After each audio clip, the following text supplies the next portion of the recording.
Aeternians. As always, it is me, back to another Micronation. We're doing a live stream, hanging out and talking about my. Try this. It's It's cheese. plant-based. It's cheese. But it's plant-based, but it's Oh, not just dairy. get me to try cheese. All right, I'm not a big cheese person. But it's plant-based. I wonder if it tastes different to you. Tastes like straight up cheese. You don't like it. Do you know? Okay. I don't know. I'm just curious if the plant-based thing made a difference. No, well, I think it's meant to taste like cheese. I mean, sure. But I don't know if it was like mainly the dairy that messed with you or what. I mean, it is, but it's, I don't know, it's the taste too. I've just gotten an aversion to it, I guess, over the years. Retro Films and History says, good evening, Retro Films. In addition to having our discussion here on YouTube with you all, we are also going to be jumping into Twitter Spaces to have some people jump in and actually share their voice and express themselves through this as well. So we're setting up our Twitter Spaces right about now. So keep a lookout for that as we start setting up. If you all are on Twitter, definitely jump in with us. Share what you want to, and come and express your opinions, because a lot of the time we have people jumping in the comments and it's hard to read all the comments, but people really want to represent their nation and bring their A game when it comes to talking about a lot of these subjects, especially because it can give insight into the way that they run their nations. So that being the case, nations. And that being the case, we are going to start a thing called Micronations and Governments. We're going to be going ahead and starting our space out, and we're jumping in here. So it's connecting right now. I think it's going to be set up in just a moment. While that's going on, I am going to be sending everybody the link from our Discord to jump in with us so that they know we're streaming. I hope everybody's having a good day. Retro said, did you get my message on Discord?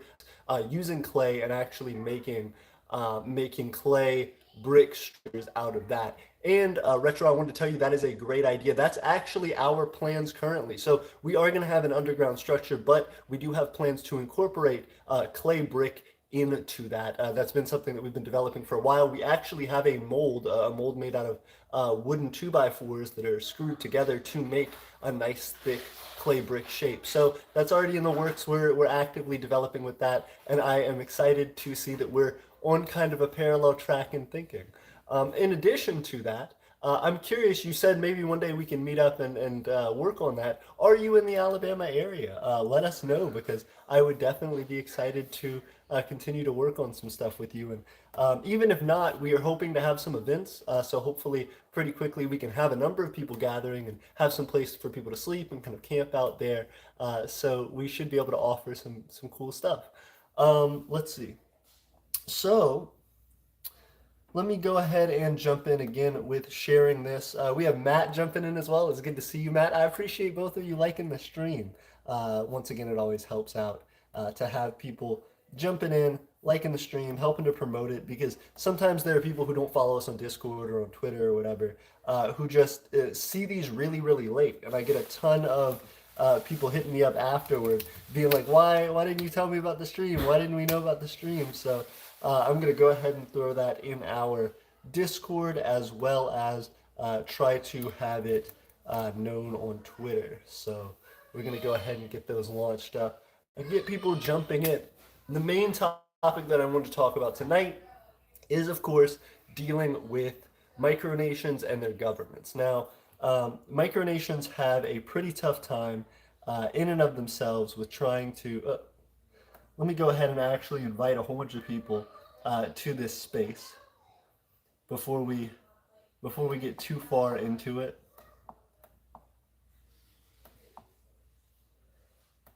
Cat Republic, Dave Bielski, Straight No Quick Chaser with the Queen. Yeah, we're getting everybody in here. We're just gonna invite a whole bunch of micronationalists, see if anybody jumps in, and move from there. Let's see.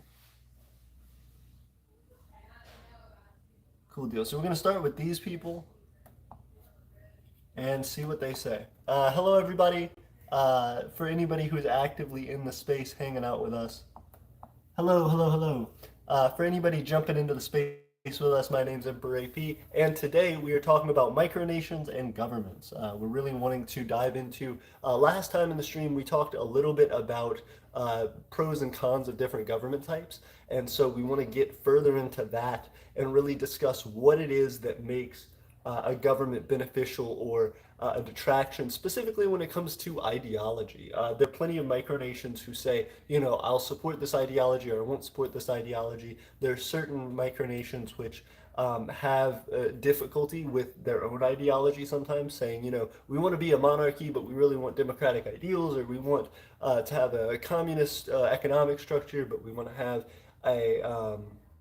a libertarian like basis for it. There are definitely a lot of contradictions, a lot of mashups in micronationalism. And so we want to talk about the concept of designing that for uniqueness based around your own interests and needs, and as well trying to promote this as a larger talking point in the community. I feel like a lot of people have a regimented idea of, okay, it's like a class, right? In an RPG or something. You're picking one of these and then you just go with them. A lot of the time people don't think about the intricacies involved in that and just how effective or damaging working with those details about the way that your micronation is formed can really, really affect it down the line. It's something that you don't want to play too much around with. You want to have a good idea in mind as you continue to develop.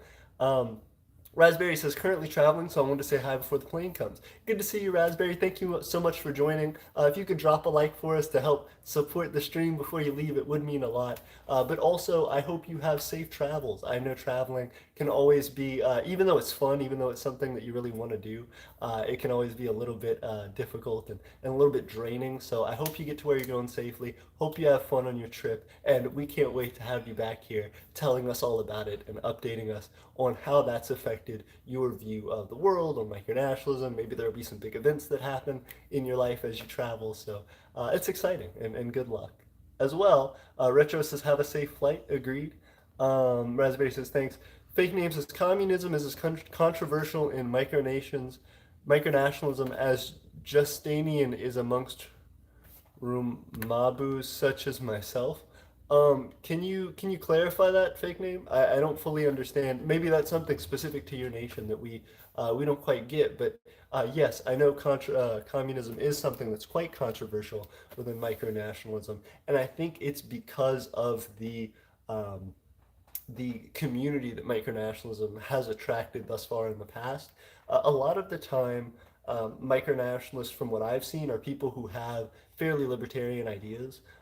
That's not always the case, and certainly not the case with Aeternia, but there are definitely an overwhelming amount of micronations just because of the concept of micronations having kind of this independence, this paving your own path sort of mentality that we've actually talked about in previous streams that kind of go in and go hand in hand with a lot of micronations. So micronations figure, well, we're already in this kind of do what you want mentality, so we'll keep pushing that further, and they end up creating government styles and structures that tend to fit those ideals as well. One thing before we get too far into it, I wanted to show off, we did create our solar panel. This is one of our first, you know, collection of solar panels that we've created. We have 2 rows of 6 there. These are both in series, so they each make about 12 volts. They actually, at peak power, get up to around 15 volts.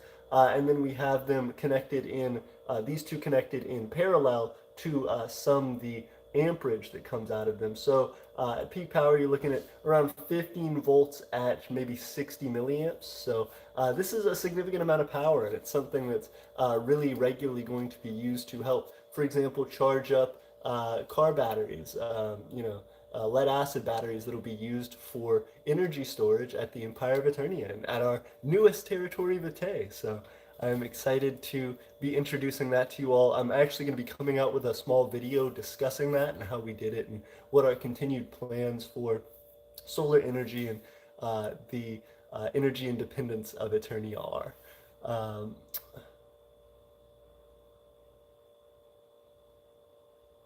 oh, got you. Retro Film says Roma boos are fanboys. Got you. Okay, I'm learning. I'm picking up the lingo. Like Slava boos are Slavic fanboys and Weeaboos are Japanese fanboys and so on. Got you.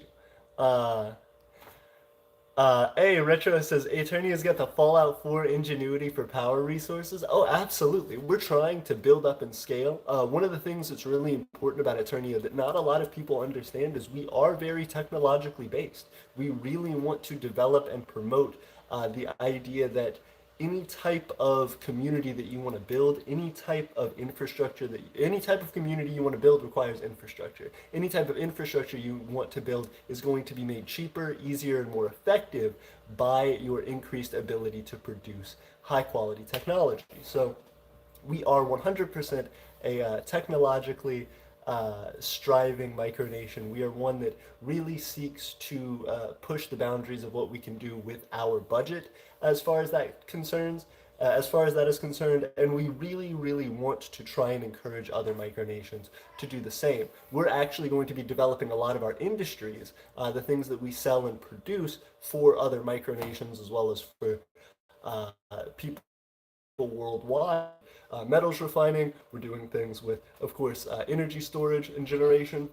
There is a lot that we are up to and continuing to push the bounds on. But before we can prove that and start selling it to other people, we have to show that we can do it ourselves. So that's what this is all about. We are first taking care of Eternians. We are going to be making sure that we can provide a nice, sustainable, livable, and in fact, economically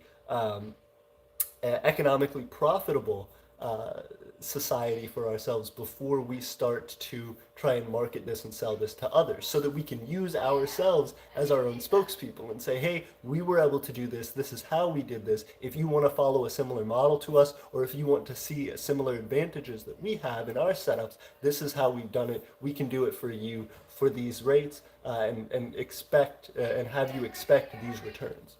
Okay. Multiple things. Fake name says LOL. So on the topic of government, it is Kusneria's firm belief that a strong but limited monarchy with a senate is the best form of government.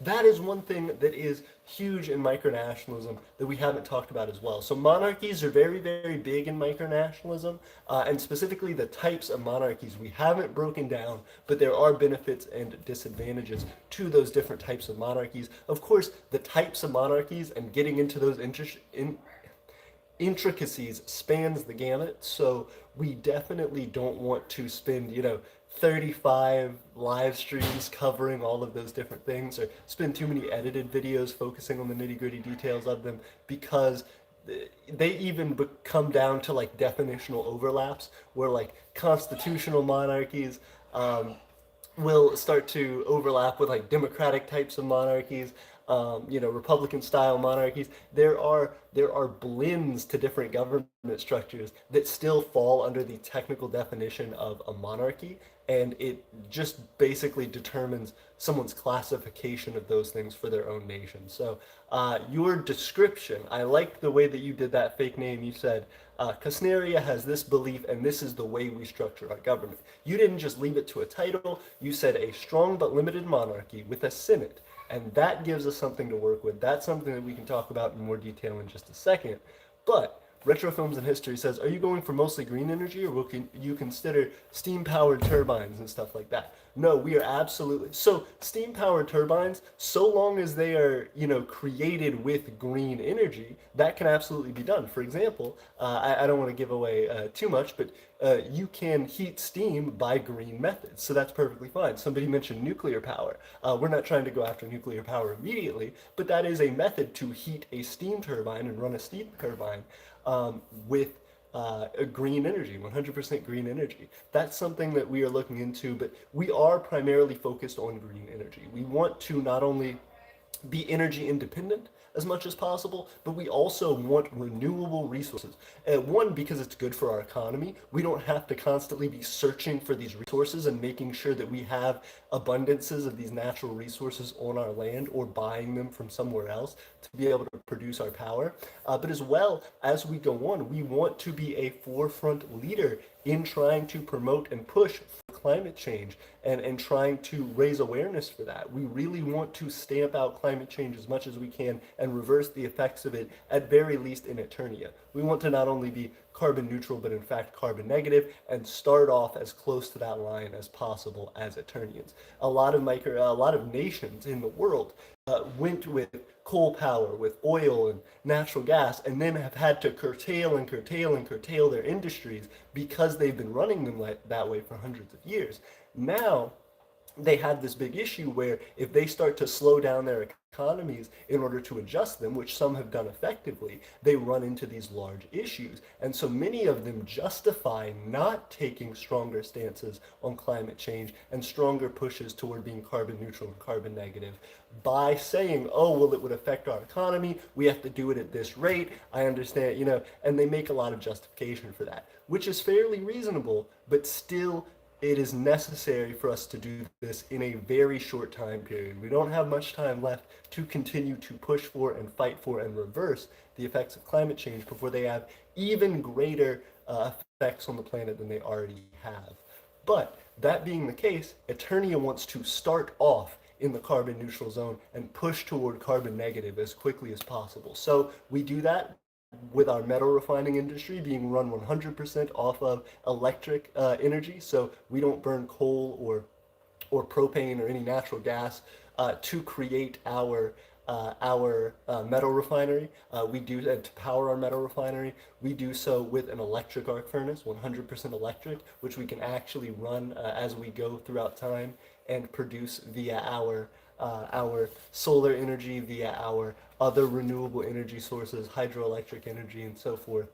And we're going to do that actively. We are going to run people's homes. We are going to run people's, our own industries, our own tools, all on this green energy. And we're going to do so in a way that provides significant economic benefits for us because we can start to create our own power stations and, in fact, sell some of that energy back once we get enough of it for ourselves. Fake name says nuclear is pretty green. Retro says we can't make a nuclear reactor on 3 acres, not to mention you need nuclear physicists and a lot of high skilled labor that Aeternia doesn't have at the moment. First off, I'm a physicist. I am not, a PhD physicist yet, but I am somebody who has a bachelor's in physics and is actively attempting to pursue a master's in physics. So I do know some about developing that. First off, there are nuclear reactors that can be developed on 3 acres of land, but that is not what we're seeking right now. That's a large, expensive endeavor, and it's not worth it, to be honest with you. But that being the case, it is 100% possible, Retro. I would like to point that out as well. Fake name says maybe a single recorded video for Monarchy would be good. I agree with that. I would like to talk a little bit about it because it does pertain to Aeternia, and Monarchy is such a diverse thing that affects a lot of different micronations. And I think when people hear the term Monarchy, they do blanket all of these micronations together in one big thing, which to some degree is reasonable. To others can leave out key details that affect the way that that micronation is run. We'll talk about that in a minute. Fake name says retro, actually you can. I agree with that fake name, although yes, it's probably not reasonable to do right now. Fake name says it's been done both by people under the age of 20, one successfully, the other not so much. Retro says, well, like I said, you need smart people to build. We don't need to irradiate Alabama. Very true. But again, I don't think that's necessary or even, something that's too difficult. Fake name says, very true. It can be dangerous, but if done right, it's played. We're not doing nuclear power right now. Don't worry about it. Fake name says, my imperialism is so misunderstood. Most do a 17th to 20th century European empire's perversion of imperialism. I get that. That's a whole other thing. Fake name says true imperialism unites people with a common goal, glory for the empire. And when you conquer new people, you let them become citizens and share in your glory. That is imperialism. I would say different people would give you different definitions of imperialism. Imperialism and monarchy can go hand in hand sometimes, but once again, not always. So I will say I think fake name's definition of imperialism is a very, very broad and very general one. While I do agree with certain aspects of it, I would say that I think there is a general narrative and a general baseline that a lot of people do consider more, 17th to 20th century European style imperialism, or even, 20th century Japanese Japanese style imperialism, Chinese style imperialism. as a 17th century, 18th century Chinese style imperialism as a baseline for that as well. And so that is something that's concerning, and that's something that needs to be addressed. But for the moment, let's get into monarchies and government styles. Retro says, well, Eternia has will Eternia have voting for certain decisions community-wise, or for when people live on Eternian land? That's a great question, Retro. No, they won't. So this is again something that's going to be brought up. But Eternia, let's start there because that's a great segue. Eternia is an absolute monarchy. So the way that Eternia works is with myself as the 100% leader of Eternia. Now, this isn't too different from a privately owned business, where you have the owner of the business ultimately making decisions. Now, they will consult their employees, for example, to keep people happy and to make sure that things are run successfully, because, of course, one person can't know everything that is required to maintain and stabilize anything, any organization, whether it's a community, whether it's a business, so on and so forth. So I certainly can't say I'm going to make every decision independent of anybody else and their considerations, because obviously that's not smart and it's not something that is feasible in order to make sure that everybody can operate successfully. So while Eternia is an absolute monarchy and everything will have to be passed through me in some way, there will be a lot of delegation, of course. I can't be everywhere at once. I can't be making every decision and signing off on every piece of paper at every moment. However, there will be no way for people to vote without my ultimate say-so and things like that. Again, there may be polls, there may be things that ask people their opinions, but regardless of that information may or may not be shared. So if we do create a poll for something, for example, we may say, hey, this is kind of what people wanted, but we may not show the exact results of that poll. Or if we do, we may say, hey, this was for a particular thing, these were the results of the poll, and this is what we went with. It may or may not align with the poll. And that's kind of why we're trying to preface it with this and say this specifically, that we are an absolute monarchy. So we don't want anybody to come in with the idea that this is like a lot of people have connected to, like a commune, where a commune is designed and set up with the intention for everybody to share in the labor, share in the benefits and resources that are gained. Whereas what Eternia is developing in its territories is specifically more like a business structure, where people are coming in, they are, and communes to some extent are a business structure as well, but just an alternative style. We are doing a more classical business structure, where people are coming in, they are living there at base level for free, but may have to pay their own utilities, pay their own food and transportation, etc. And they will be working to some extent, most likely primarily externally, to be able to provide an income that we can't at the moment, but as well having to have some baseline contribution to our community in order to justify their existence and residency in our community. So we will say, hey, here's a contract. This is what it says your duties are as an Eternian citizen. This is what you gain as assets and benefits as an Eternian citizen. And these are the ways that we hope to grow what you do here and how you work here as a particularly set aside, designed part of our system. Each citizenship and each residency especially will be carefully thought out and planned as a puzzle piece to fit into the larger expanse of what we are attempting to do.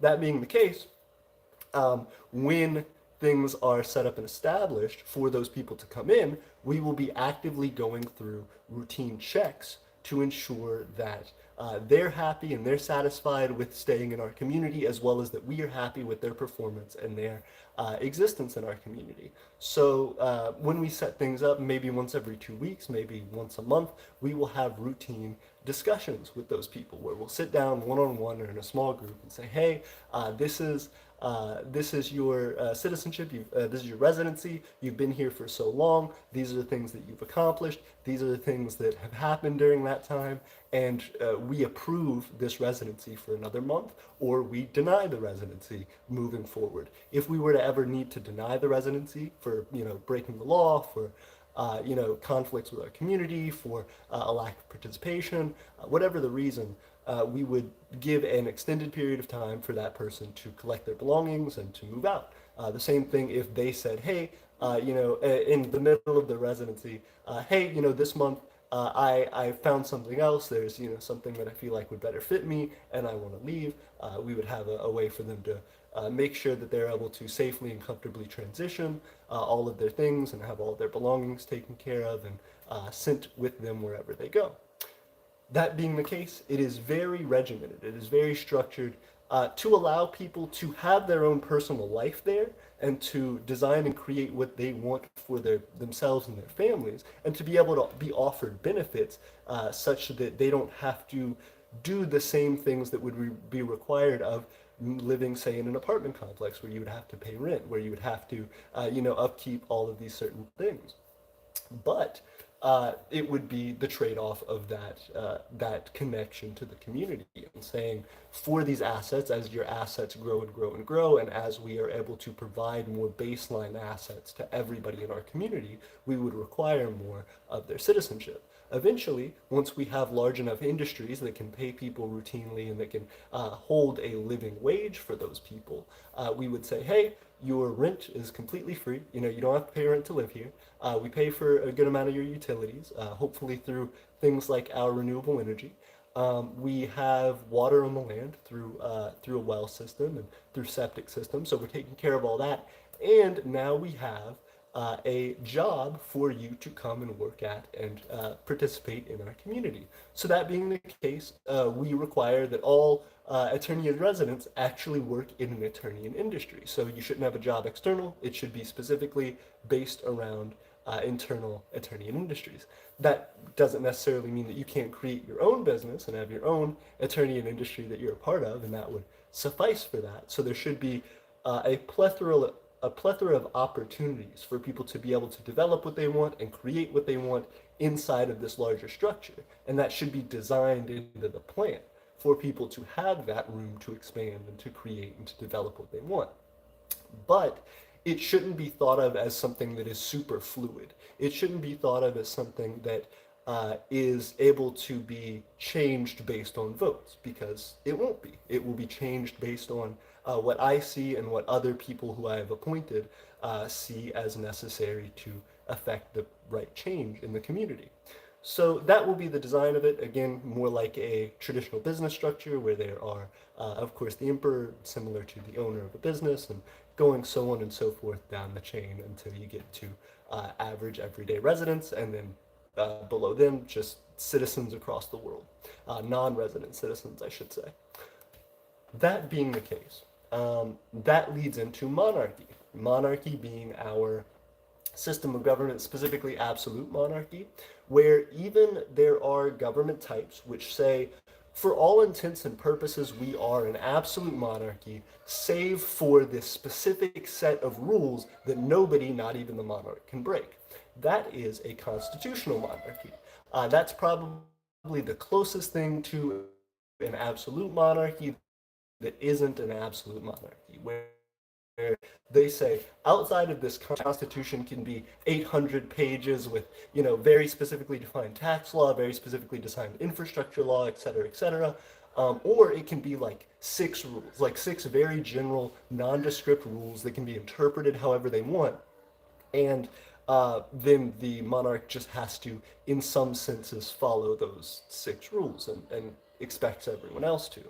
Aeternia does not have a constitution. We have what we call our Guide of Foundation and Principles. So unlike again, this goes back to an absolute monarchy. We have a guide which dictates the reason that Aeternia was set up, kind of the ideals of Aeternia, the government structure and hierarchy, but this is a fluid document. This is something that I, as the monarch, can routinely make changes to and adapt as Aeternia develops and as it grows and needs some different additions and amendments.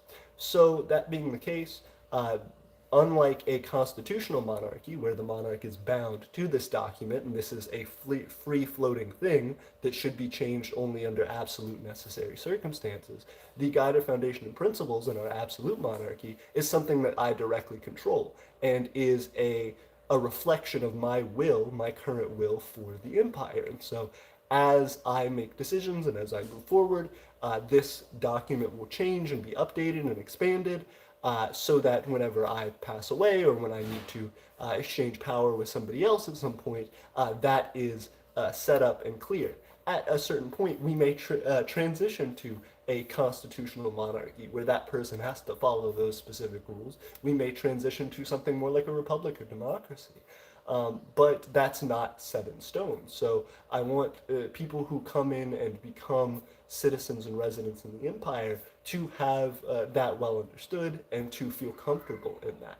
We obviously want to be able to prove our justifications for that and our reasoning behind it, but it's important to us that everybody feel like it is a natural part of our community that they can instill, that they can provide benefit to, that they can get some benefit from, and that it isn't something that a lot of people coming from democracies, a lot of people coming from places that do allow certain specific predefined coded ideas to transition to. That is a hard thing to transition from. And I think the thing that allows that, the thing that separates Aeternia and absolute monarchies in micronationalism from absolute monarchies and dictatorships in which are also two different things, but those more direct styles of government in macronational politics is the fact that in micronational politics,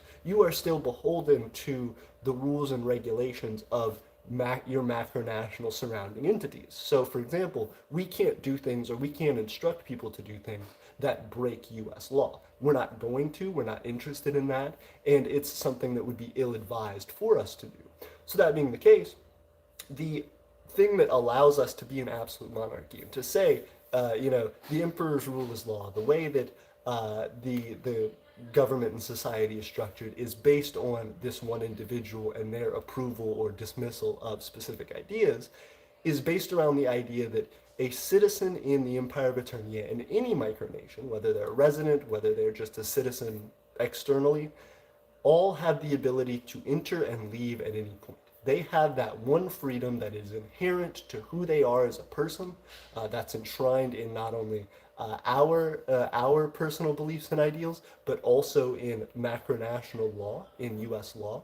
And so there is a certain bit of free market to that extent. There is a certain amount of ability for that person to evaluate and to value themselves and to say, okay, well, is this situation the best place for me? If it is, I will stay and I will invest in it. If I get better opportunities, there I go. I can leave at any time. And so that's what we're working with. We are trying to prove that we are the best in the market. We're trying to prove that we have something valuable to offer people for their specific circumstances, but we want people to feel that our design and our way of being and living, our culture, fits with them and what they need, just as we want to look for residents, especially residents, but citizens in general, who fit with our ideals and who we feel are valuable contributors to that. Real quick, I want to continue on to read some other stuff. A lot of stuff while I was talking. But that was a great question there, Retro. I hope I explained it well, and if not, please let me know. Fake Name says, no one man rules alone, it is a rule of the universe. Fake Name says, perhaps Aeternia could have an elected senate that proposes laws to the emperor. Again, I'm not really interested in elections. I am interested in appointments, so I will dictate, this is who I want to be in this position, this is why I want them, and at any point I choose to release them from that position or disband that position, I will do so. Retro said, that would be representative, but in a monarchy structure, it would most likely be either a duke or an appointed governor. Again, it's up to the monarch in charge. Agreed. The way that I have thought about this, Aeternia has, and it's written in our Guide to Foundation and Principles, we have ministries. These ministries very similar to ministries in other countries in macronational politics, are designed specifically with a certain interest group in mind. So, for example, we have the um, hmm, we have the uh, oh goodness, uh, it- excuse me. We have houses. I said ministries because they are effectively like ministries in macronational politics, but these are houses. We have houses that are effectively ministries. So we have the master of the House of Treasure, for example. They are like Aeternia's treasury. That person, the appointed master of the House of Treasure currently, is Master Stephen Vince. He is appointed to that position, and he helps to run our economic activities, our treasury. He helps to advise me on that. And station. We also have the House of Others, which currently has no master. We're actively developing that and continuing to work on that. Hello. Oh, Hello. What what are you you up to? doing? I am streaming on the internet right now. You know how you get on your phone and you watch stuff on your phone? I'm making something for people to watch on their phones.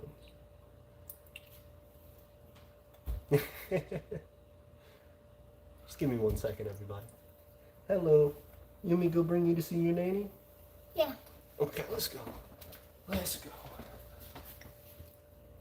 Okay. Excuse me, everybody. I'll be right back.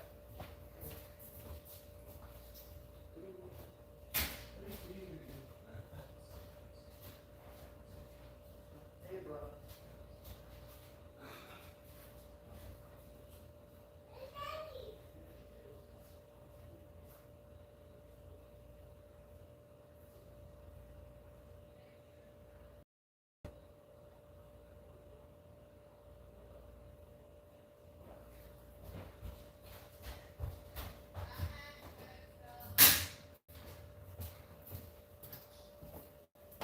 Hey, everybody. That was one of Tiffany's family members. So, that was Tiffany's little niece. So, that being the case, to continue on, Eternia has these houses. The House of Treasure currently has a master, the person who's the head of that house. The House of Others, which is dealing with things external to Eternia, being foreign relations, media, things like that, things that we are sending out into the world for others to enjoy. That is related to that house. That house currently has no master. Its original master was Grey Mare. Grey Mare ended up leaving Eternia, so now we have no master in that position. And it's not really one we're actively seeking. If we find somebody who fits that position and that role, we of course want to appoint that person, but it's not something that is uh, we're just trying to throw a role into. That's a whole other topic with governments that I want to talk about in how you actually structure and operate governments. A lot of people have roles in governments that they just try to have filled. You just constantly try and have every single role in your government filled, and that can cause a lot of upkeep issues. That's a different topic, though. So we do have those appointments, just like Retro Films and History brought up, but those appointments are very specific to a type of work that is done in Eternia. Those people advise the way that that work is conducted, how Eternia should focus its interests in those specific fields. Now, for geographic locations, when you talk about things like dukes and lords and stuff, we actually will be appointing at certain points lords, which will be like governors of territories. But those lords will be over a territory. They will be the highest authority figure for that geographic location, and they will oversee the day-to-day activities of that geographic location, of that territory. Eventually, once we have enough residents in Vitae, we will appoint the Lord of Vitae. But as of right now, we don't have enough people there, and we're not seeking to appoint a Lord of Vitae. However, we will be doing that eventually, and once we have enough lords and enough territories, we will be appointing somebody that will be the overlord, which will be the person who oversees all of those lords. That structure will continue to expand in that way, but all of those will be appointments that come and flow, come and go, as time goes on. Hey, you girl, it's Tiffy. She's here. She's looking at stuff. Let me see if anybody jumped into our Twitter space. They did not. They did not. But if any of you guys want to jump into our Twitter space, please definitely do. We are here talking about stuff, and we're trying to get Twitter spaces to pop off harder. There aren't a ton of micronations who do Twitter spaces yet, and I feel like it's a missed opportunity. You know, it's almost like a podcast, except the addition of Twitter Spaces that I've enjoyed about our stream when we did it last time was that we had people jumping in and talking about their nations. You know, when we do this on Discord, we had moderation issues where we would have some people talking, but there would be plenty of people because of how wide our Discord audience is, where people would jump in and just say something and then jump out. And so instead of doing that, I feel like in our Twitter space, we're really able to attract hopefully a pretty decent audience, but once we get it up and running, but more so, we are able to filter and to create better administration over that. So, um, Manu says, can't join yet at school, have to walk home maybe in half an hour. Sounds good. I will see you soon, Manu. Good luck with your walk. Fake name says, I'm tired on bureaucracy.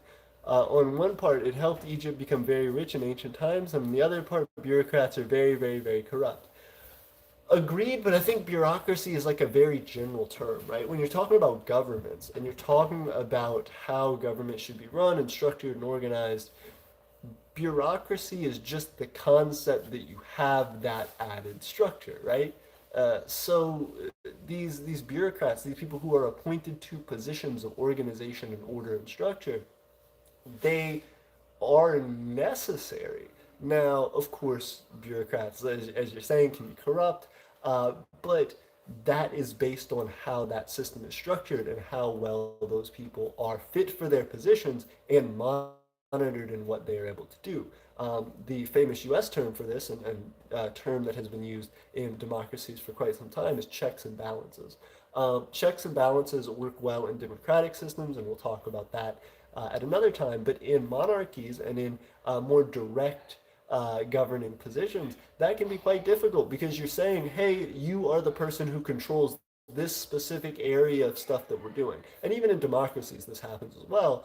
But for democracies, the person who is under that position has to work very, very hard to ensure that they pacify their constituents so that they can be reelected, that they have enough popularity and enough sway to be reelected into that position. That doesn't necessarily mean they're doing the right thing, though. In democracies, bureaucrats can be very corrupt as well. It's simply about who they have to obey and listen to, and who ensures that they will be reelected or continue to stay in power. So if they need, for example, in the US, a lot of campaign financing to be able to make sure that they have a louder voice than their opponents and continue to win elections simply because they are more well known by their constituents than other candidates, all they have to do is to make sure that they satisfy the people with the most money, the people who are going to support political campaigns in their area the most.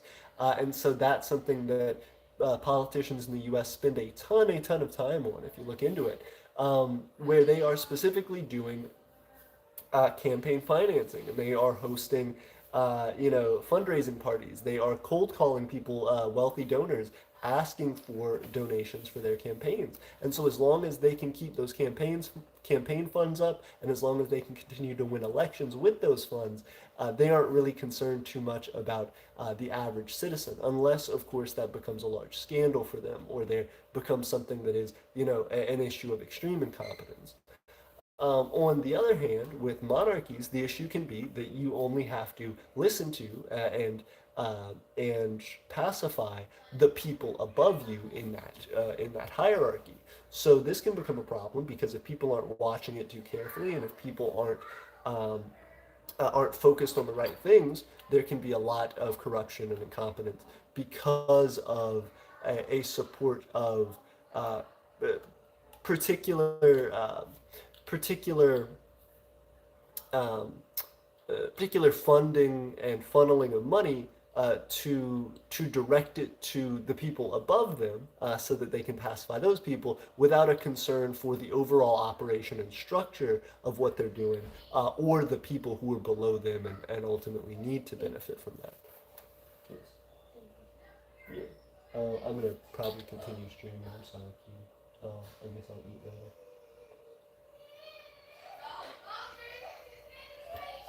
Yeah, I just started the stream.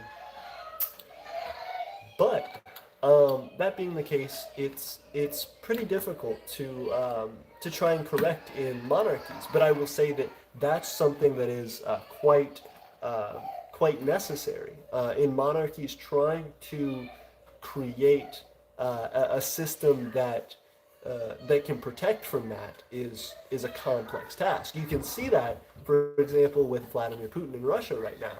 A lot of people, both inside of Russia as well as correspondents, trying to follow this story, have said time and time again that one of the biggest downfalls that Vladimir Putin had was that all of his advisors were sucking up to him and saying, "Oh, don't worry, the war in Ukraine is going well. Oh, don't worry, we have plenty of resources to handle this. Oh, don't worry, there's about to be some major shift in things that's going to change the course and get us back on track. Don't worry, any hiccups, any issues that we're dealing with are very minor." Um, and people are just blowing it out of proportion. So the leadership then is very detached from the actual reality of the situation. So even if that leadership does want to make sure that the people are supported that are at the lowest tiers of society, who are the basis structure for the rest of this entire organization, they may be completely blind to what's actually happening because these other people who are kind of middle managers are effectively working toward their best interest to pacify those people above them while being able to rake in and hoard in as much profit or as much assets in whatever means as possible while starving the people below them of those assets. That's a very effective position for those people to be in. They're very smart and calculated to do that, but it ultimately is at the detriment of that system in order for that to occur. So that's a huge hurdle for monarchies to overcome. It's not something that I have an immediate answer to, but it is something that I think is important to have interests that are conflicting with the different people inside that middle management structure, so that it is encouraged that these people do watch out for each other and do try to make sure that overall things are balanced and people are doing the things that they're supposed to in their positions, because if not, they could be outed or ousted by their fellow lords, their fellow masters of houses, their fellow dukes, whatever it is. Okay. But that's a great question to talk about bureaucracy. Retro says, so I have a question for you. When you have children, you plan on having them, if you plan on having them, will there be heirs to the throne, and will you make preventative measures so no one can influence them to puppet like in China? That is a great question. Back then, yeah, with the different dynasties that they had. And Fake Name brought up the same question. Well, AP, what are your thoughts on dynasties? I was actually just talking to Lord Victor Von Doom of the Draconian Empire the other day about this very same topic. The Draconian Empire is based fundamentally around a dynasty. They are very family oriented. They are trying to create their empire and their government structure and their assets to be benefits of their children. Now, for myself, I have no interest in my children being a dynastic ruler class of Aeternia. This is for a number of reasons. One, again, like you're talking about, there are plenty of historical examples of dynastic leaderships failing, becoming very violent, becoming very corrupt, becoming internally compromised by backstabbing and things like that. There are so many conflicts that come up with that. As well, I think people need the ability to have merit as a part of their leadership structure, and that's something that's very difficult to do in a dynasty.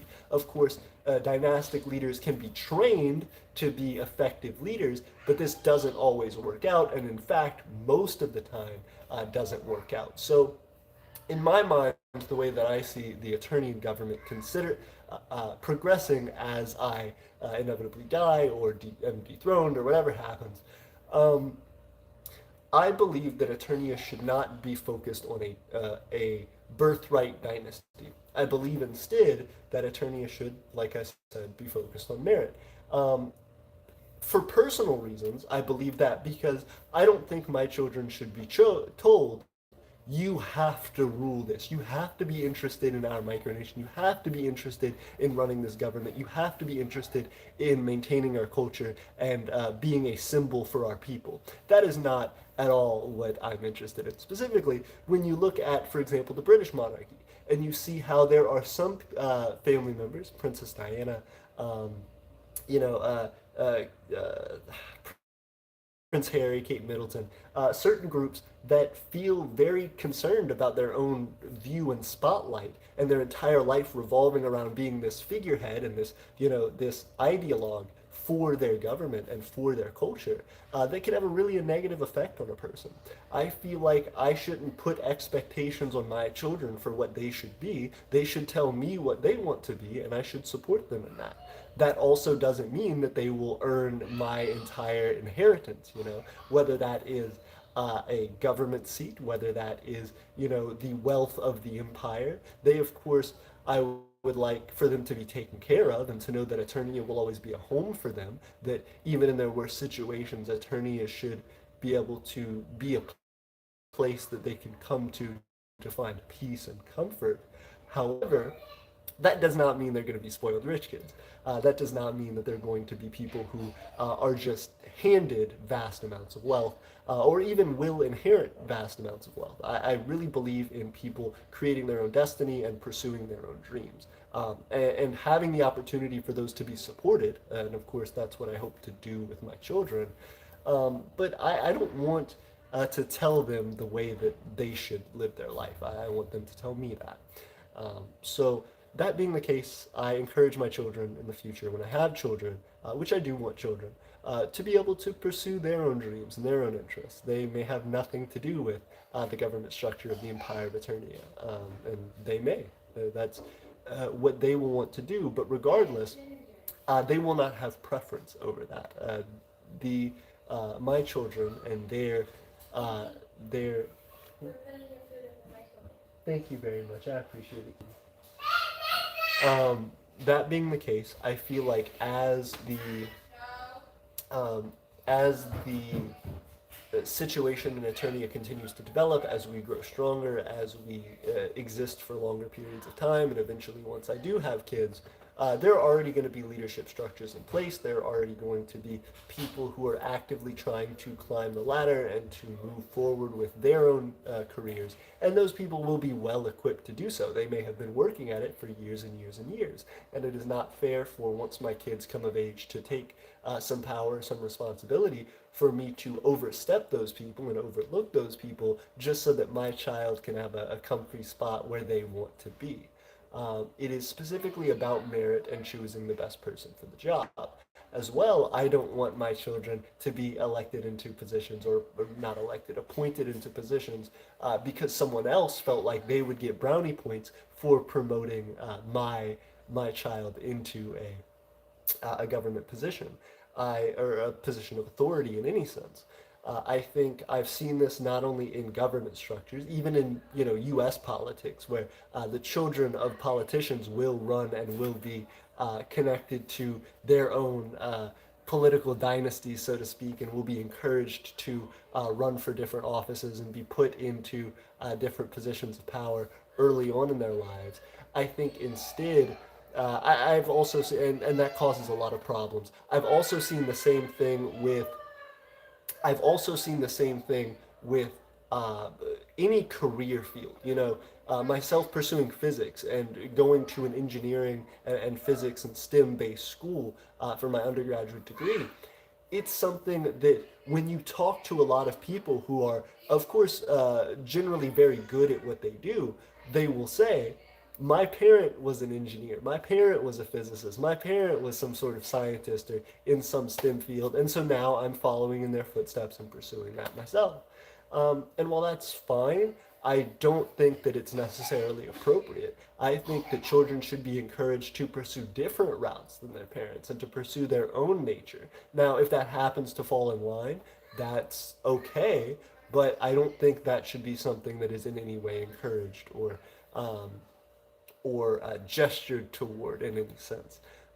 It can be natural because, somebody growing up and being around a parent who is doing one particular type of activity very often, that child will more than likely become interested to some degree in what their parent is doing and want to model them and want their parent to be proud of them and to follow that. But in no sense do I think that that is something that should be encouraged too strongly. I don't think you should stamp out a child's dreams by any sense, but I also don't think that they should be groomed for leadership or to be placed in the government or in some sort of aristocratic position. Um, Hey, Fake Name says, hey AP, what are your thoughts on dynasties? Fake Name says, well, no, absolute monarchy is a dictatorship, but monarchy produce better leaders than common dictatorships. Uh, I don't think absolute monarchy is a dictatorship necessarily. I feel like dictatorship has a specific negative connotation to it, and I think that is why those terms are separated. There are dictatorships. There are, I I forget what the other term is. There's another term that I'm thinking of. There's absolute monarchies, there's dictatorships, there are despots, despots, dictatorships, those have very negative connotations. Absolute monarchy, I feel like, is something that's fairly neutral. It is a term that someone's definition as an absolute monarch can turn them into a dictator or a despot, but it does not by definition mean that. So I feel like those have more negative connotations, and you can look at the way that an absolute monarch may become a despot or a dictator, but that just as well can lean more positively and never fully turn into that. Fake name says BRB. Ari says hi. Hey Ari, how are you? It's good to see you. I hope I didn't miss you. I see we have one person viewing right now, but I did want to recognize Ari's comment. Thank you so much for joining us and being here. Potato Man says, hey there. Last week a friend of mine's Micronation asked you for an alliance but got no answer. Why? That's a great question. So did you apply for an alliance? Did you fill out our alliance application? We have an official form for it. If they did, it's probably because I haven't looked at the alliances in quite some time. There are a number of alliance applications that we have that are backed up. And so it doesn't mean that I'm not interested in that. It's simply that we have to go through and reach out to those people. Sometimes it will be months before I can actually reach out to somebody who has filled out an alliance application for us. And that's beneficial but frustrating because a lot of the time we will have, a list of 30 micronations who need to have their alliance applications answered, and we'll have to wait a few months because we have other priorities. As primarily the people running Aeternia are myself, Tiffany, David, Stephen, and that's basically it. There's not a ton of people who are actively performing duties to maintain and uphold Aeternia. So there's a lot for us to do and very few hands to do that work. That creates backlogs, that creates issues. But specifically for alliances, when we have these periods where we say, okay, now we're going to focus on answering all of our alliance requests up to this point, we'll go through and complete all of that. But at the same time, while we're doing that, a lot of the time those applications have been for a few weeks or a month or two. And we will reply to those at the email address given. Sometimes the email address is incorrect, so it'll say, hey, this email address doesn't exist whatsoever because it was typed in incorrectly. Sometimes we'll reach out to people and we'll send an email and they'll never respond back to us, maybe because, they felt like, oh, they didn't answer, so, they stopped checking that email address. Maybe it's because those micronations actually become defunct and stop existing by the time we reach out to them. But it has nothing to do with a lack of interest or a lack of support that we have for that alliance application. So we certainly mean no offense by that, and I hope you can understand the busy nature that we have in trying to develop and progress. But that being the case, we're getting to them when we can. Please be patient. Please continue to look out for that and to keep notifications on for that email if you can, just so that we do reach out. As well, one way to help with that, if you are a part of our Discord server and you reach out to me, a number of people have done that and said, hey, I just filled out an alliance application. Can you, get back to me on it when you can? And the more you remind me of it, and the more you stay in our Discord and become active and continue to talk to me personally about that, I may reply with the exact same thing and say, hey, I'm sorry, I haven't been able to get to it yet, but I'll get to it soon. And then just keep updating and reminding me, because the more that you stick that in my head, that your nation, this name, has an alliance application, I'll go through and look for that name, and I'll be remembering it. I go through the list in order still, but I will be looking out for that. And I'll be like, okay, I got to get through this many so I can make sure to get to theirs because I know that they want that response quick. Um, and so just keep that in mind. Continue to be active, continue to be supportive, and if you're in our Discord especially, that gives me another point of contact for you. So even if I send you that email and you don't respond, I can shoot you a Discord message and say, hey, I just got that done. Sorry about the delay, but I've waited a couple days on your response. Do you have time to respond, or is that going to take something a while for you as well? Because maybe you're busy. So we constantly try and check and look into that, but it does take time. Retro says he'll answer you in a minute. He's going through the comments. Potato Man says, okay. And thank you, Potato Man, for supporting us and for asking about these questions. This is something that's always difficult for us, but we do try to get through them. Manu says, exactly 30 minutes have passed since my previous comment. Hey, well, I'm glad you're home. I'm glad you're doing well. And I'm excited to see you hanging out with us tonight, Manu. Again, let us know what you think about our Twitter space. If you want to join our Twitter space and have people actually hear you live on our stream, you can go ahead and do that. I might hop in our Discord and actually send a link to the Twitter space just in case somebody wants to join. But we do try to advocate as much as possible people joining in. Everybody said K. I'm going to go ahead and, probably drop the link to that Twitter space. Copy link. Go into our Discord here to join Twitter space.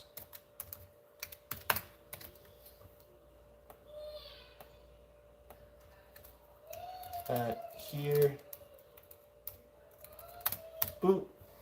Send it. Hey, nice. Okay, also I just leveled up to level 14 on our Discord server. Very cool. Let me make sure that I keep Discord open just to make sure nobody messages me and I miss it. But yeah, we are talking about micronations. I also want to see if I can't share it with more people on Twitter. See if we can't get a few more people in here. Let's see. Invite via DM. We did for those people thus far. Sometimes I like to just look up the word micronation and then just go through and see if I can invite those people.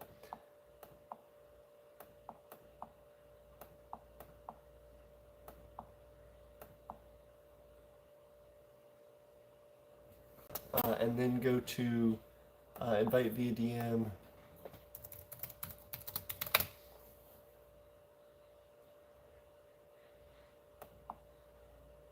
And a lot of the time, there will be a ton of micronations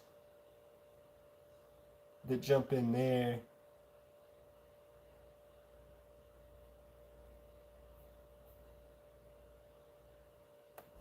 And we will submit those. Oh no. Jump back in our space. Continue to invite people. Let me go ahead and continue reading the comments so I don't miss everybody. Retro says, welcome back. Everybody's being so nice to Manu. Glad to see you guys. Manu says, an absolute monarch is kind of like the legitimate version of a dictator. I do agree with that. Or vice versa, I think is a better way to put it. A dictator is the corrupt version of an absolute monarch. Potato Man says, I was just wanting to know. Thanks. Absolutely, not a problem. And I'm glad that you're asking that question. Thank you so much. Zabatat says, hey, nice haircut. Thank you very much. We were just talking about the other day on the stream how you can track Aeternia's history based on my different haircuts. There are like haircut eras for Aeternia, and I think that's kind of funny. Manu says, I think we use dictator to refer to people who are not supposed to be monarchs but feel like they are. Agreed. I think dictators a lot of the time come to power through violence, a lot of the time rule very violently, and try to control by force. They are saying, regardless of whether you want me to be here or not, regardless of whether I have any legitimate claim to this, I am going to rule. So that can be a big problem, of course. Sabotat says, I'm planning a trip to Washington, D.C. Hey, congrats. Let me know how it goes. Of course, going to the nation's capital is exciting. How does that feel for you as a micronationalist? We're talking about micronations and governments. Do you feel like you're going to be inspired in any way by going to D.C., learning some of the history, seeing some of the sites? Are you trying to do any advertising while you're in D.C. to let people know about micronations, about your nation? Keep us updated. Do you have, family, friends there you're going to see? Retro says, well, you have higher jobs for people who have higher degrees. Will you have higher jobs for people who have higher degrees, like in macronations? Or is it if you have a skill to bring to the table, you will uh, be given a job for that? That's a great question. I think it's a mix of both. So a lot of the time, what we do for our citizenship applications, which is the basis for kind of all of this, we generally focus on what somebody wants to do. You know, we ask you things in your citizenship application like, do you have any certificates? Do you have any, degrees? Do you have any skills that are noteworthy? If you do, please list those. Please list some characteristics of your personality, some personality traits that you feel represent who you are. Tell us a little bit about yourself. Put in a comment. We have a comment section that says anything else you should let us know about who you are or what you want out of being an Eternian citizen. And so when people give us that information, we then reach out in our first email and we say, hey, this is a little bit more, there's a follow up for your Eternian citizenship application. Thank you so much. This is kind of where we are right now. This is what we're interested in. This is what we're looking for, and this is what we have seen from your application. Can you tell us if there's some specific area or field of interest you would like to work in your position in Eternia? Are you seeking a government position? Are you seeking to start a business? Are you seeking to create art and culture for us? Is it some mix of those? What do you see yourself doing in Eternia? And then we take that feedback, we connect it to, okay, well, does this person have a degree in this or a specific certification or some proven job skill in this? And then we try and tie, or do their character traits fit well with the job that they're trying to go into or the position that they're seeking? And then we start to develop that further. Sometimes it's that there are people who are looking for things that, they already just do that as work in their normal lives, and so it fits really well. Sometimes it's just somebody's personal hobby and interest that they've been doing for a long time, and so they're a great fit for it. Sometimes it's something that we don't have anything for yet, and that they bring up a great idea and is something that's really important for us to develop, something that's needed. And they say, I may not have a skill or a degree in that, but it's something I'd like to learn about and pursue, and we're happy to give opportunity for that as well. So we're certainly a meritocracy in the sense that I am attempting to put the best people, the most qualified people in those positions as possible. But it's also about experience with us. If we have built up a certain trust and loyalty and know a certain quality of somebody's work in a specific position, if somebody comes in who has a degree in that, they may not necessarily, become the boss of that person or take that person's position just because they are, in the strictest sense, maybe more qualified. It really has a lot to do with the person and their qualifications. Again, to come up with that overall surrounding idea of merit, of how well this is going to fit with us and how we actively are operating, and also what it takes to continue to develop in the best way we can utilize those resources, including the people who have those skills. Do you like your food burnt? What's that? Do you like your food If you don't mind, it would mean a lot to me. Ooh, also, can I have some bread? Yeah, some tea and then some of the bread that we have in the room. Like a couple slices of bread.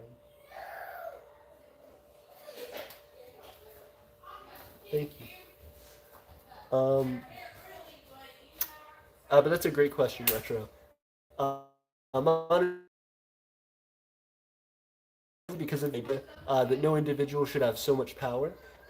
Agreed, but yeah, I also think that it has been defined to call out people who have been really tyrannical leaders. So, tyrant is another term. I feel like if you Google the word tyrant or dictator, they'll come up as synonyms of each other, whereas absolute monarchy isn't necessarily a synonym of those two things. I think the term dictator really focuses on a negative leader. Somebody is not called a dictator when they come to power unless they call themselves a dictator. A lot of the time they call themselves a president or a king or, a duke or whatever it is, an emperor. Um, uh, they generally don't consider the or prime minister or whatever, they don't consider themselves a dictator. They don't call themselves a dictator most of the time. History generally calls somebody a dictator or a despot or a tyrant. because their actions are viewed negatively. The legacy they leave behind defines them as a dictator. Whereas generally, somebody who is just the sole ruler of a country would be defined and would call themselves an absolute monarch. Even though later on in their history, if they are viewed negatively for the actions they've created, then they would be called by others a dictator. Sebatat says, what is Twitter Space? That's a great question. Twitter Spaces is a new feature via Twitter that allows people to join voice channels, very similar to Discord voice channels, where essentially you can host a thing. So, for example, right now, the Empire of Aeternia on Twitter is hosting a Twitter space called Micronations and Government. Um, so, if you go into Twitter, you go to our page, and you join our space, you can join as a listener, and you can also join as and be. You can request a speaking position. If you request a speaking position, you can join me live right now on our stream to talk about your ideas and interests in micronationalism. So it's a way for us to open up the conversation. Thank you, beautiful, to the larger community, and that's what I hope to do. Thank you, beautiful. I appreciate you, girl. Tiffany was an absolute sweetheart because I missed dinner with everybody to stream. She brought me my dinner, so thank you, Tiffany. That really does mean a lot. And everybody give props to Tiffany if you haven't already. She is the thing that legitimately holds Aeternia together as of the moment. She's always been a huge part of our nation. I'm going to again continue to invite more people to our space. I'm gonna just keep inviting people till we get some people, because I feel like this is a missed opportunity.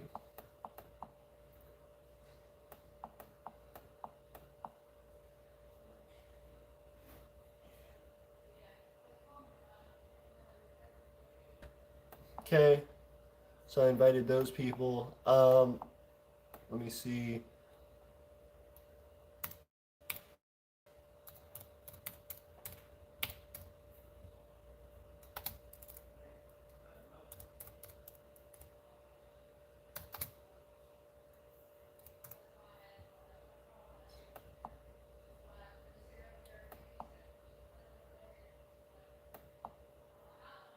It's pretty easy to figure out which Twitter pages are micronations or not, because you just type in like country names, like Democratic Republic of or like Kingdom of, and then a whole bunch of them will start showing up, and you'll see unique flags, you'll see crazy stuff, and so you can pretty easily sniff them out.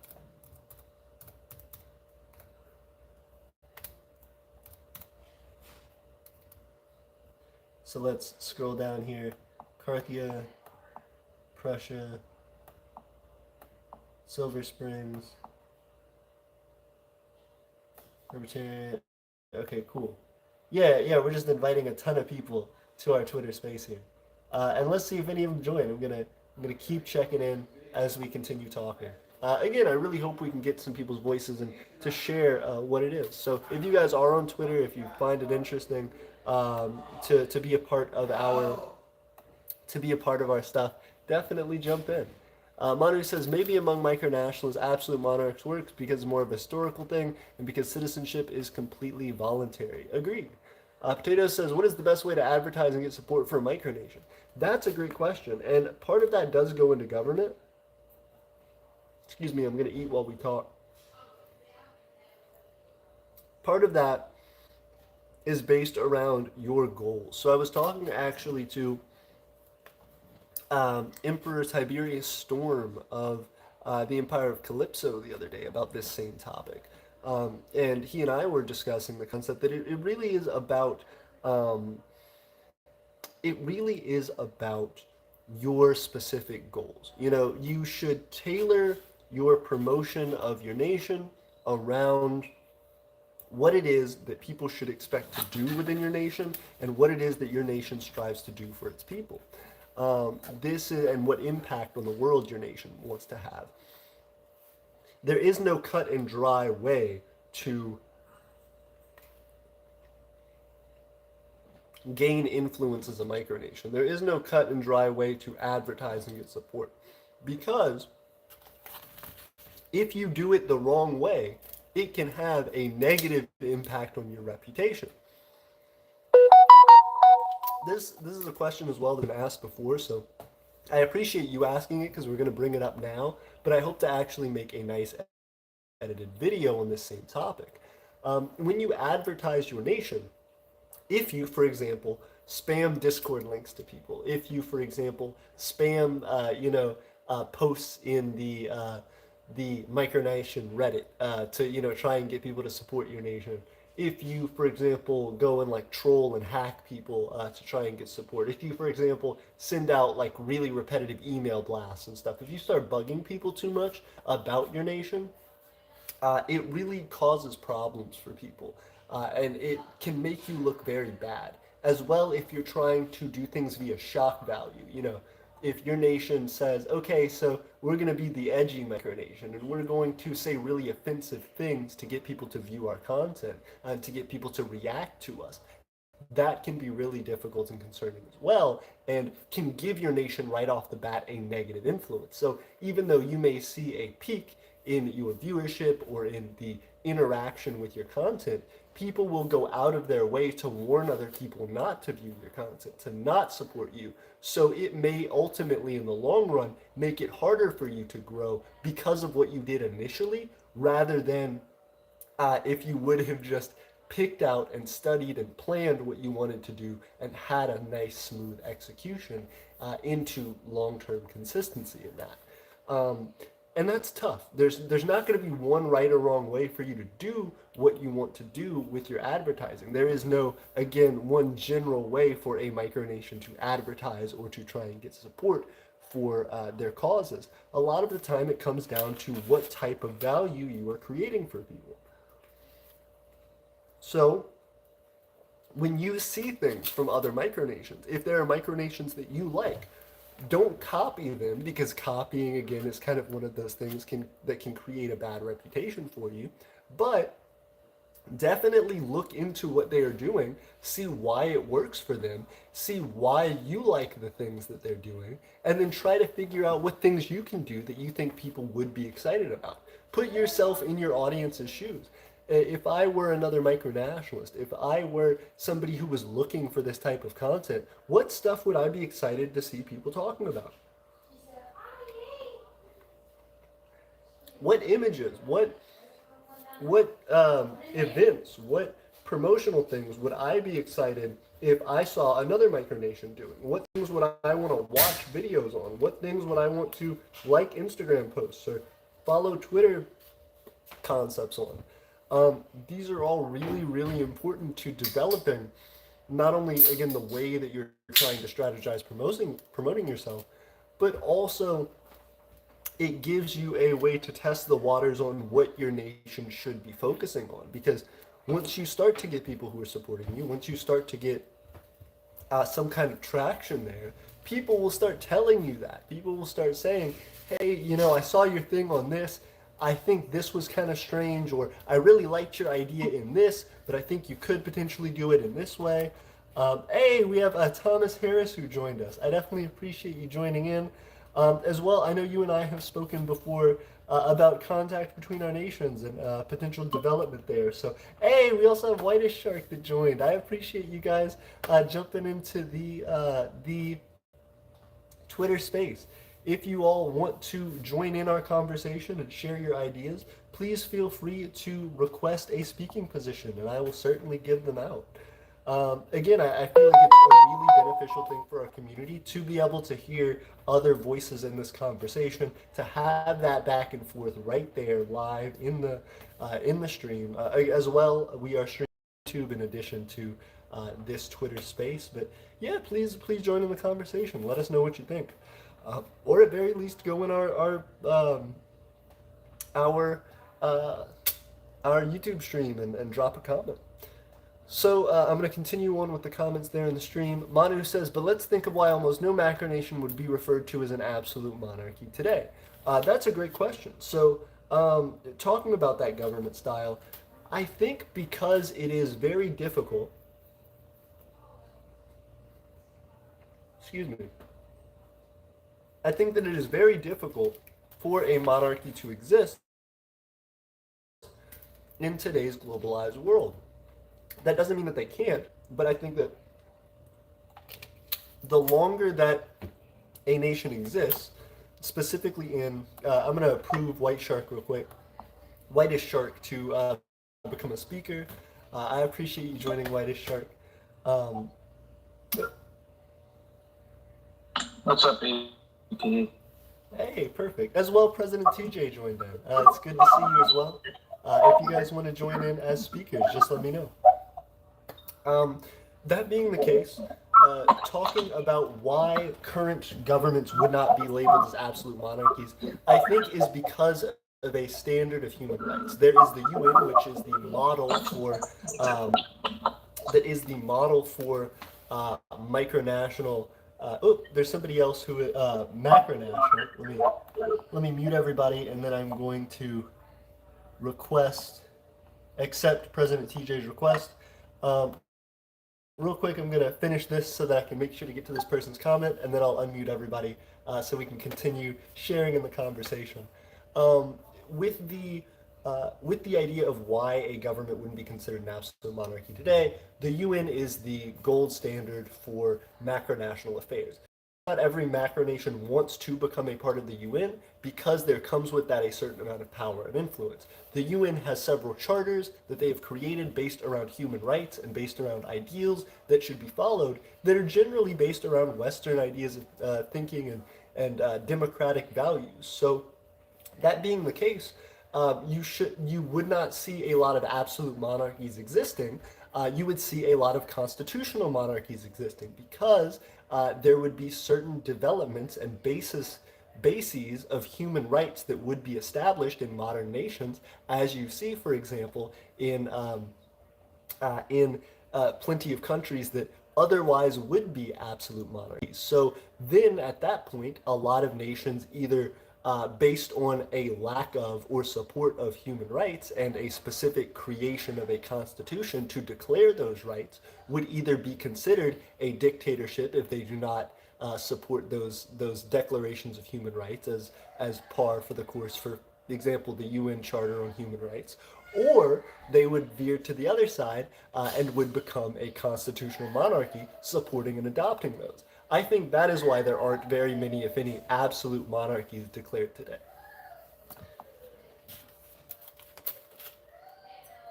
But yeah, I've gone ahead and unmuted everybody, so if anybody does want to weigh in on that, they are more than welcome. Right now, I have like YouTube pulled up so I can see the comments. Oh, absolutely. Let me go ahead and read some more. Matt said, good question, Potato. Sabotat said, I'm in a massive history buff, so I don't know if I will learn much, but I am extremely active in United States politics, so I'm excited. It being my first time. Hey, congratulations. I'm excited for you to go to DC and get to experience some of that. Manu says, oh, I'm sorry. No, hello. Didn't interrupt. I'm pretty sure this is our first time talking. Yeah, so, hello, AP. No. Hey, President TJ, how are you? Like I said, planning to go to DC. Just got back from my house. To my house. Oh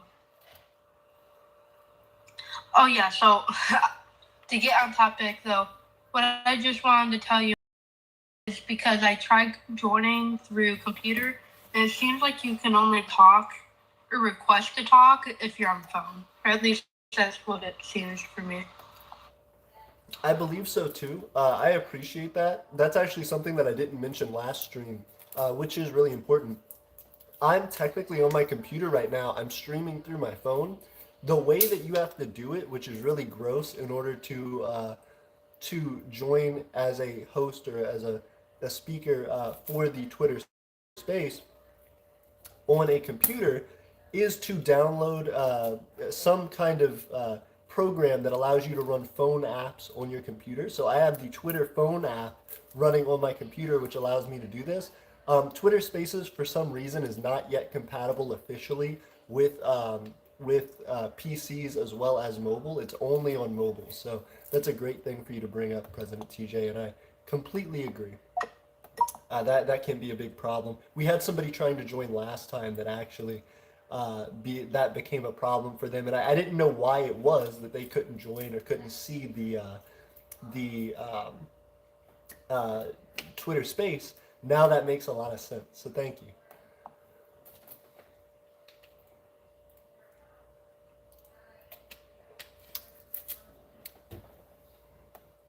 Let me see if I can go ahead and read some more comments. I did see that Mr. Harris, you jumped in as a speaker. I'm glad to see you, and at any time you would like to jump in and talk to us about some stuff, please feel free and let me know. Let's see. Sabotat says, if Sabotat dissolves, not saying it will, I would immediately join Aeternia. Thank you so much, Sabotat. That means a lot, and it's a big part of us trying to grow and trying to continue on. Aeternia certainly is not for everybody. We have a specific culture and lifestyle that we're trying to develop, but that being the case, I'm really proud to think that some people find it for them, and I hope to grow that audience as much as possible. I hope to make Aeternia something that offers enough benefits and enough assets to an individual that a number of people would consider joining and saying, well, this is just a good move economically, socially, culturally for me to invest in.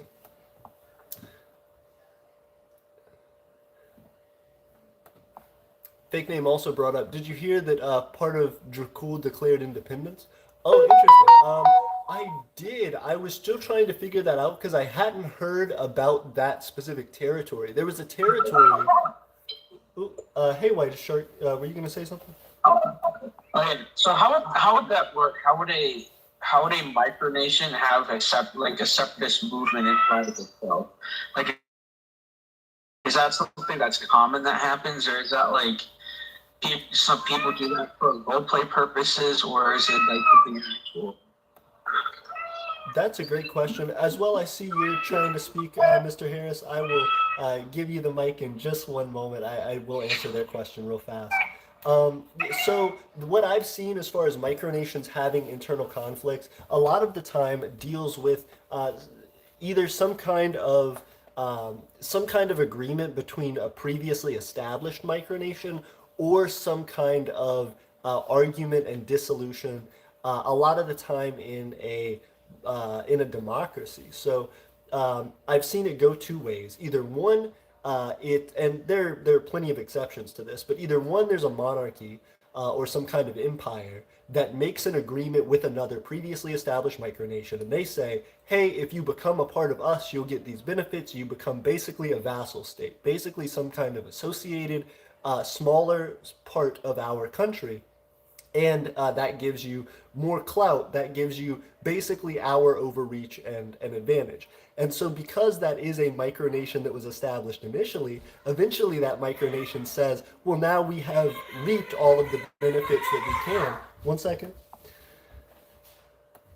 We've reaped all of the benefits that we can from this arrangement, and now we're going to declare independence again. Because they're this micronation, because they were independent already, eventually, more than likely, they're going to seek that independence again, and it's only a matter of time.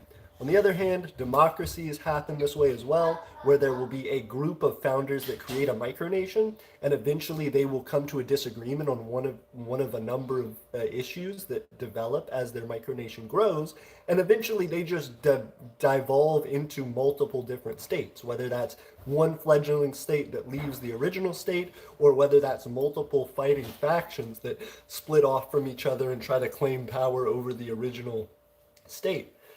This is something that happens all the time, and that's the primary ways I've seen it happen. Although it seems like Dracul's circumstances are unique, where they don't have this they don't have this like violence or this like negative aspect to it. It seems like they had a micronation that joined them at some point, became a part of it, and then they just kind of mutually agreed to like separate again. I'm not sure of the details though.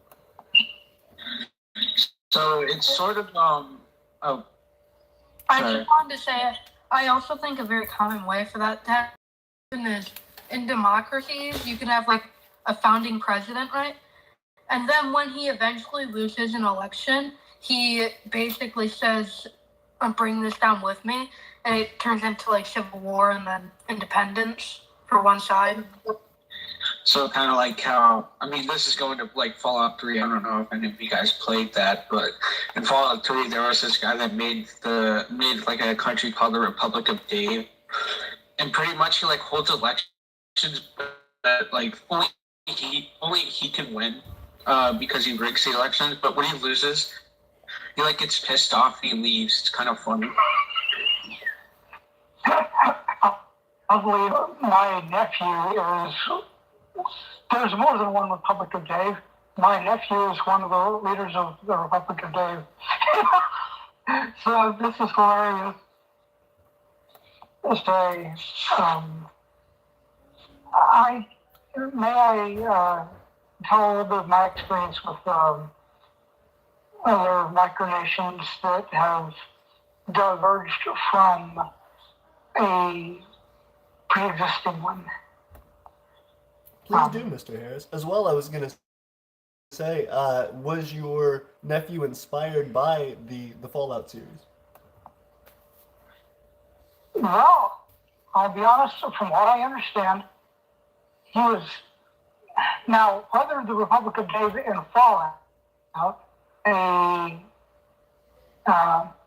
different one or not, I do know that my girlfriends. And I do not know if it's the same one or if it's not, but I do know that he is an active part of the gaming community, and so are his friends. They started it in high school and continued on college, but that was a non-event. But there are still a few of at least his Republic of Daves that are still continuing. My first experience with these micronations hiving off, and that is the pagan term for it, kind of like a hive of bees or dividing into two different colonies. And in paganism, we refer to it as hiving off. And that began fairly early with us. Transmissionary Order of the Celtic Cross. When we began as a schism from the Reformed groups of North America. And it was several years later, let's see, we hived off in 1984. 1994, we had accumulated around us in our bylaws all of the requirements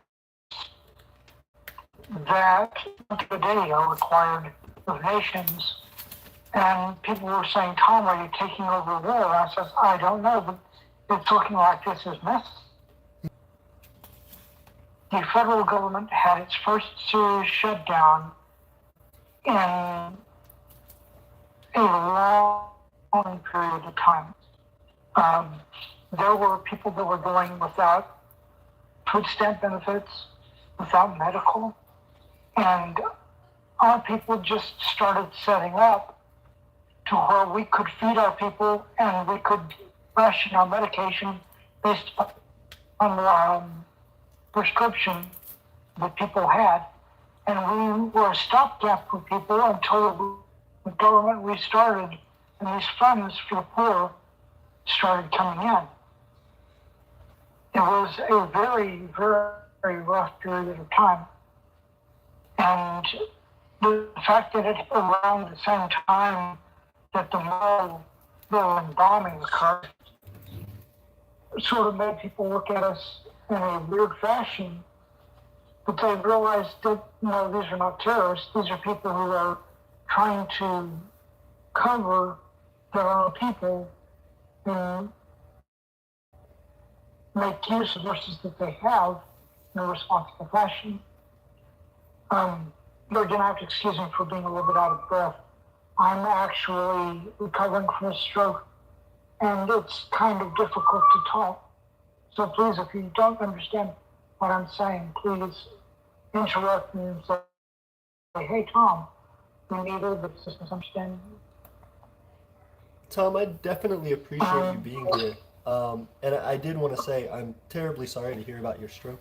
That sounds really rough, and I definitely don't wish that on anybody. I hope you um, I hope you were able to find a little bit of comfort in what you're going through. And I appreciate you sharing your experience with us. It seems like you've been a very large voice for a long time in the community.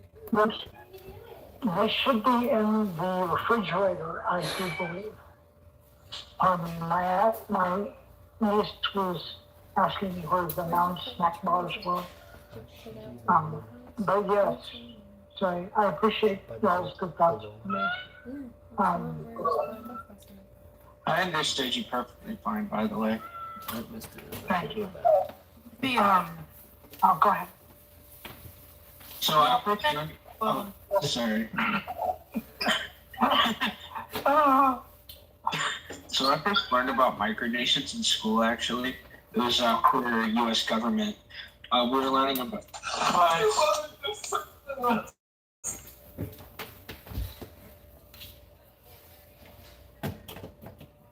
Okay. Oh, sorry about that. Gonna continue. Oh, yes, please, Tom. Please continue. Okay. We have several groups both hiving off of us to take what we did and begin doing it there in their area. The MOCC has what at the time was, but it really became the cornerstone for a bunch of other laws. Nowadays, it's about 100 pages of bylaws that are smacked together from different resources. By the way, never hesitate to borrow from other sources because Queen Violet of DeBoss has said, we stole from the very best.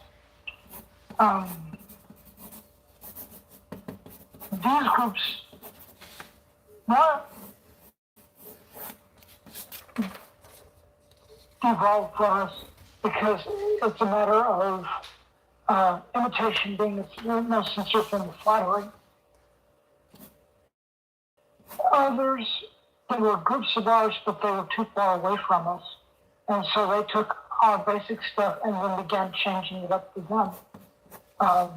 There's one group, we're located in Kentucky, and there's a group that was pardon me, we are in Oklahoma. There was a group in Kentucky that began doing that.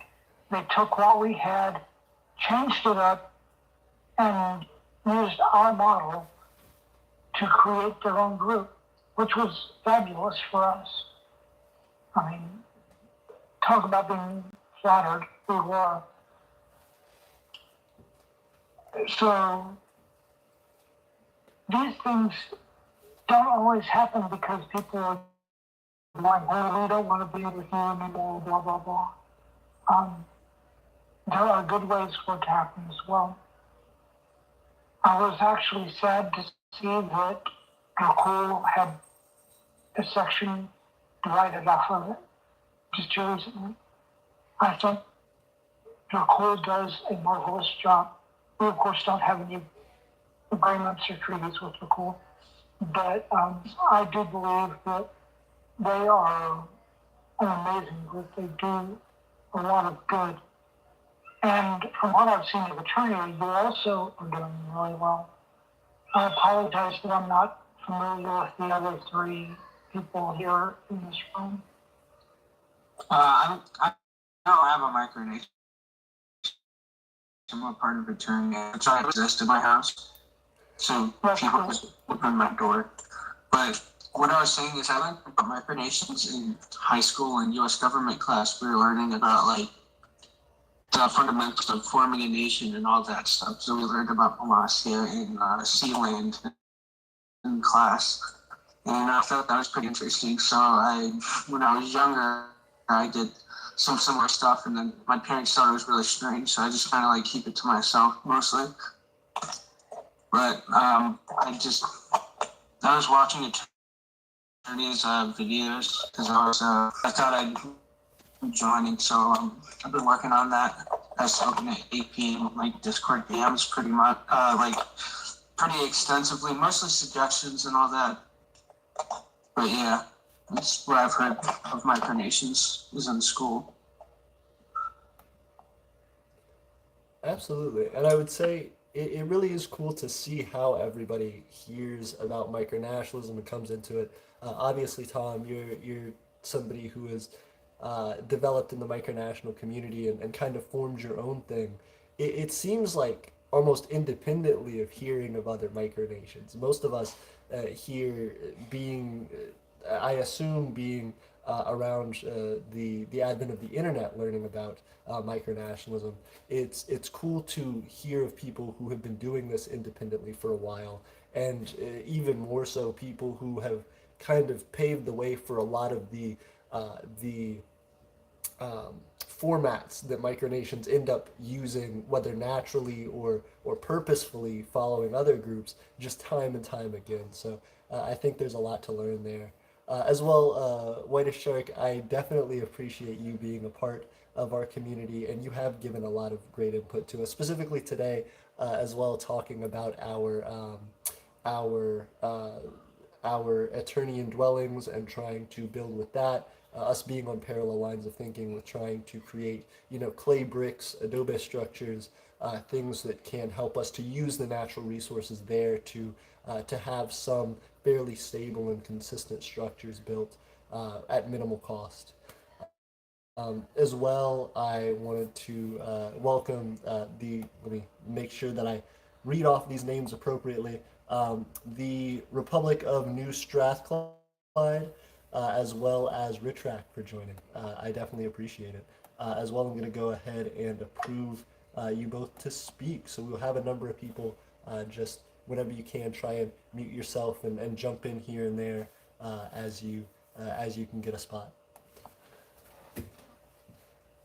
So how I figured out about micronations is, so I originally started Sabtab not knowing that micronations were a thing, and eventually I found, I don't know if any of you know of, he doesn't do it, Darren for super president. He was pretty popular, and micronations are actually, not common, but actually a thing that other people do. So I looked around. Aeternia was one of the first ones that came up, of course, because they have pretty big views, not gonna lie. So yeah, I figured out that micronations were a thing, and through Sabbath, looking for ways to improve my country, and that's really how. I respect that. I was gonna say I definitely have heard of Darren for Super President. I followed their stuff for quite a while. I know tragically Darren decided to move away from the micronational community, but it was good to see him get to kind of find his own more in the gaming community, and I still follow his gaming stuff to this day.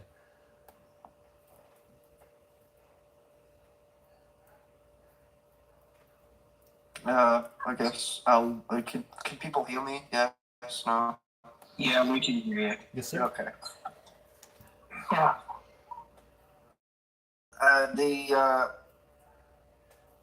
The way that our nationalism was, the staple came involved. So I think more at first it was like a little bit of a joke, and then a week passed, and I was like, right, okay. Maybe this could be something that's a wee bit serious. I continue forward with this, and that was what year is this? 2020 to 2018. By the way, for people that don't know me, my name is Grant. I come from Glasgow, Scotland, and yes. I mean, you go through all these things that that you need to do, or X, Y, Z. A formation document, a constitution, legislation. Eventually, try and get citizenship to the door. And it seems like a lot of work at times, and it looks quite daunting on paper. But if you put your head down and think, you're right, okay, what can I do? Can I do this? Can I do that? How can this be done? What way does this make this better? It's little things like that like mainly I need help with, because my motivation to do certain things right now is absolutely zero. Go away. Yeah, so that's I'm trying to word this in a way. Can I just say something real quick? Shout out to Twitter space, because I have literally been following this channel for over a year now. It's like my first time audio. I've had multiple conversations through messaging, but first audio talking with them. So shout out to space. I appreciate it. I will say thank you very much, President TJ. If you guys don't know President TJ, I do want to plug his stuff just a little bit. He has a website that he's been doing, I believe it's the Saban Sheep News, where he has been covering some Aeternian topics as well and some Aeternian news, which we're really grateful for. So thank you very much. We've been updating him, and he's been following along with some of our stuff as well. Grant, if I'm mispronouncing your name, please let me know. But Grant, it's wonderful to meet you. I'm glad to hear that you're talking to us all the way from Glasgow. When I first started doing this, it was wild to hear that there were people outside of literally 4 or 5 people that I know who were listening to this and spending time learning about micronationalism. It's really cool to see how big this community is, and I would say as well, just from what I've seen, our Discord community, I don't mean to plug us too much, but we do have a good number of people in there who are actively working on developing nations and talking to each other, and whether it's diplomacy or whether it's just helping each other out, whether it's kind of advertising what they're doing as far as showing pictures of work that they're doing, or talking about different communities and different groups online. I think our Discord server is a pretty good way to find some of those answers, or at very least to kind of piggyback ideas off of each other and get some feedback. So if you want to join there, you certainly can. And as well, we have tried to cover some informational videos on what I felt like when I first started into micronationalism, were things that I struggled with and that I saw other people struggle with. So we have videos on micronational basics, creating a name, a flag, all that kind of stuff. We also have one specifically around culture, so just why culture is important, talking about micronational uniforms and outfits as a part of your culture.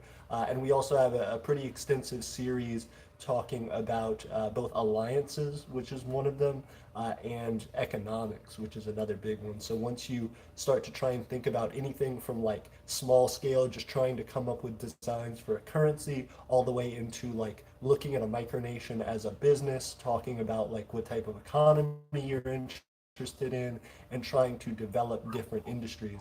We have kind of the gamut covered there. If you are interested, that may be a source of help. If I may, when you are facing zero motivation for any projects, and trust me, in a nation, everything is a project. I don't care if it's a longer day, or if you are trying to come up with a new logo, or if it is washing dishes. Every project is a national project. Save your notes. Keep those binders full of notes, or folios, or whatever you want to call them. Keep them. I don't care if the notes are written down on paper towels, notebook paper, if they are printed off on your computer, but save them back. Because some of these notes that you are setting aside now and go, that was awful, and you're tempted to throw it away, give it another look in about 5 to 6 months. You might find a gem of an absolute sparkling diamond that you're going, oh, that's what was under all of that. Don't throw away ideas. And even if you're tempted to, eventually you might be mentoring someone else. Give them what you think are some bad ideas and say, fix it. You're wanting ideas for this is an idea that I have that didn't fit with mine. Give it to them and say, fix it. What would make this work in the context of your micronation? Because, as has been mentioned, it is not only the flag, it is not only the Constitution, it is not only the laws, it's not just uniforms. Trust me, when it comes to uniforms, the MOCC and embossed, except for liturgical garments. We have gone now since 1983 and have not required uniforms. We use street clothes for everything. We're not fancy. And we do mostly, what we focus on is our people. What is our foods? What is we have everything that's Irish to Native American, several tribes of Native Americans. We have things that people have absolutely thought was ridiculous. And some of it comes from when we were playing Dungeons and Dragons, when we were tabletop role-playing games. Some of it comes from the Society for Creative Anachronism, because we formed a household time. And it has come together. Not when we were doing historical reenactment, applied very strongly looking things like, what do you want to, Mrs. Roller, let's do it here. One of our guys started up a food truck in Muskogee and has been doing Vietnamese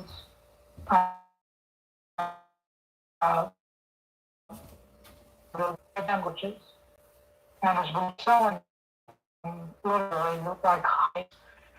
And the idea for some of it came from what was developed on those little bitty notes, just scribbled down here and there.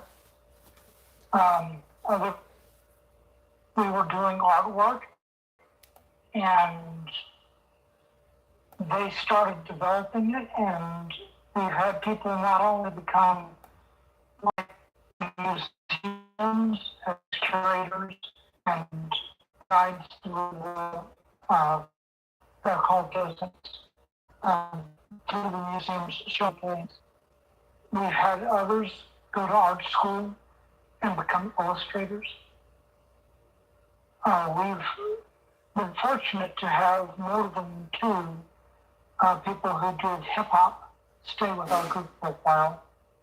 And we were able to throw our efforts behind them as a street team to get people to go to their concerts.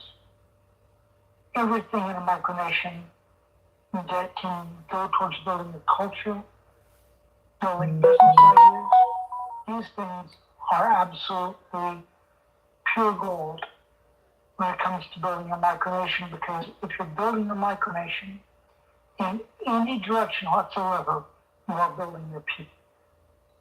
And your people are pure gold.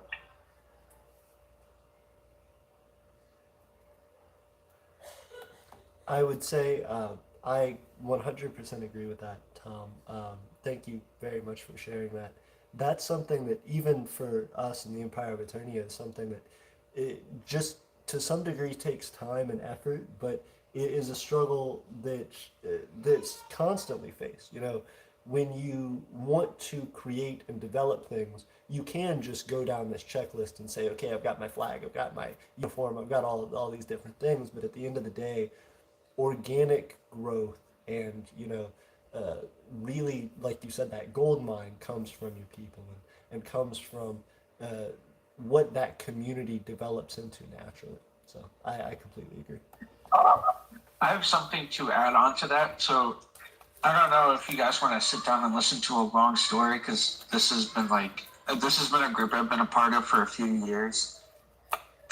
So I was so back in January of 2019, I was playing this game, Red Dead Redemption 2, and I got bored because like none of my friends were playing it. We all got it on Christmas, like, yeah, we're gonna play this game, and like everyone else got bored of it but me. So I thought I'd join like Milsims on it, and I did, and I met one of my friends, Reddish Chart, and me and him did a coup against the leader because the leader was kind of a prick, and we successfully did it, and we were attempting to run our own group. Now, this is tied into like culture. My friend, he because he's been doing this longer than I have, he took a break from it, so it was just me running this entire group of people that left this other Milsim. And that was very stressful for me, for someone who's never done something like that. But I eventually learned and started doing things on my own, and eventually I owned group. But then my friend asked me, hey, I'm starting up this group. Would you like to join and help me run it? So I did. And this is called the Empire of Kafka, which is a German Empire style group. And I was a field marshal in that, so it was mostly a military group, but we did have some government stuff. It developed government stuff later on, as it had its own culture. But I was in the military for a while. We had a very long world war. It lasted 5 months with other groups. Eventually, it ended, and it was kind of dead for a few months, and then, well, it was just kind of a place for us to hang out. But we developed our own culture, family. We had our own uniforms, our own customs. Like whenever you saw royalty, you had to kneel down to bow to royalty, and you had it was like a whole thing. We had government positions, which is one I got because I had colonies that I brought with me, and so I was appointed a military governor of those islands, and they've just been there. They haven't really done anything really, but there's a whole lot. It's a whole lot easier to make if you have a group of people to start building that. So like things from other people's backgrounds will form culture, and so that culture gets like mashed together. That's like, just to put it plainly, that's how culture starts. And so people who are together a long time start rubbing ideas off of each other, and they kind of just form these norms, I guess. I think that's well said, White Shark. I definitely think that inspiration from that, like you said, initially starting from a video game, can kind of come from anywhere. That being again, like we talked about with Fallout as well. Tom, one thing that really interests me, if you have time to speak on it for a second, I in learning about your nation and in trying to understand more about it, it has this very long history and it seems like a very rich culture. How have you dealt with, because we're talking about governments today, how have you dealt with governance and, actually delegating positions and interest within taking on tasks for your nation? Do you see that those positions kind of ebb and flow? Or are there a lot of people that change out? Do you kind of appoint somebody something and then leave it for a while? Is that something that happens? I mean, I know there are some nations that really don't even have much of a government. It's interesting. Um, Maybe I should begin, because the Mokitic kingdoms, there's more than one, and there's some that I have something to do with. There are others that I've had nothing to do with whatsoever. So I really have to, my personal experience, rather than all the different possibilities.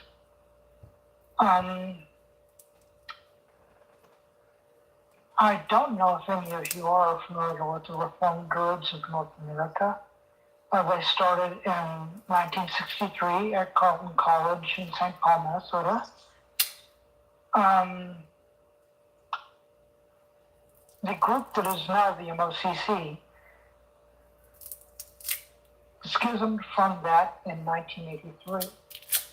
And we started out with a tribunal form, which the RDNA also had a tribunal form of local governance.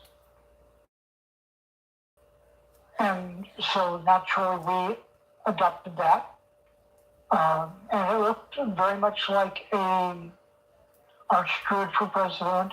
And then we had two other people standing in. One was the reeve, which of course is like an exchequer or a treasurer. The other was an archivist, which is kind of like your secretary, but it's also a bit of a librarian and deals with regalia. And so we had this form of governance that we inherited. We are marvelously not original in any way, shape, or form.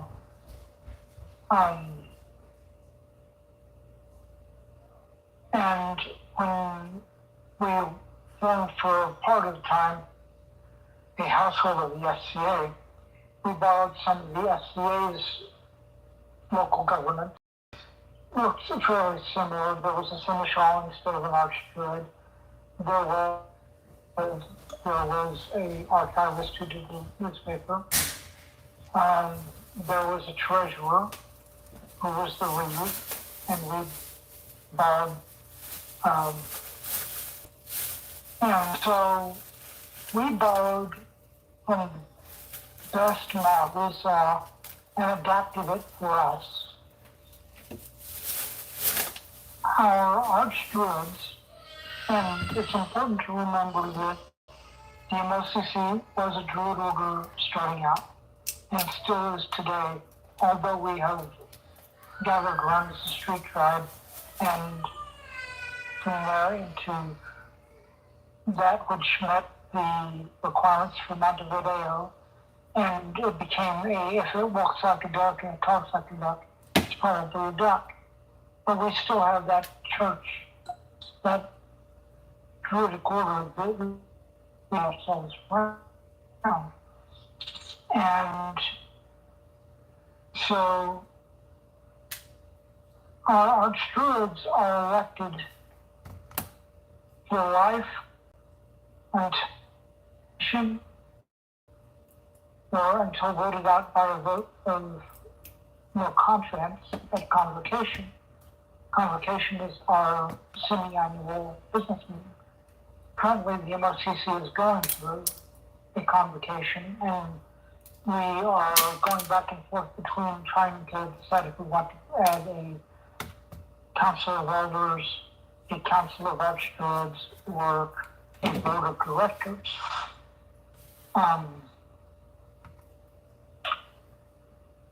Two of these offices, the local archdruidic office of Three Chairpersons, there are a total of 30 offices that can be added to a local convocationary. The local convocationary is kind of like a petty kingdom or clan lands under Brehon law. And so as we see these needs identified, we say an office that needs to be filled, let's make the office, make it self-descriptive, And if anyone wants to step in, we'll vote to see if we have confidence in them to do so. Go from there to where we picked back up with the Kingdom of Dubast as a more secular manifestation of what the deal was. Again, Dubast began as a tabletop role-playing game thing. And we came up with a council of 8. Oddly enough, we had 8 players that were there at the table around us. We were heartily bound together by and lots of food. I didn't mean lots of food. We had a meal every time that we gathered.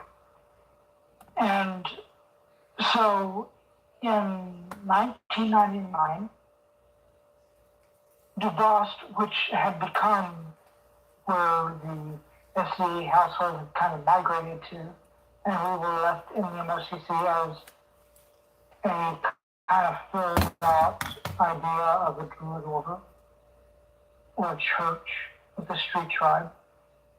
And from about 1999 to about 2014, Dubast stayed in the back of our archives. Again, never throw away your notes. Say never, never, never. In 2014, it became evident that we needed a secular format for what was going on with TLCC because we could not have an extremely secular thing with us being a church. But there were more people that were coming into the tribe. I mean, currently we have right at about 500 people, which for a micronation or set of micronations is positively huge. And we said, okay, bam, let's re-dust off the Kingdom of Dubast. My cousin Laura and I went from here in Seminole to Tulsa. It's about a 3-hour drive. And we brought out our olive oil and the diadem, placed it on Violet Davis's head, and anointed her as the queen of Dubast. This happened after a lottery, by the way. And choosing officers by lottery is not entirely unknown to us. We take the available names, we stick it into a chalice, we wiggle it around for a little bit, toss them around, mix them up like a good salad, and draw a name out. Well, the name that was drawn out was Violet. And Violet has been reigning exceptionally well over the Kingdom of Dubast since 2000. Let's see, we pulled it out in 2014. We had her the coronation in 2015. That's 7 years. I know that most of you have seen the rise and fall of many micronations, sometimes within a matter of weeks, sometimes within a matter of a couple of years. The MOCC and Dubast are very fortunate because we have been going on since 1983 with the MOCC. And we have adopted solid models that we have used. Of course, the Druid Order more or less looks like a medieval religious body with bishops and stuff like that. Except for bishops, we have archdruids. We have a school. This building up to the school was absolutely essential to passing on knowledge. And we used the 7 liberal arts model of doing it, which of course dates back to Pythagoras. There's the early ecumenical councils of the church. We have used the 12 tables of Roman law. You know, that, of course, dates back to the Council of Nicaea. It dates back to the founding of the Roman Republic.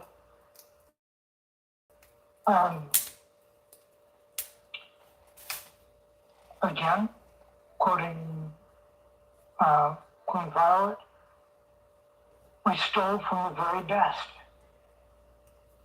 Even our labor laws, for instance, we don't rely on civil law for that. We went back to what was a very solid set of rules back in the 16 and 1700s, up into the 1800s.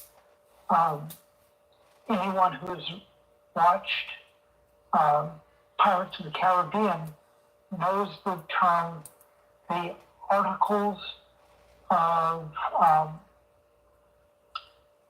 you've got to forgive me,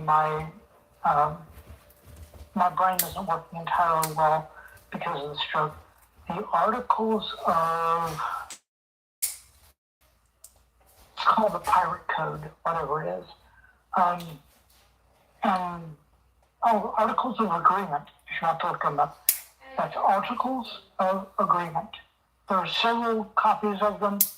We took the different copies and we sat down and wrote them all out to where one of them was missing, we stuck another one from another set to where it looked like it filled in the holes. We did the same thing with the 12 tables of Roman law, by the way, and because there are some copies of the 12 tables of Roman law that are incomplete and are kind of filled in, rightly or wrongly. But I'm not with using the Articles Agreement, the Pirate Code, works sufficiently well for when we are doing things like free markets, when we are doing a startup or a lawn service, to where everyone gets treated fairly. We don't have one person making all and ignoring their business to what fails later. We don't have people acting foolishly around dangerous materials. And it's a wonderful experience when you use these old laws, these old rules, and you take your time with your people and sit down and say, does this make sense for us? Have we a lot of people? Of course we have. Back in 1994, I want to say, there was a magazine called Llewellyn's New Worlds, and it happened at the time of the World Parliament on Religion, or the Parliament on World Religion, something like that. And we had tried to get in touch with the RDNA at the time. And of course it was a huge mess. We were dealing with the responses from that particular ad in the Llewellyn's New Worlds for a good 4 years. But there were people from all around who says, we want to start up this. Can you give us your bylaws, your ritual that you use? How do we do it? And we wrote to them, and we had, I think it was one time, 25 different groves all over. And if you look at Druid groves and all of the religious circles like house churches, and then you look at Micronations, you will see a lot of similarity. The similarity isn't there because of the mindset. The similarity is there because of the demographics and the dynamics that any group goes through. If you have to look it up, there's something called the Pareto principle. That's Pareto principle. and that's spelled Princeple.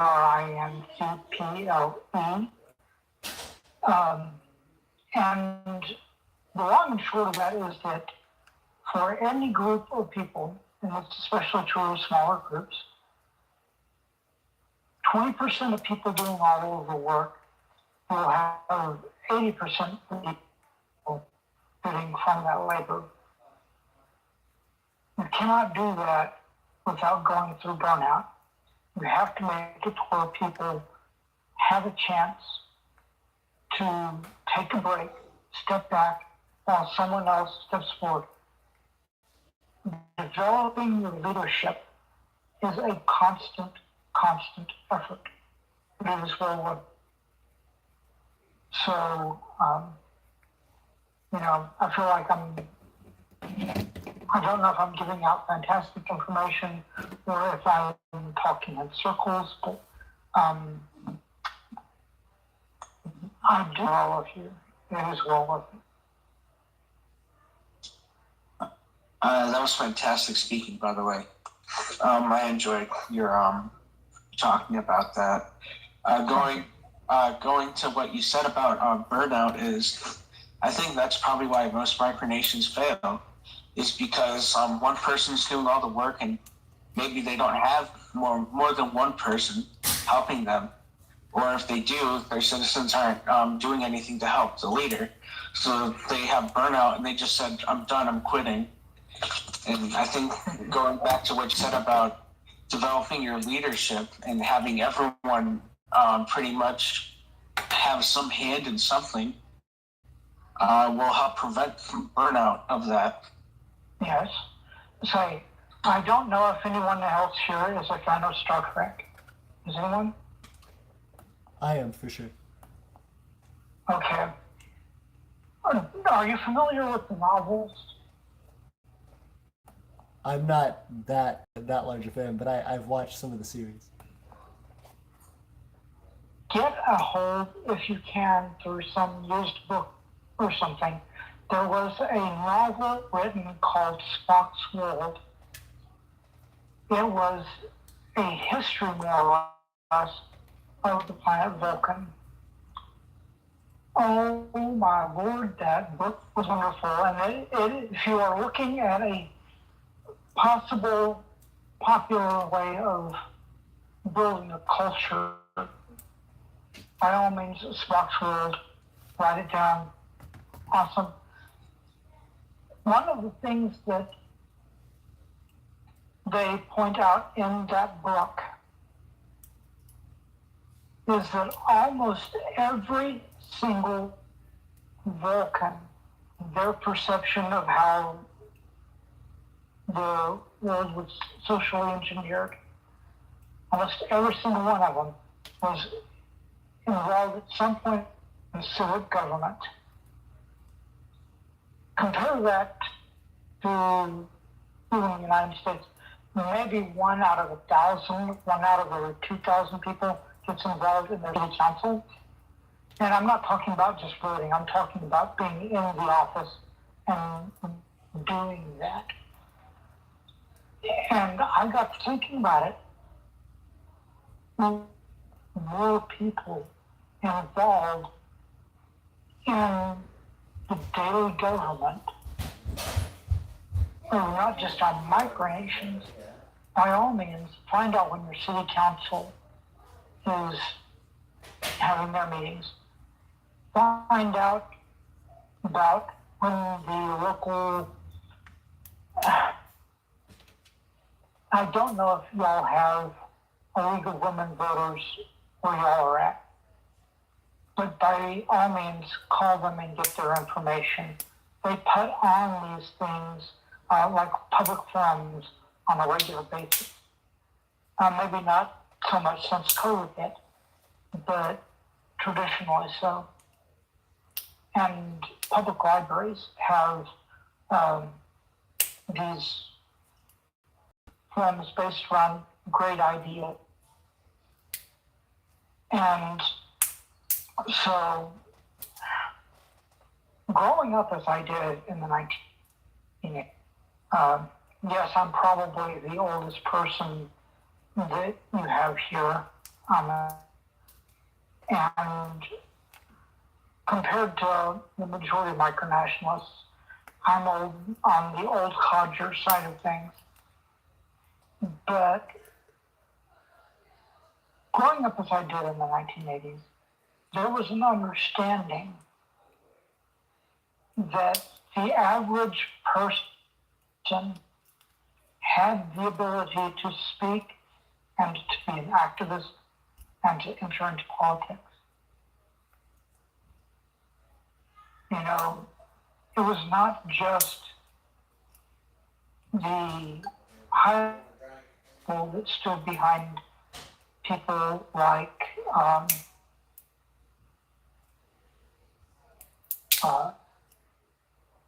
oh Lord, it would have been anyone standing behind Martin Luther King Jr. When it came to John F. Kennedy and his brothers, everyone expects that to have been such. It didn't become an elite club until after years and years and years of, I want to say, it was one of John F. Kennedy's younger brothers who was the speaker for such a long time. But they were talking about Camelot. When it started out, it was not Camelot. I think it was John F. Kennedy's father or grandfather that was a bootlegger. I mean, we were not talking about the high elite. My own dad was a bootlegger. So he ran moonshine to Muskogee so many times it wasn't even funny. One time his car it jumped a hill during a police chase and wound up in a park pond and was not taken out of there for a number of years. So never think, regardless of your background, other outlaws that became magnificent leaders, sort of, even included the leaders of Saudi Arabia. They were absolutely nothing but a geek squad, you know. So, you know, never discount what a person can be before they enter into politics. Because a lot of times what you learn from these other things gets reapplied.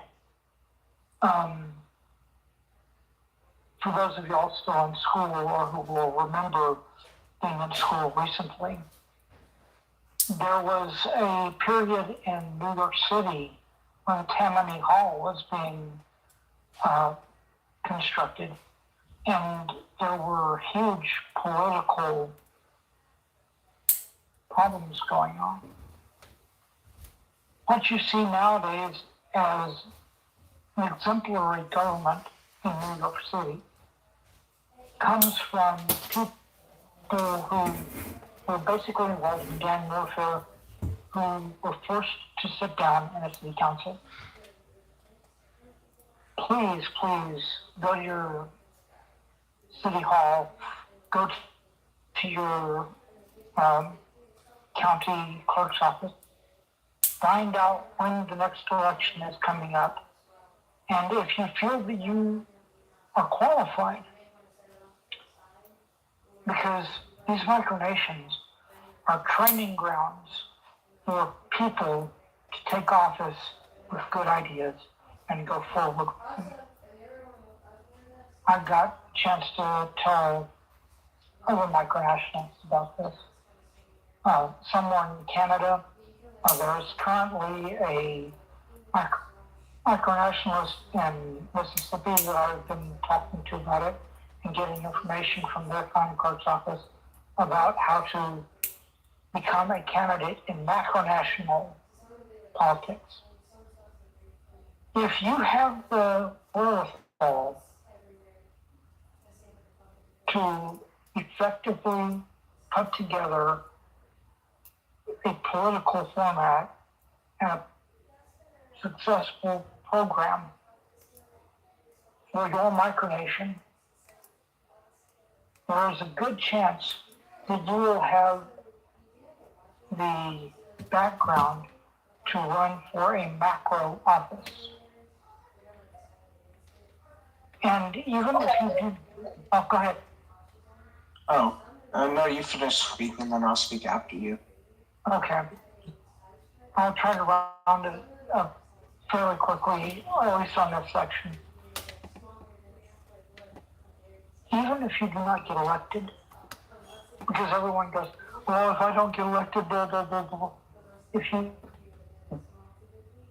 put your ideas out there, if there's a local newspaper, take a news blurb there and say, I'm running for this office. Here is a news blurb. Here. Chances are, even if news is not slow, especially if it is slow, they will print that. They may take your picture and you get a photo to put in your family album or throw up on Facebook or whatever. Even if you do not get in, another politician down the road may well use your ideas as part of their platform. I did that in 1994 in Muskogee, Oklahoma, when I led the district for city council. My ideas did not take root until about 5 years ago. And finally, there was a teenager that looked back through the vertical file for the newspaper and ran across those ideas. I'll run on this. And he was the first person to break the good old boy system in Muskogee. And all of that from them doing a newspaper story on me running for city council with one political sign and me holding my dog. Never give up. Okay, why don't I'll hand it back to you. So, in school, I talked to my teachers a lot about politics, especially like one of my one of my teachers about politics a lot. And the thing is I've had a lot of people tell me you should become a politician, that and you should run for public office, but I'm just like, public office seems just like too much of a business nowadays, and it's not really, for me, it seems like it's not really for the people anymore. It's for the people who are in charge, and that's why I just really don't feel like running for public office. I would if it was for the benefit of the people, but to me, it just seems like it isn't anymore. No, what they should say something real quick. That Satch on the sabotage. I was gonna say this right after Thomas, but then that just was perfect timing because the founding nation was that politics is now not always, but mainly just targeted for wealth and power of the politicians. Not really any benefit to the citizen or publicity to the politicians. So Sabotage was actually founded for a representation of our citizens. You can go ahead, Rich. I see you have your. Okay, first, before I start speaking, can you guys hear the background noise? You sound fine to me. But it's not as loud. Are you Richard Beckford? Me? Yeah. Yeah, that's me. Yeah. Okay. Anyways, yeah. I feel like I think the reason that we would ever get elected into office is to change that. You know how you said that most of today's government is usually just for the benefit of the guys in power. Well, what if the reason we get elected is to change that sort of thing? And I know it's possible to do it nowadays because it's ingrained in our system, but it's not impossible. We've seen it happen in, Vermont is a pretty easy example, but in Maine, they have a centrist, I think they had a centrist guy in power that wasn't affiliated with any party. I think it was the governor or something. But anyways, regardless, there are plenty of examples in the US that show that independents can get elected into power if they try their best. That is true, but the thing is, even after you get elected, you may win the election because the people like your ideals, but then even after that point, the government could just not work with you because of your campaign. Oh, I will assure you, if you get into government and you are bucking up against the good old boy system, they will do everything in their power to make sure that you are not successful. Which is what usually happens in Congress with all progressive ideas. It's like during the Civil Rights Act, Congress just didn't really want to pass laws for desegregation, and then so that's what you're speaking about, going against like that system. I call it just the status quo, but I'm sure everyone else calls it something different. But yeah. I agree. And then going back to like what you were saying, White as Shark, about the civil rights movement and touching on what you were saying, Tom, I agree. I think a lot of the time, if you're bucking against that system, you will see things like even when segregation was officially changed as the policy of this nation, we still had plenty of things that were created as substitutes. You know, that's where the whole Jim Crow era starts to come up. That's where you start to see things like gerrymandering start to take effect, to be able to still keep a lot of those old ideas in place, to hold that tradition in as long as possible, to make it a long fought issue to slowly change at every single level. But I think Tom hit the nail on the head, giving this anecdote and saying that, you know, there is specific instances even in his personal life where he has seen his ideas, as well as I'm sure plenty others, who it just took enough time, it just took enough people revisiting these issues and saying, independently of anybody else, hey, this is not right, we need to change this.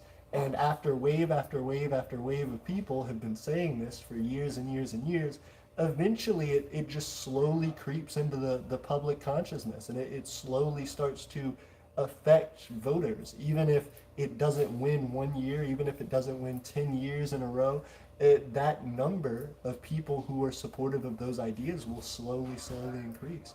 I mean, I know this can be a controversial topic at times, but even things like legalization of recreational cannabis and stuff, if you just follow the demographics of that, you'll see that for many, many years in a lot of these states, because of different ideological perceptions of it, it was very, very negatively opposed. And over time, the votes and referendums that occurred in these states independently would slowly start to rise in popularity until eventually it just happened to overturn 1 year and work out.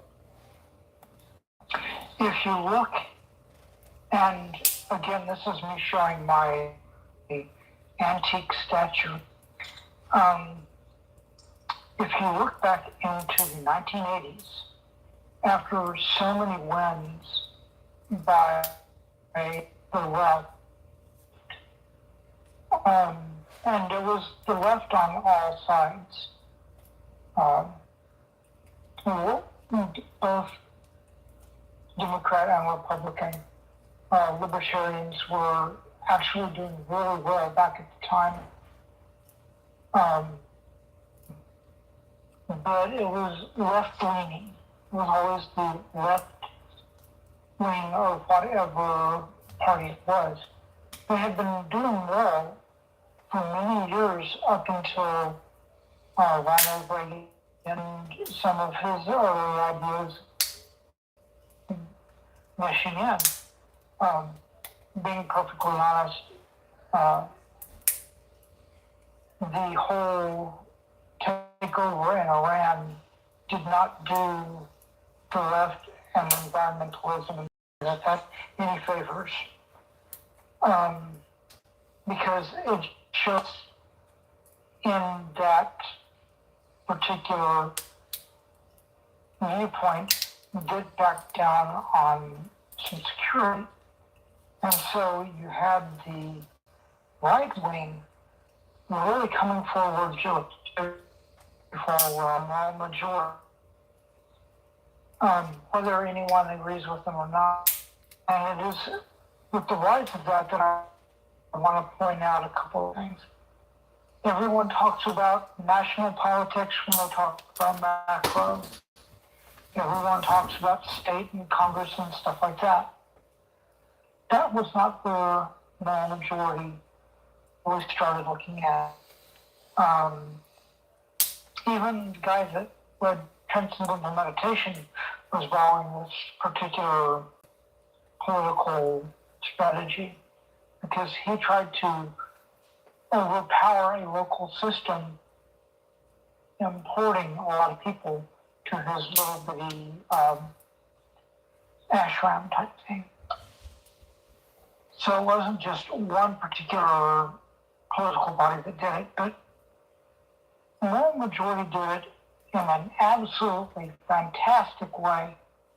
I mean, he did for micropolitics what Adolf Hitler with his Mein Kampf and the policy of Blitzkrieg did for what America has done since the Tet Offensive and since Operation Desert Shield.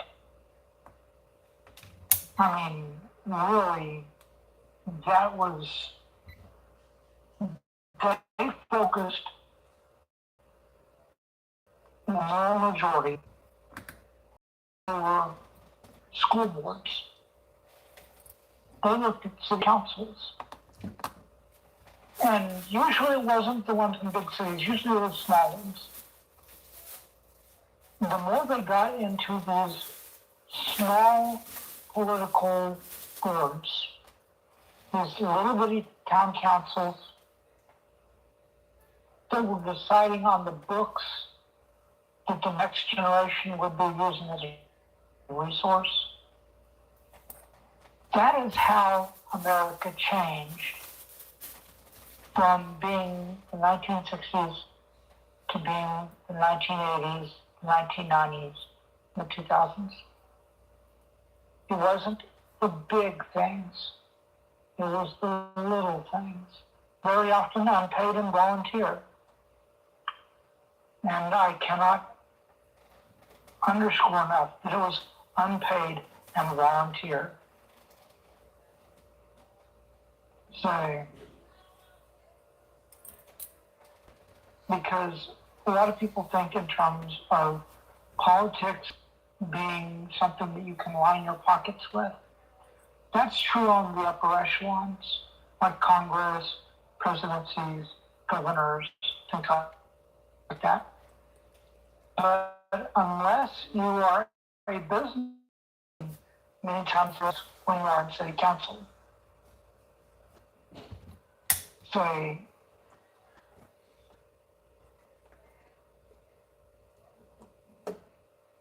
because you've seen another child go through an injustice you don't want to see.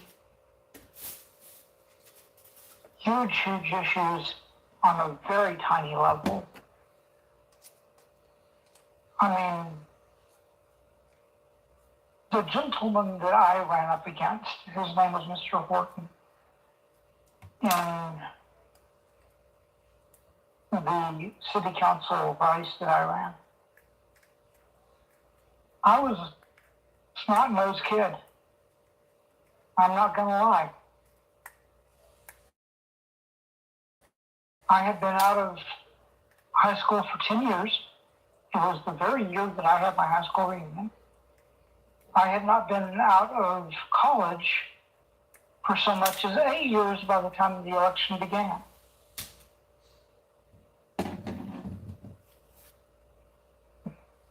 Was I anywhere near politically astute? No. I walked away with just under half of the vote.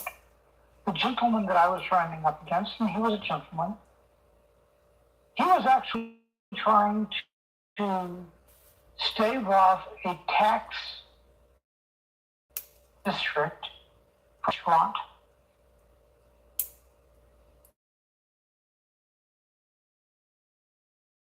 I cannot fault him for wanting to. It was a unpaid position. It was volunteer. Was he going to get something out of it if he won? And he did. Yes. Because the zoning that would have affected his restaurant was on the docket to be addressed by the city council. There are people who, oh, go ahead. Apologies. So he found a need, or he found he found something that would affect and address that issue. Bingo. And your local politics, and to go into local politics, what I would call the micro of the macro politics, do so because there is a personal issue. It may be unpaid, but they're like the zoning law. It affected the taxes that he paid in to the city. So even if it was not paid as in a payroll check to him, it was paid by affecting the taxation, by affecting our infrastructure that would run to his restaurant. And we're going to find that again and again. My question to each of you, because being in micro politics, there is a reason that you are forming the micronations. My question, yes. Here, finish what you were saying, and then I'll answer your question. Okay. My question, and to a degree my advisement, is you have an idea or a protest that you are bringing forth, unless it is a hobbyist or simulationist micronation. Those also have their place, say, but when I deal with politics, and it sounds like a couple of y'all are disaffected by what is going on politically, is there something on the local level that you can do in a qualified manner without being responsible to bring attention to it and to possibly affect it for the better? With that, I'll let y'all ruminate on it and come up with an idea. So the reason why I'm involved in micro nationalism is because I'm dissatisfied with how it is in the United States pretty much, and I thought it was a way for me to bring forth the ideas that I have probably could never implement on a national scale. So I thought that trying to do something on a smaller scale would not only give me the experience to maybe help on a town or a state level sometime down the road, but also a way to impact others and hopefully help people along on developing their dreams in a more of, all right, this is what we got to do. Here's my ideas of how we could do this and how to make this better. Things like development of transportation, which is I'm into trains personally, but like developing transportation, road signs, infrastructure is something that I like to plan and think of ways to improve. So probably one of the things, if I ever got into public office, is to improve public transportation for certain areas, because especially in the South, even though transportation is okay, it's not as bad as it was in like the 1800s.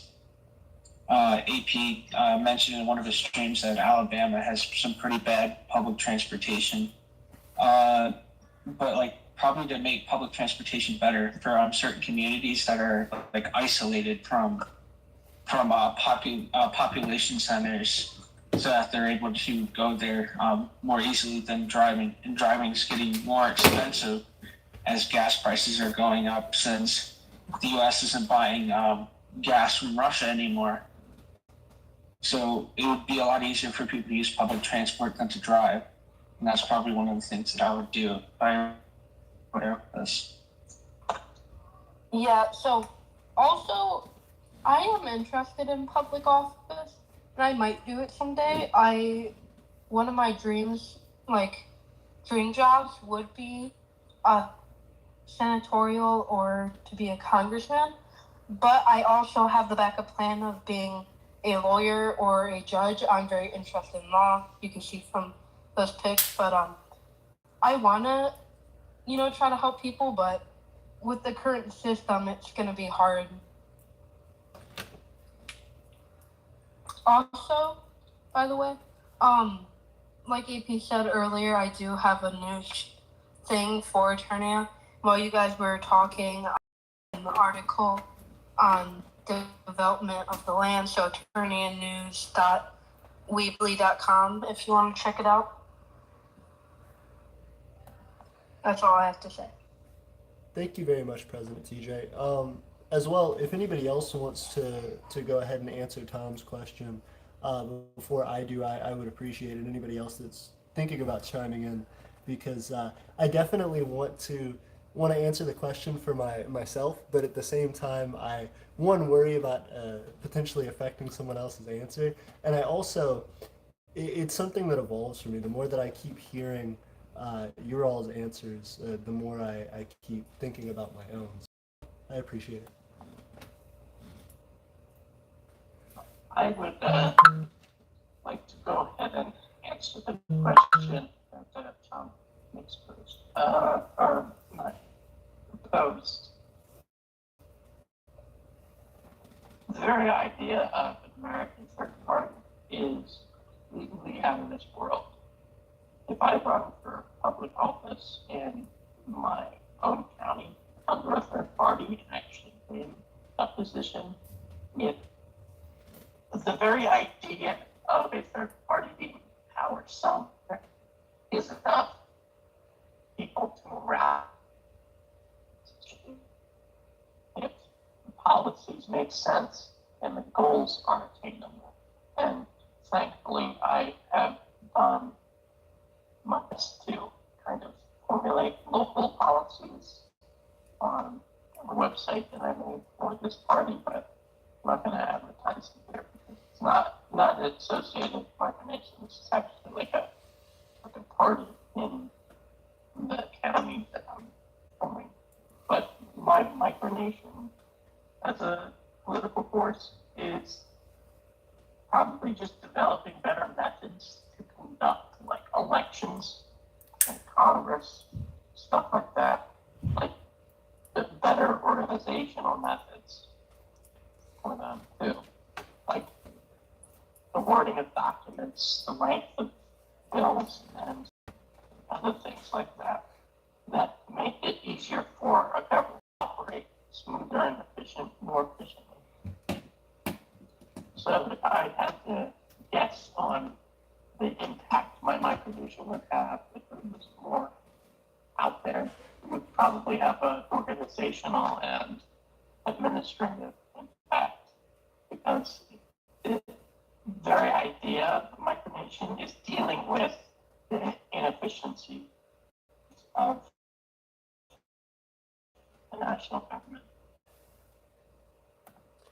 Yeah, so in my opinion, the only way that a third-party system would be up inside the United States would probably be the American Reform Party with Ross Perot. I think that's the biggest chance the U.S. has ever had in the history of having a third party. And sadly, he lost many votes because he said that he feared the life of, I think it was his daughter. He feared the life of her and her security. And then he joined last minute back into the election. But it kind of hurt his stats, and he only got, I think, about 8.6 off the top of my head, about 8.6% in the 1992-ish election. So I think it really was just a party for Theodore Roosevelt to campaign on. But yeah, Ross Perot way that he could have started up, but sadly. President Eisenhower, sorry, AP.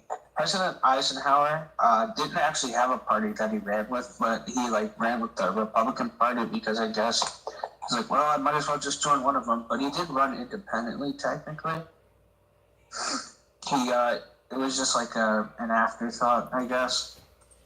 You could probably read more up on it, like on Wikipedia or something. But I thought that would be something to add to that. Absolutely. I would say for myself it's weird because when I first started learning more about politics, probably in middle school, and it was latter middle school, and it was just very basic stuff, starting to see what my parents were looking at, starting to be in government and history classes that taught more about that. And one of the things that occurred to me very, very quickly, I actually did like a social studies fair paper on it when I was a kid, and I got a C on it. I'm still grumpy about that C because I feel like it was a pretty pertinent topic, but it was on apathy in politics, and I think that the more that I've aged and gotten closer and closer to voting age until the time that I did hit voting age, I was always concerned because I felt like my vote didn't really matter. And I know, again, going back to what Tom said, on a local level, it absolutely can. But to sideline that for a second, I think that, especially growing up in the South and seeing, I lived in Louisiana for most of my childhood, then I moved to Florida for a little while, and then eventually settling in Alabama, where I've been since about the middle of high school onward, and where I am now. Those are all three states that are very, very heavily dominated by the Republican Party. And myself being not super sympathetic to many Republican causes, I feel that again in a lot of state and federal elections, my vote isn't a large determining factor. I As I got older and again learned more about kind of why it is that people my age that I saw around me weren't particularly interested in politics and learning about what was happening at the time, I figured out it was because it seemed, in my opinion, to be that people really felt that there was so much uh, there, whether you were a Democrat or Republican, no matter how your parents voted, no matter how you felt about politics, that ultimately there was this line that people felt like they couldn't cross or that they couldn't do. Again, going back to what Tom says, I think on a local level that's not true. You can absolutely run and have a sincere chance and opportunity to make change, and then you can build a political career from that. But as I got older, as I got to voting age, and ultimately decided, that I wasn't interested in voting in elections and moving forward with that, I started to develop my own interest that I didn't feel like I supported the way that the United States was founded and developed in the first place. I'm certainly grateful for being a United States citizen, and I've talked about this on previous streams and in previous chats before, where people ask me why I started Aeternia. I'm really grateful for example, the opportunity to go to college and pursue a degree that I otherwise never would have been able to on my own merits. I'm certainly lucky to have had the opportunities I've been gifted by the United States, but in seeing my family struggle and the difficulties that we've had under this system, and as well the lack of mobility and ability to change things in this system, despite the perception of the American dream and the way that a lot of our politics is designed to be run and supposed to be developed for. I think I've learned that that's never truly been the case, at least in my opinion. That in the United States, a lot of the time, because of the institutions that have been developed, because of the way that party politics has been kind of integral to the development of this country, there always is a limit to what certain groups and what certain people can do at larger levels. Again, small scale, I 100% agree that things can be affected and can be changed, and from there you can build a base and an audience for a larger platform. But I've always felt that to be a very difficult and long-winded way to go to see change in my lifetime. I felt that a lot of my issues that I wanted to resolve became less and less associated with changing and making overall change for everyone in the United States or for everyone in my state. Even though that would be nice, I felt myself becoming more and more self-centered and more focused on, well, I need to get my family and my people out of this situation immediately. So what can I do on a personal level to change that? What can I do? You get nothing but amens from me. You get nothing but amen. I appreciate So, it. No, you're I fine. mean, it's almost Pentecostal right now. Almost Pentecostal. So, How okay. the current U.S. system is, in simple words to explain it, is would you like to vote for worse or worse?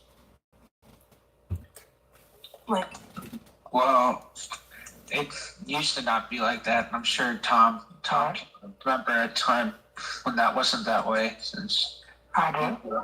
yeah, but it's just that the both sides of American politics have somewhat radicalized more than they used to be, and I think that's why it's a big turnoff for Americans, because it's not like there's no middle ground to choose from. It's either very right or very left.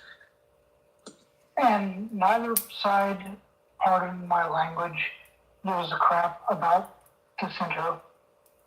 Everyone, politics especially, is interested in cramming money into their own pockets, while the average citizen is trying to dig for breadcrumbs. It is a feudal system in both senses of the word, where the peasants are grabbing at crumbs of bread, and it is futile. And most people here, by the way, that is not a political statement.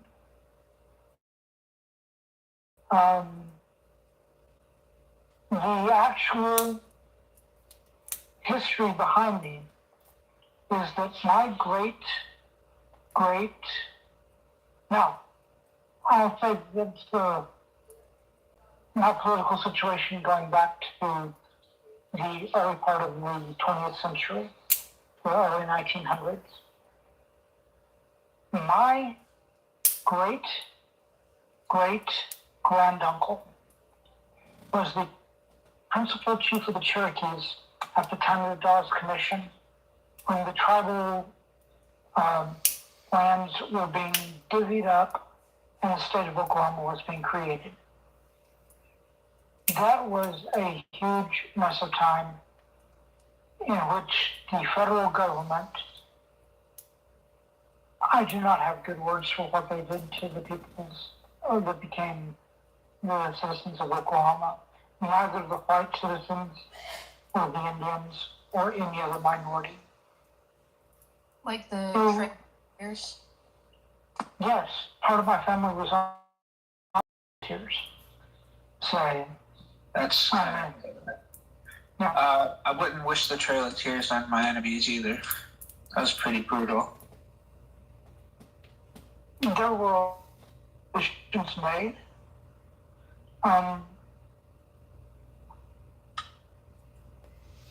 part of my family came over on the Trail of Tears, and part of them remained in the East, and for a while were part of the Eastern Cherokees until they moved to be with family back here in the West.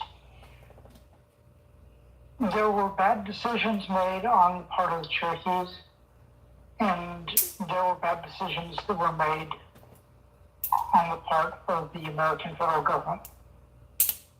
I don't know if y'all know what the main cause of it was, but it was gold fever. They were trying to do a land grab in Georgia because they thought there was an amazing amount of gold there. The explorer DeSoto is one of the main reasons that people thought that. And his stories became ingrained in American legend, and they were absolutely false, and it created what, for all intents and purposes, was a mass murder. I don't have any other good term for it. It was a mass murder. I completely agree. A good example of why this was borderline unconstitutional in the first place is Worcester. Worcester maybe. Worcester, yes.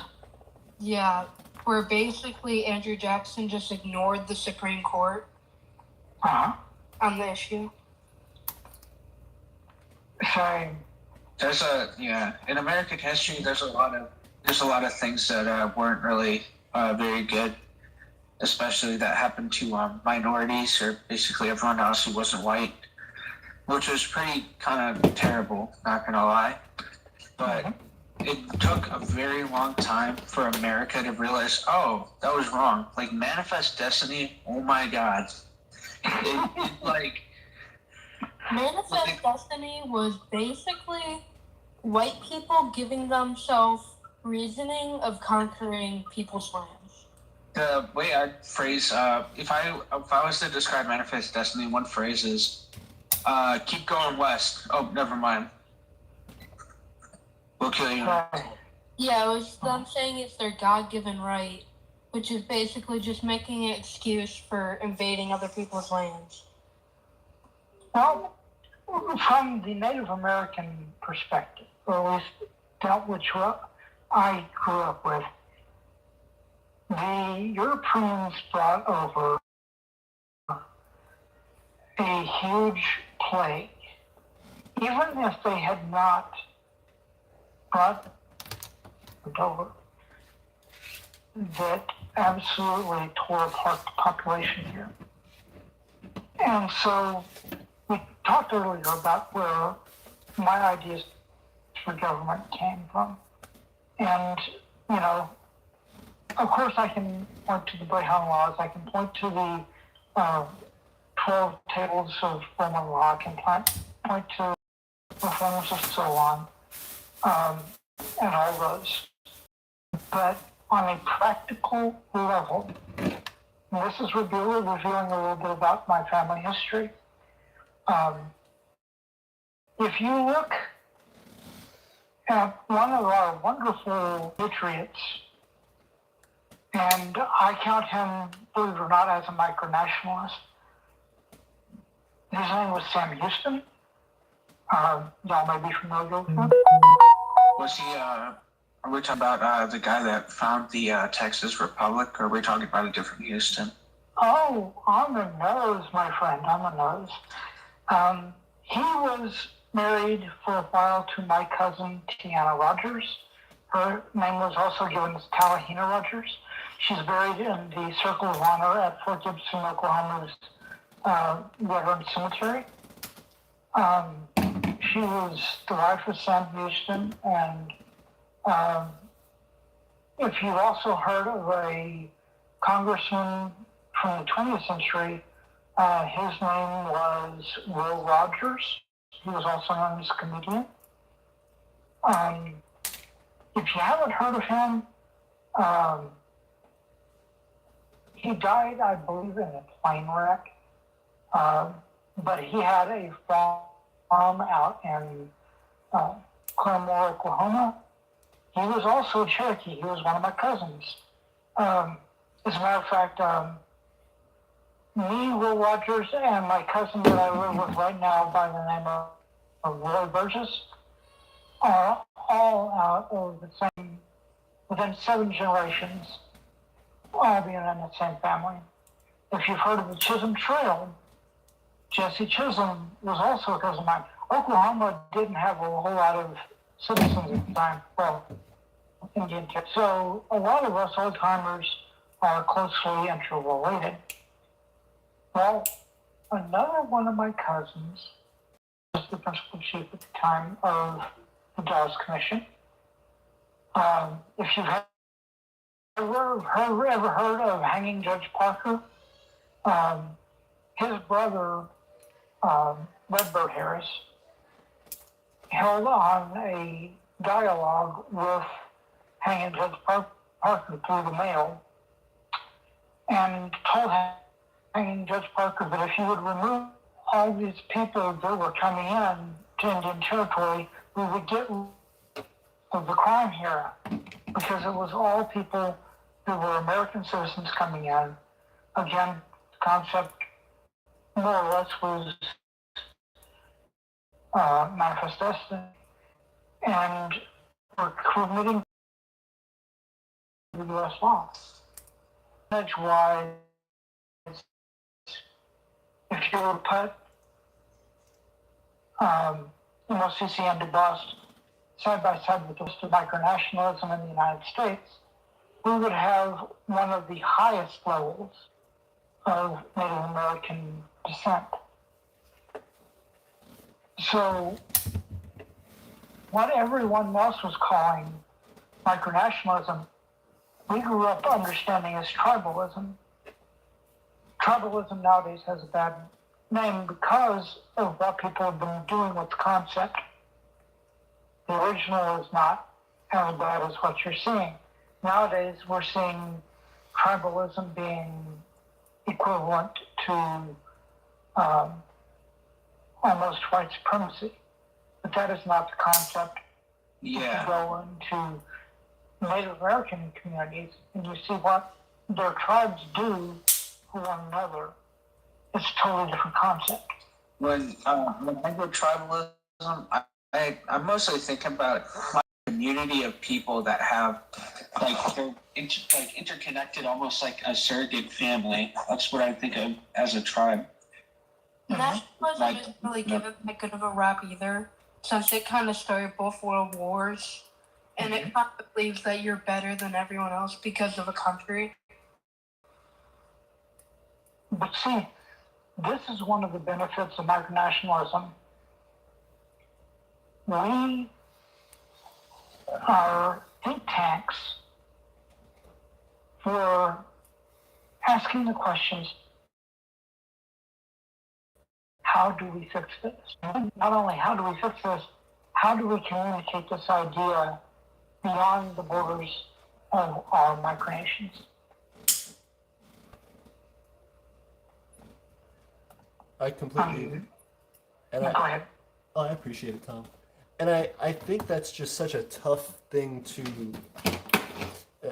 really have to pick apart for us as such a small community, because hearing more and more about Utah and the history that you're telling us about, it sounds like this has been not something which I had, I suppose, ignorantly, when I first came into micronationalism, understood it to be, which was this thing that just kind of cropped up in the maybe since the early 90s or maybe even the 80s, and really started as the internet era grew and interconnected these nations. But it seems like there has been this history of people increasing slowly over time up to that internet age, where people have been pushing for this same change internally in these little local communities of people to do independent projects for many decades, many generations, up until the point that we're at today. And whether they be called by different names than micronations, I'm sure you could connect what are effectively micronations to each other, spanning all the way back. But like you said, Tom, the topic that we are here today to talk about, and as well the topic that I think is on every micronationalist mind, at least from one time to the other, is how to fix those problems. And I think most of us have come to the solution that at a certain point we have to start with ourselves, and we have to be able to try and grow something and develop something to show other people that it works. A lot of the time when we talk about politics, we are talking about norms, and we're talking about the concept of a slight shift in one direction or the other from the way that things have been going for decades and decades and decades, as they themselves are these shifts. But in looking at ourselves as these experiments, as these hotbeds for change and for development, we really can invent things that are unique. We can also take from the past and the things that may have been stamped out because they didn't fit for the time, or because they weren't able to gain enough popularity, and revisit those and say, hey, we can make these changes that maybe have been tried to carry on and be passed down, that we still have to keep carrying the torch on. I don't think micronationalism is an easy thing, certainly. I don't think it's something that's going to gain anybody any incredible amount of fame or wealth, but I think it's a necessary cause to continue simply for the fact of that torch bearing. And I hope that as we continue, hopefully we get some more notoriety as a community, and can continue to pass that torch. But I hope it's at very least noted by people that we are doing something that is uh, in in a I suppose a succinct way of explaining it. Uh, like Tom said, we're a think tank, and we are not only that, we are the ability to push it forward and to try it and to mark it down in the history books that on this day and time these group of people came together to try a project and to try a different way of living, and this is how it worked out, and this is what you can glean from that. So AP, oh sorry, you go first. So I just want, you can go ahead before I have to, I just wanted to tell everyone that we hit 3 hours live streaming like 10 minutes ago, so. Clap to that. Go ahead, Wish. Absolutely. Thank you, President TJ. So I think that micronationalism, or at least the forming of it, I see it as a way of like a community of people, and this is sort of how towns form. Really, it's like a community of people want to get together and just like live in their own community, just like do their own thing without outside interference. And so that's what I draw from it, is like sort of I want a sense of belonging to a community and like actually do something to help develop it. I hate to try to go back, since as it's been pointed out, we've been here for 3 hours. I apologize for me speaking so much, because I realize that I go on and on and on. I'm horrible that way. If y'all need to, just tell me to shut up.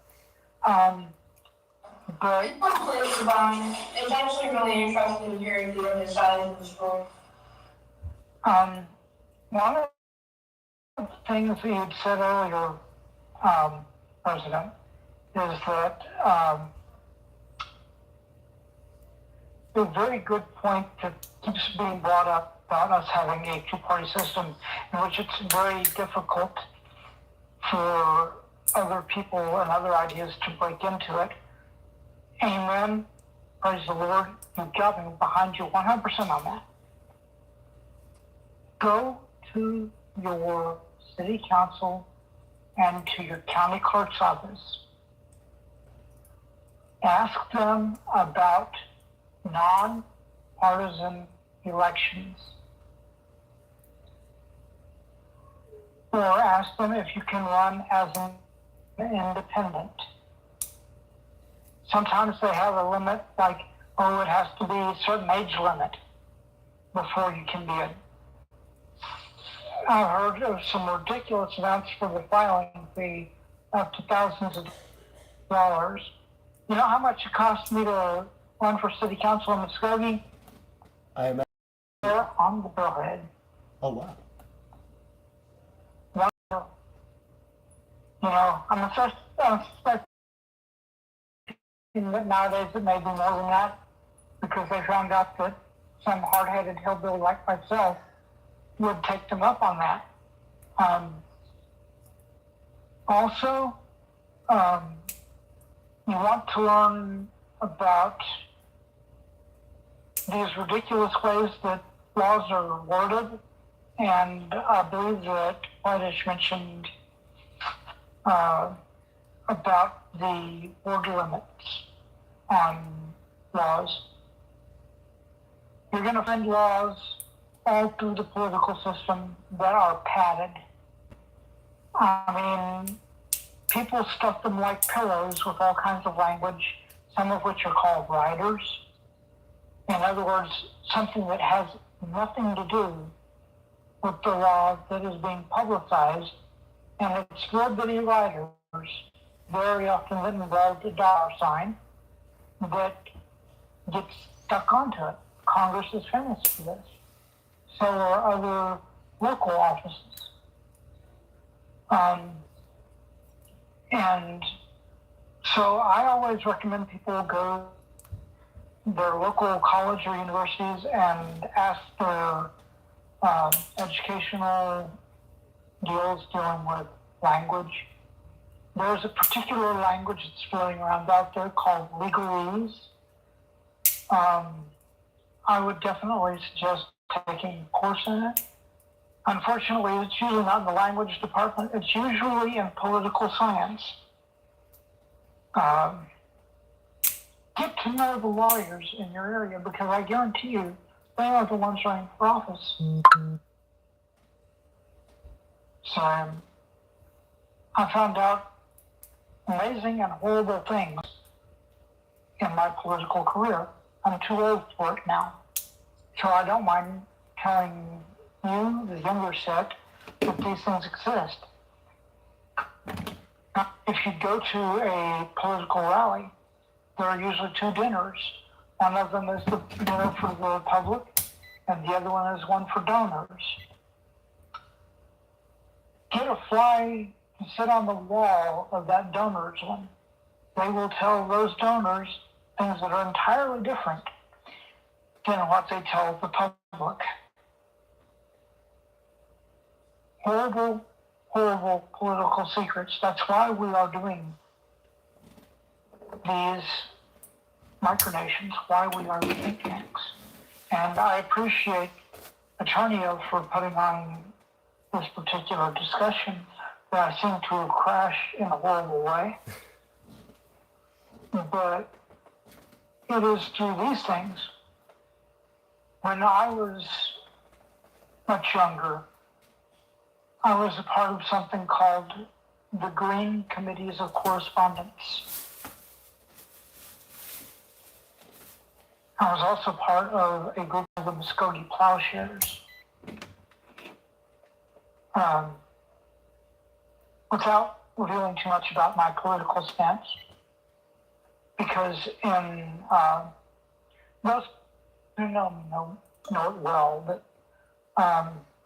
in the MOCC and DuBost, because the MOCC is a church, of course, we hold to the Johnson Amendment much more closely than do Roman Catholics and Southern Baptists. We don't get involved as a group in politics or supporting any candidate. Likewise, in the Kingdom of DuBost, we have people who are raving, left-wing, unbelievable Democrats. We also have Republicans that would give Trump the willies, and they'll find a home because they're overall moderate. And because of that moderate stance, the extremes, neither one of them like us. So I want to apologize for my generation and the generation previous to mine for leaving this unbelievable political era, this swamp that you are inheriting. And I'm absolutely positively ashamed of the condition that it has gotten into that we are handing to y'all on silver platter. Nothing in life Okay. easy to fix. I said nothing in life's ever gonna be easy to fix. I'm not too much older. I'm just like I'm 19 years old. I talked politics like a lot when I was younger, but like I developed my own views. I'm very centrist or moderate, as people call it.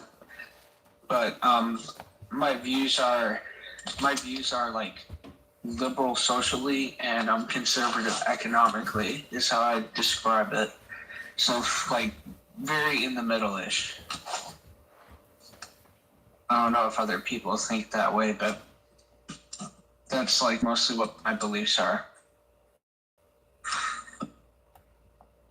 I can respect that. Going back to what Tom was saying a second ago, I do want to just comment, Tom. You most definitely have not crashed our stream at all, or this conversation. This is exactly what I hoped to happen when we tried to do our last Twitter Spaces, and we had a good amount of participation, but this one has been definitely an increase. And I'm so thankful for you and everybody else here, Rich, President Whitest Shark, who have participated, because this is something that's important. I have seen a ton of micronations on Twitter, posting different things, sharing different things, and I have felt like the Empire of Eternia has had a little bit of difficulty breaking into that fold, because a lot of the things that we do are live stream content and having discussions like this. And I also know that a lot of people like to come in and speak, and I feel like I have not had the pleasure of learning enough about other micronations and about other people's thoughts and opinions. And I feel like it's because we've been given the relatively small platform that we have to be able to broadcast that information out to the community. I still am grateful for all of you for that, and I want to try and be able to elevate your voices as well. I think conversations like these people want to hear, and we're not having enough in the community, or at least in places where lots of people can jump in and where lots of people can hear it, especially after the fact, in recordings, in documented forms. So I'm thankful for you all for that, and especially Tom, you for giving us a lot of insight and a lot of history about your life and how it is that you came into all this. I feel like I've certainly taken away a lot from it, and as long as you all enjoy hanging out and enjoy participating in this, I want to keep it going. Even if ending today, I want to find other times to do this. Please, at any point that you would like to do one of these, or if you want to reach out and see us start one, let me know, because this is important. I feel like this can become hopefully a staple in our community. I think podcasts would be something a very good medium for that. Like, I don't know, like throw up a topic on Discord, say, hey, I want to have a podcast about this topic, and then ask people to join in and see like their thoughts, kind of like how this is, and like post it on YouTube or on Spotify or something like that, and people can listen to it.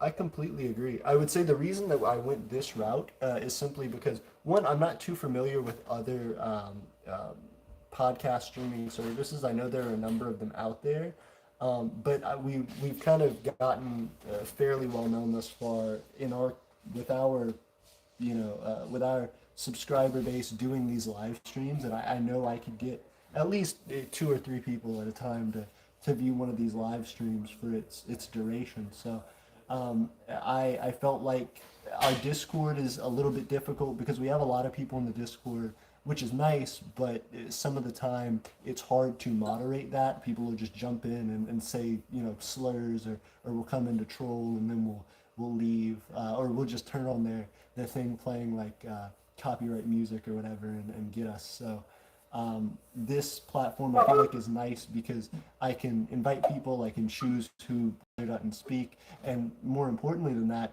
we can have people who may not be a part of our community at all, people who may not be on our Discord or reach out to us in other ways, who just happen to run across us on Twitter and go, oh hey, there's somebody talking about micronations, and can jump in. So I hope this helps to cast a wider net for us. And I feel like this kind of gives the best of both worlds of maybe having a little bit of a podcast style without, dismissing or not including the people who still do like the YouTube live streams. Yeah, and I think it's a good combination. So, like, people who don't have Twitter or just prefer to watch YouTube, they can just watch it on YouTube. I don't know if they can, honestly don't know if they can hear us on the stream or not. I haven't been watching the stream because I've been talking here. But it would be pretty cool for, like, the stream to, like, both live streams to interact. Someone on the YouTube live stream can ask questions, we can answer them, and hopefully they can hear our answer, and just kind of like do a whole big discussion. Yeah, I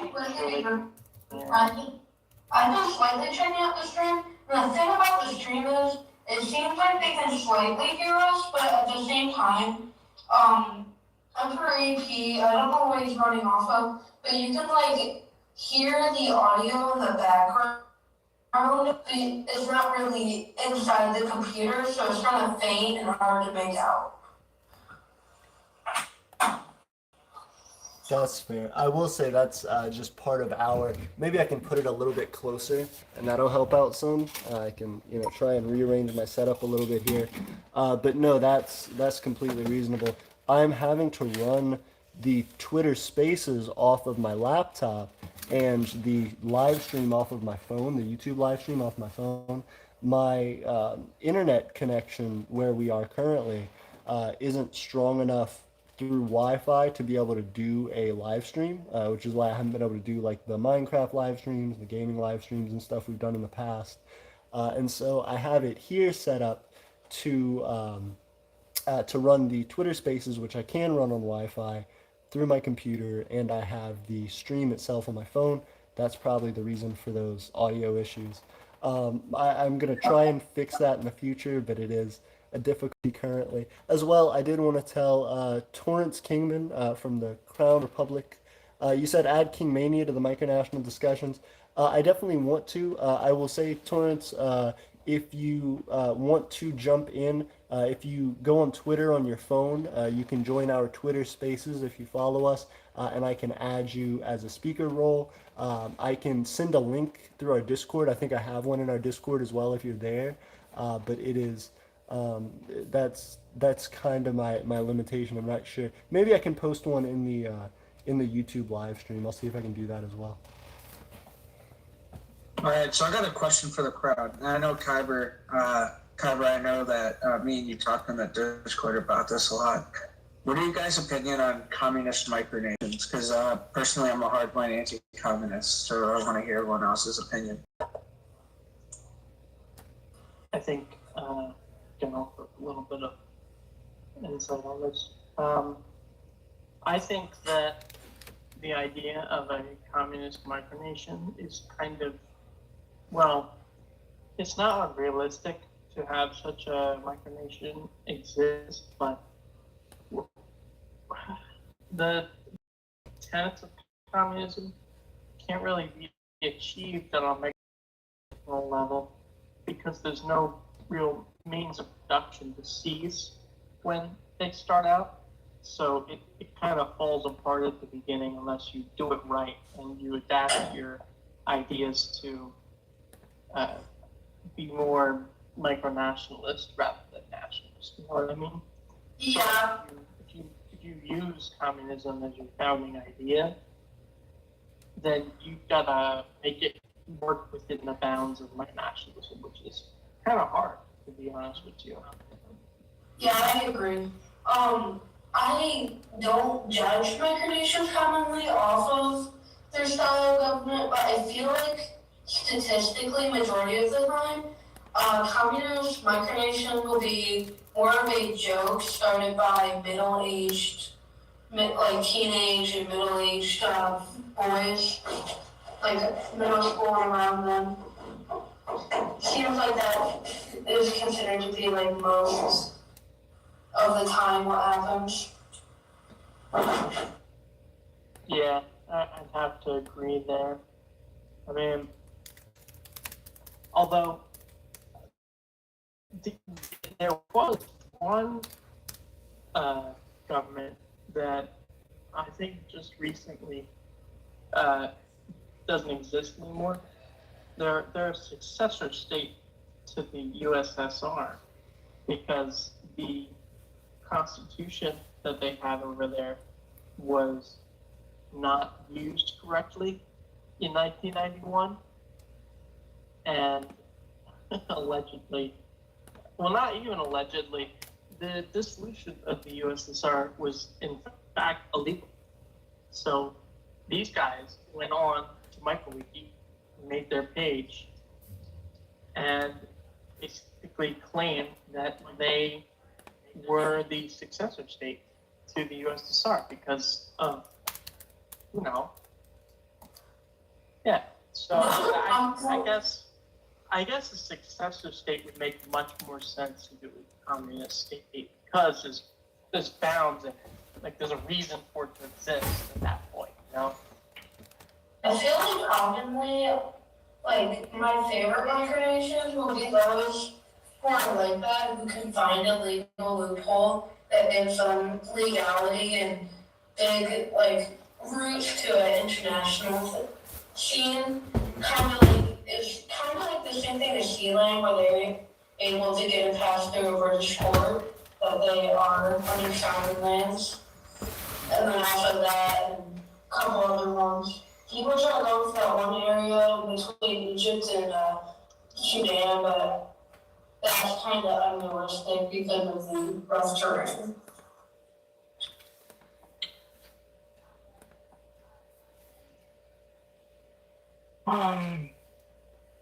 Again, I hate to hog time, but I will share a little bit of my thoughts on the communist machination. I,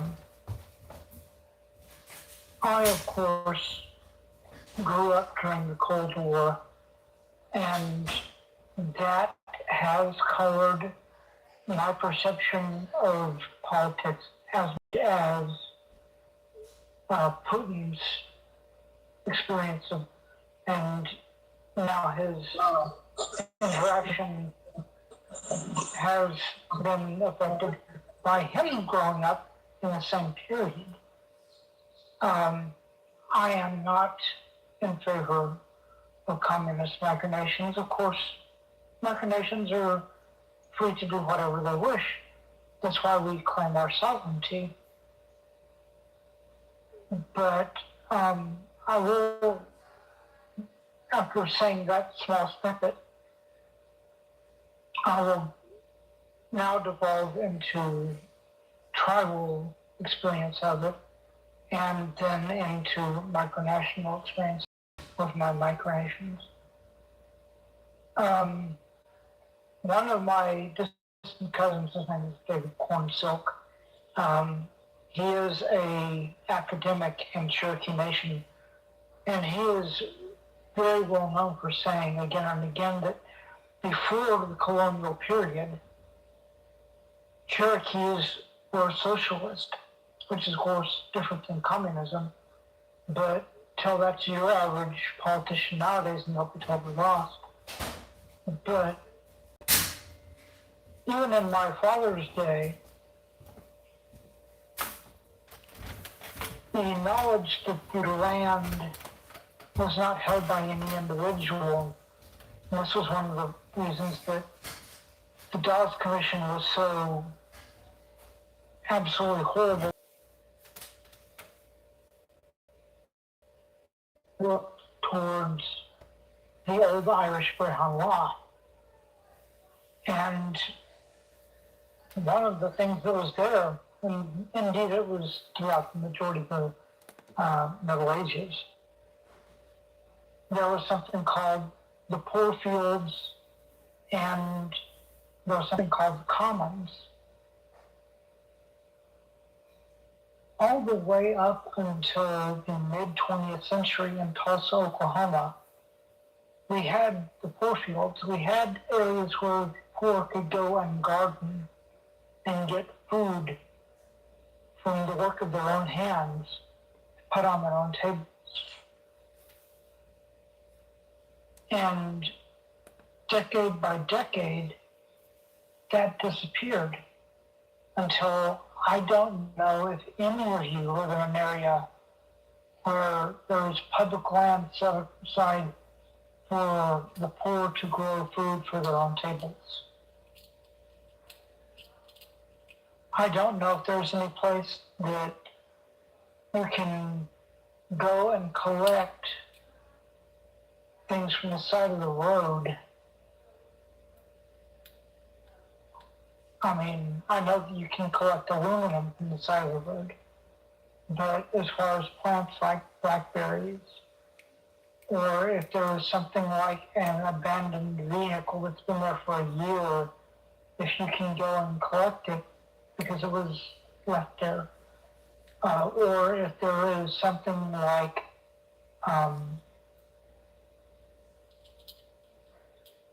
even when I was a child, there used to be something that, what was it called? Where it was called squatters' rights. And that was something that was absolutely essential for the upkeep of the community if you were exercising squatters' rights. That was a way of making sure that part of the community didn't fall into ruin, and that people who needed it could step in and live there and not be homeless. These are things that today are absolutely missing. I cannot find it on the books, except to hear people go, well, it's not like that anymore. Well, my question, of course, is why isn't it like that today? That law that we obviously used to have got crumbled up and thrown into the ash can when we have people homeless and hungry on the streets who cannot get any assistance. And it's especially true since the worst parts of COVID. We need to begin asking these questions.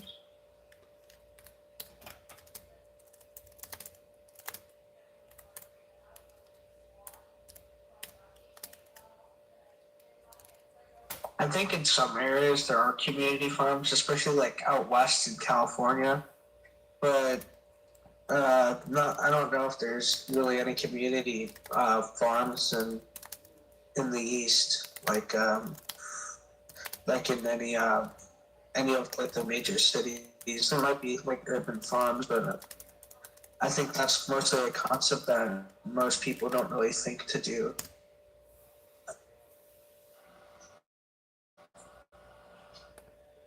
So I wanted to talk a little bit about the concept of communist micronations because somebody brought that up. I think in general, not just with communists, but any type of government structure that you're defining, especially for micronationalism, is really a guideline to tell you a little bit about the ideology and structure of that government. It's not necessarily something that, even if the government calls itself that, is definitionally going to adhere to. I mean, you hear that about the United States, where, oh, the United States is a democracy. Oh, no, well, it's a republic. It doesn't neatly fit into either one of those categories. It is something in and of itself, even though it can be classified by either of those, unless you looked at the most strict definitions of what those are. I think communism is one of the, and I'm not like I'm personally am not a communist, but I do think it's unfair that people, especially in our community, are really, really strict on communism, where they say communism cannot work because the truest, most pure form of communism can never be established or whatever. It's like, well, we don't hold other ideologies to that standard. Oh, well, if you don't adhere to everything that your ideological structure demands in perfect alignment, then you will be doomed to fail. Just from a quick Google search, the definition of communism that Google brings up is in basic, and there's people who argue, details of this, but a political theory derived from Karl Marx advocating class war and leading to a society in which all property is publicly owned and each person works and is paid according to their abilities and needs. If you go by that definition, of course, I don't think micronations should engage in any type of war, much less a class war or an internal, warring state. But to a larger degree, I think the main focused point, most people would agree, is a society in which property is publicly owned and each person works and is paid according to their abilities and needs, which, kind of going to the root of the word, sounds like a commune, being derived from that. So a commune, in the smallest sense, a group of people living and sharing in the wealth that they produce, and not dividing the land amongst properties, but claiming that they all equally share and are allowed to inhabit the land for their purposes and uses, is just communist. Like it just neatly fits that definition. And there are plenty of micronations, I think, that whether they realize that they're moving toward that or not, are more or less developing communes. They don't have to. They don't have to develop them in the style of a commune where they're sharing, the resources equally. But that's a certainly plausible and reasonable way to develop a small society. And in fact, there are plenty of small societies that do that. There are plenty of hippie communes. There are plenty of, naturalist communes out there. Plenty of, spiritualist, focused on like natural healing, holistic type of stuff communes. There are communes that people create for almost every single reason, for environmental reasons and stuff. That's not something that fails instantly at all. There are plenty of, active 20, 30, 40-year communes that exist to this day. It's just something that is completely possible. I think, especially in the micronational sphere, we really shouldn't condemn ideologies that we're not fully anticipating how they work at the scale that we're discussing. Of course, you look back at historical examples such as Lenin and Stalin's USSR and Mao's China and stuff, and you see communism as this horrible thing. But again, I feel like those are people taking the word and applying it to their nation and not adhering to the thing. I'm not advocating, that style of government necessarily. I'm not saying that that's something that you need to support or you need to love or whatever. But what I am saying is that for our scope of things, we look at the word communist and we attach it to other things that we know from history that are defined as communist because they were infamous. They were known as being very evil things. And so I think we should be absolutely wary when we see somebody picking up the title of something that is traditionally known as something concerning. For example, I wouldn't support like a Nazi micronation or necessarily a fascist micronation, but I do think that when it comes to communism in particular, and any organizational governmental structure that somebody tries to describe themselves as, you have to understand, one, they're probably not talking about the strictest, most rigorous definition that you may be considering for what they're trying to do. And because most micronations are trying to weasel and squirm their way into making some sort of success in a roundabout way that they can, pulling together bits and pieces here and there. Secondly, I think that it's important to understand that there are historical examples, even, active going examples of communes, things that would be considered on their very base level communist, that are actively functioning and, in somewhat sense, thriving. So I would I would say don't judge something just because you hear the word and get scared of it. I mainly just don't like communism. Even though I didn't grow up in the Cold War, I have a very Cold War like mindset. That's just because of how I think. Now, also, you have to think about, like, what is everyone here, like, least favorite U.S. president? I'm probably like Woodrow Wilson. You can think about your least favorite U.S. president and think that was a result of democracy. Every side has a bad touch to it. So it's not just communists who have a bad side to their ideology. Oh yeah, Woodrow Wilson did some pretty bad stuff though. That was a direct result of democracy. The U.S. side, absolutely. I have to absolutely admit that my least favorite president was none other than Richard Nixon. And I even understand why he did what he did, and I still think it was a bad idea. And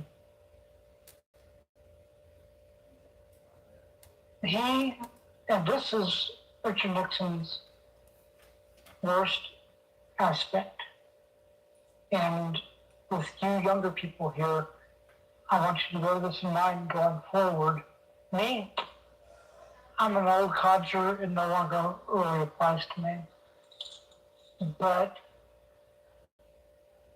Richard Nixon was not aware of the effects of the technology of his day and its effect,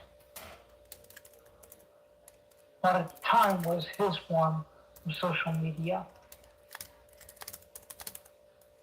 He did not, the Watergate scandal that he had was, for all intents and purposes, a nearly similar thing to what we had going at Guantanamo. He thought he was keeping something secret, and what he was keeping secret was being touched on by technology. And once that technology got back to the people, it turned out to be as popular as a skunk going to a garden party. Always be aware, even if it is a security issue, of the technology and social media. I would say my least favorite president is Andrew Johnson because he screwed up Reconstruction and pretty much didn't allow African Americans or most groups of minorities to have rights until about 1969, which is the Civil War happened almost like nearly 100 years ago from that point. So I think that if Abraham Lincoln would have never been assassinated, I think that civil rights would have moved along far quicker than it had in our reality. Yeah, I just feel as if Woodrow Wilson or James Buchanan are the worst presidents. You know my reasons for Woodrow Wilson. He was also racist and had awful ideals personally. And then also James Buchanan, because he basically sat there afraid during the build up to the Civil War instead of doing anything to stop it. He really just sat there and delayed it until Abraham Lincoln would gain office. You can go ahead, Rich. I saw you were muted as I started to talk. Listen, someone's gonna get mad. I really didn't like where I got. Allow me to elaborate on that, though. I didn't like his economic strategy. It deregulated key areas of the economy that definitely didn't need it. I mean, for instance, you got all those tax cuts that just went straight to those CEOs when the idea behind them was valiant. He wanted to cut taxes to make the profit margins higher so that the CEOs could pay their employees more. But, well, we all know what happens when you introduce tax cuts to CEOs nowadays. So at the time, people didn't really think that it would really hinder or help anything. But then we quickly found out that cutting taxes on businesses did not equal higher wages. Yeah, so the thing, Rich, is I can agree. Like, I feel like Reagan is kind of like people either really like him or they dislike him. So the thing about it is Reagan wasn't the best of presidents, especially because you're reasonable. I also feel like you couldn't call him the worst president just because he messed up with tax cuts. But also, people in his time wouldn't know what would happen. It was more of an experiment.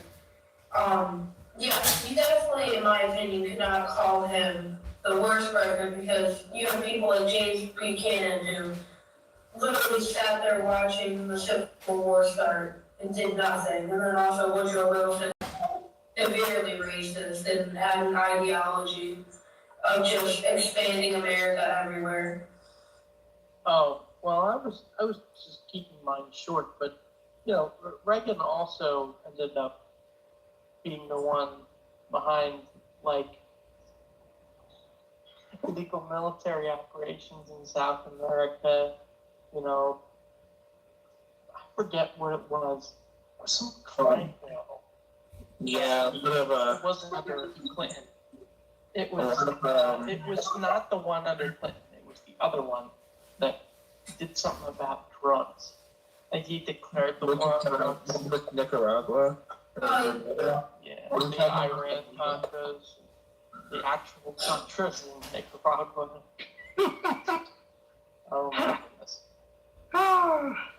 Yeah. Those pictures are not something that any of the people in this thing should ever view. Okay, noted. I will not view them. I'm not in them for it. Will not view them. So, sorry, continue. Several decades ago, one of my friends who was a Vietnam vet, he said, Tom, I don't think that Reagan in his later years was really Reagan. And I said, what are you talking about, Joe? He says, there was a really good president in his early years that everyone kind of supported. And then in his later years, it's almost like he actually died when the attempted assassination took place, and someone created a Muppet with bad ideas in his place. And he says it's probably what the actual Alzheimer's was, is the people got done playing with the Muppet. You've got to understand when it comes to Reagan that he came at the end of Jimmy Carter and Gerald Ford and them. People were desperate for a new voice, and he rode his popularity right to the Oval Office. We have recently seen that happen yet again. Not with Biden. Trump. But Trump.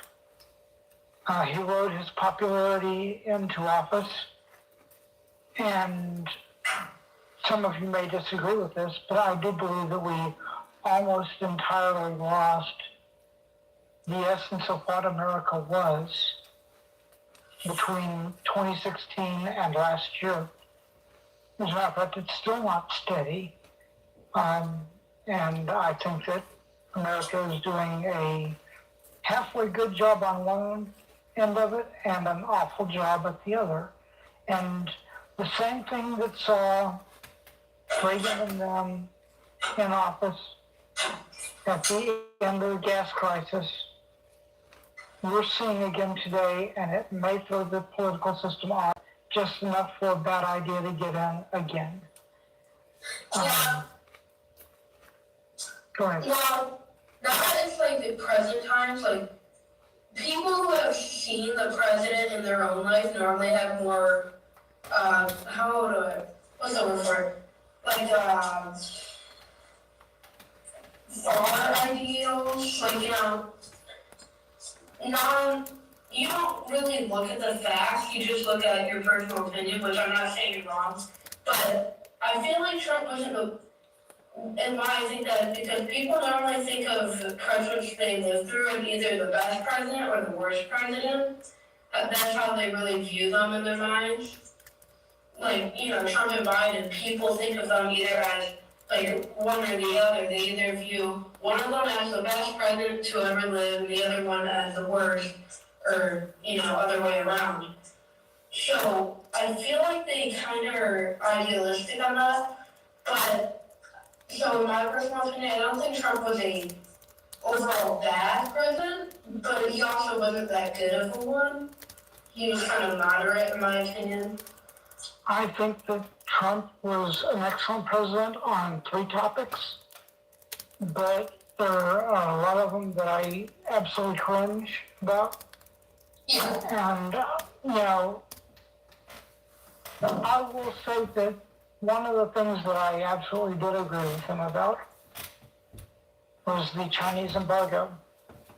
Oh, yeah. That had to happen. I agree. And that's I agree with the big that. So. If I could go back in time, we were suffering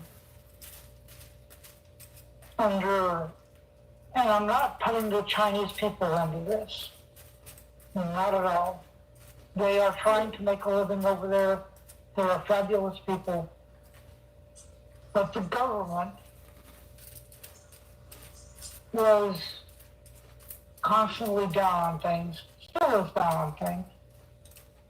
And When you look at these countries, people normally get on the people of the country. But if you look at nearly every example, it's not the people of the country making these decisions, it's the leaders in the government. exactly. And they think in their minds, democracy, the people made the leader, but in those places it's not democratic at all. And for example, people are really hating on Russians recently because of the war. And I can't call it racist because, it's not race, it's nationality. But if you're Russian, you're really being hated on nowadays. But if you look at it, Russians strongly disapprove of the war, with thousands being arrested the first couple weeks of the war starting. And the people left after that don't even know what's happening. It's like a humanitarian aid being sent over there, quote unquote. Yeah. If you look at American history, pardon me, Do you want me to go, or do you want to go first? Because I've like mine is really short. Mine's really short. You go first then. So there was this girl that went to school with me. She was a junior, but she's Russian. Her family's from Russia, and she goes there every year. She was telling me that a lot of the times when she would go to Ukraine to visit her family, that the people in Ukraine would like mock her for being Russian, even though they speak the same language. They'll be like, "I don't speak Russian," like shit like that. And she was like, "Yeah, it's like it's not really a good situation for both sides, really." And like once you know people that are from countries that are in conflicts of war, you really get a perspective of what the everyday person thinks of it, and not just what the media says about it. Also, it's not even the everyday person. I couldn't really even say that because the everyday person, it's like saying that American moves to Russia, right? Or they go to Russia for a foreign exchange or something. You couldn't really think that that one American would be the average person, what they're thinking about, because it's just one person. But there's thousands of people who strongly disapprove of the war, and they are considered, against Ukraine just because of their ethnicity. My short observation is even in America, twice in living memory, the person who won the popular vote lost the election. I understand the reason for the electoral college, I really do. But in both cases, America had serious problems. Not that America ever doesn't have serious problems. And again, this is the reason that we have micronations. But twice. It happened with Al Gore. It happened when Trump got into office. And so that happened. And you mentioned the bad way that we look at some nations, and you mentioned exchange students in connection with that. I want to put some of that in historical perspective. I went to college approximately 4 or 5 years after the Iranian Revolution. One of the guys that was on my dorm floor, we used to go to his room and play poker. There was a bunch of us nerds, mathematics and art nerds, hanging out playing poker. And his name was Muhammad. And Muhammad loved being in America. You know why he loved being in America? It's because under Khomeini, his father was a college professor. His college professor dad was shot because he wore glasses as his family was escaping Iran. When he showed up in America and got accepted into college here, all of the professors here decided to tell the American government a lie because they were getting rid of chances for Iranian students and stuff. While it was not a pogrom, it was not one of the nicest ways that we could have been treating immigrants here. So instead of putting his place of birth as Iran, everyone said, oh no, he's not Iranian, he's Persian. And we kept him from being deported. Oh my goodness. Because we did not have an Iranian student, we had a Persian student.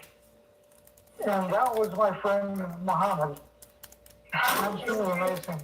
Yeah, I'm a geography buff, and it's just amazing how stupid Americans are with geography. Which is literally almost like a world-class liar. True. Sorry. Yeah, but it's really sad. Like, these people have to deal with this in their home country, and then they come over here and they're considered often like terrorists or something along those lines. Well, America has always had issues with like race relations and xenophobia. Yeah. Ever since like immigration started in the United States, someone someone's always been up on the pedestal for being made fun of and getting their shit kicked down.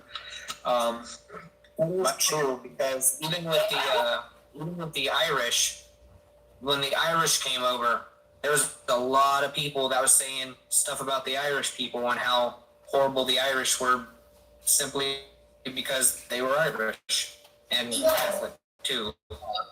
There's a long. Yes.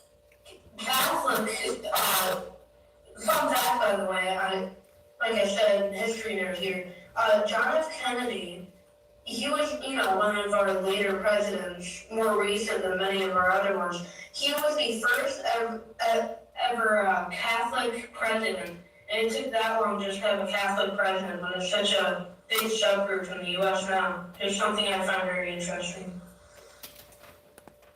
So, speaking as a Cherokee, I would like to point out that we had a huge invasion and lots of terrorist activity that was perpetrated by the British and the French and the Spanish.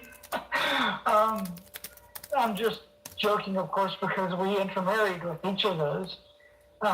So all of them are literally blood related. But yeah, I mean,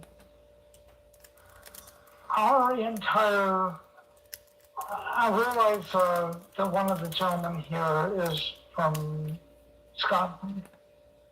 Yeah, I think that's, let's see, British, I'm pretty sure. Really? I'm from America. Oh. No, it was somebody who's left the chat now. American soil, every inch of it has had war fought on it. Yeah. It's one of the reasons that I'm glad that micronations are trying to find a way of handling this without macronational war just spreading everywhere. We are learning a lesson, albeit slowly. Yeah. Right. Yeah, is very common with the U.S. And if you look at immigration rates, just off the top of my head, I know at least like top 10 countries that is people immigrating towards the U.S. They're all Western Europe countries, but I would say probably even about 90% of U.S. immigrants are either North American or Western Europe, just because of the policy. And that's probably my xenophobia, because even when there is immigrants, they're all from countries that are just like the U.S. Or at least. So, my family, at least my dad's side of the family, is from Italy. They came here in the 1920s. They were treated like shit when they got here. They took a train from New York to Chicago, and my great-grandfather pretty much built the city, did all the concrete work for it, and he laid the foundation for the Sears Tower and stuff like that. But a lot of the waves of immigrants that came into the country, they were treated very poorly for no reason other than they needed a scapegoat to blame America's problems, which happens with every race that comes into the country. So why do you think that there are so many cultural districts within cities? I mean, if you go to a specific city, there's the different districts. There's the Italian and German. I mean, here in Ohio, where I live, there's a German village, just where the culture was German. I think that goes to those people wanting to form their own communities just so that they cannot be harassed.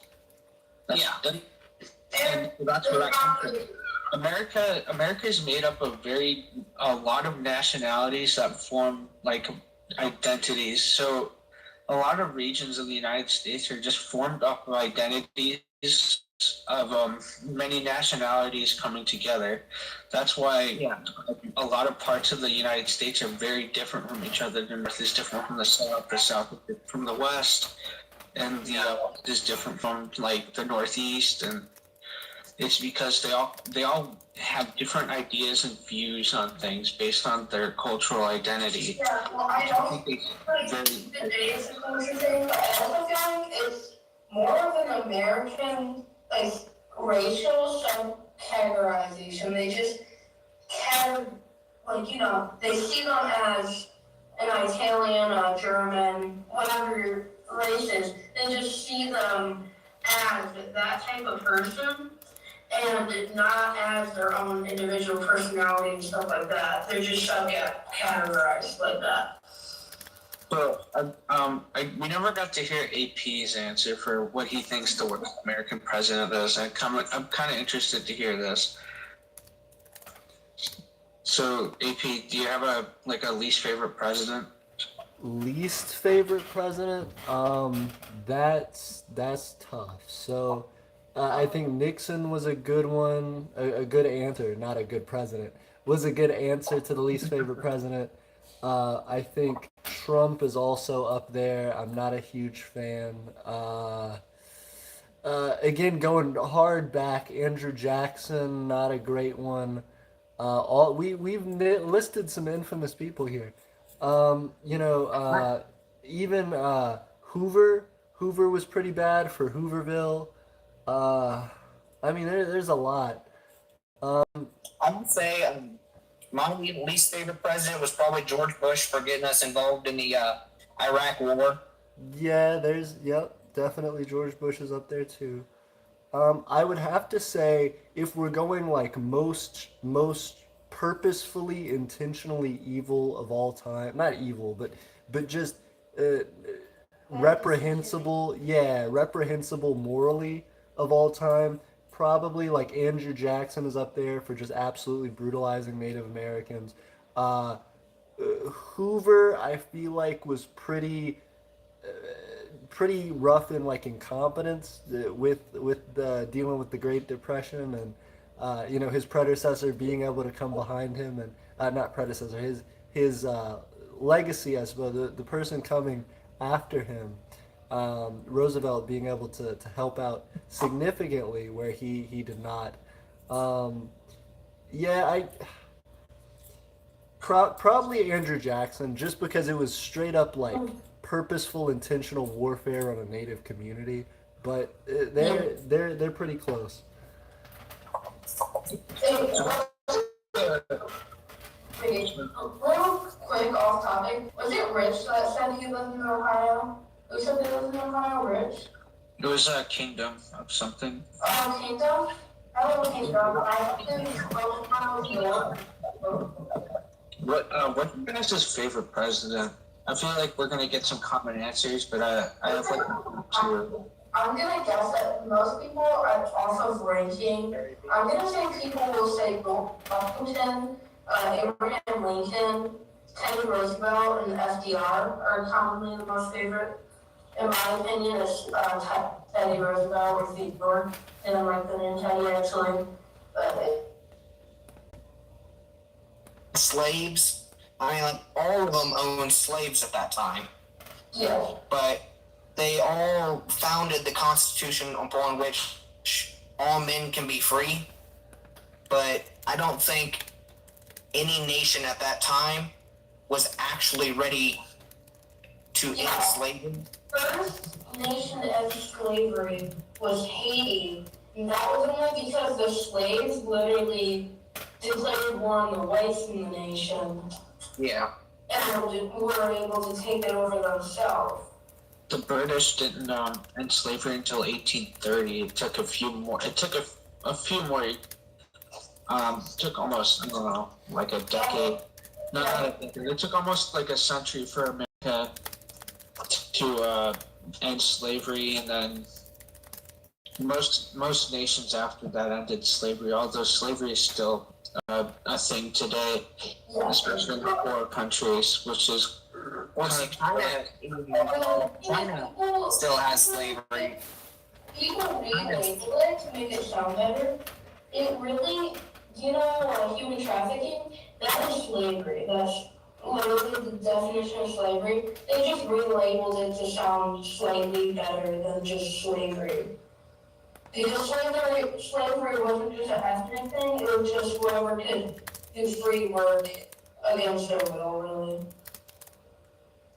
And see, that is true because slavery wasn't just specifically African Americans. It was African Americans, Native Americans, and anyone that was considered an indentured servant. This And also included like people of many different, like in Egypt, for example, Africans weren't the only people that were enslaved in Egypt. no, there was Jews, there was all types of people being slaves, but that was the African Americans were the most prevalent, and the They were Real quick, everybody, before we real quick, Find that. I'm sorry to interrupt. Before we have to let him go, Rich is leaving the chat. I just wanted to tell you so much. I wanted to type it out in the comments, but I felt like it was better said in person, directly. Rich, thank you so much for joining us tonight. I really appreciate you. You've been here for the whole 4 hours. We've been here just about, and it means a lot to have you. You've offered some good insight, and I am excited to know more about your projects as they develop. Yeah, see you later, Rich. But, yeah. See ya.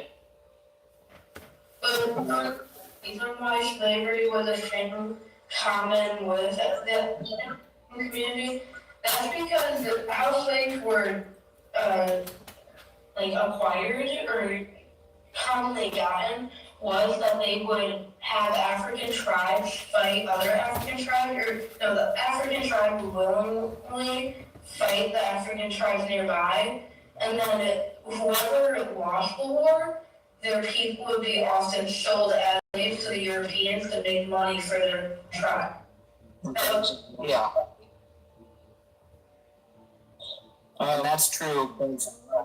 They were the African Americans were sold by other African tribes. That still doesn't make it right by any stretch of the mile. Yeah, slavery isn't moral in general.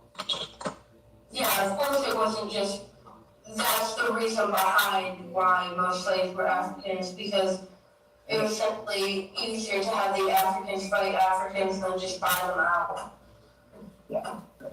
Now, Also, I would dare to say that slavery and segregation are equally as worse. Like they're equally bad. Segregation is pretty brutal to do against somebody. You're pretty much denying that person's right to be a full citizen. You're making them second-class citizens, which is kind of like not okay. I would Yeah. that would be very bad, but I wouldn't say they're adverse. They would ask these people to live their lives. I don't like how slavery ended though, where they had to like pay off their masters, where basically most of them were just left back to slavery, but they were in slavery to pay back their owners. Really, that's how it works when slavery abolished. But I wouldn't say it's adverse just because you would actually have the right to be at least a human, you know, thing. I guess you couldn't clean it. People wish you would have, but at least you won't enforce it. I don't think that the African Americans would prefer to be segregated. I think they wanted to have their full rights and freedoms after the Civil War. At the same time, would they rather be segregated to other African American communities or stuck in hard labor 24/7? Not being paid. I mean, I wouldn't run the community on his way worse.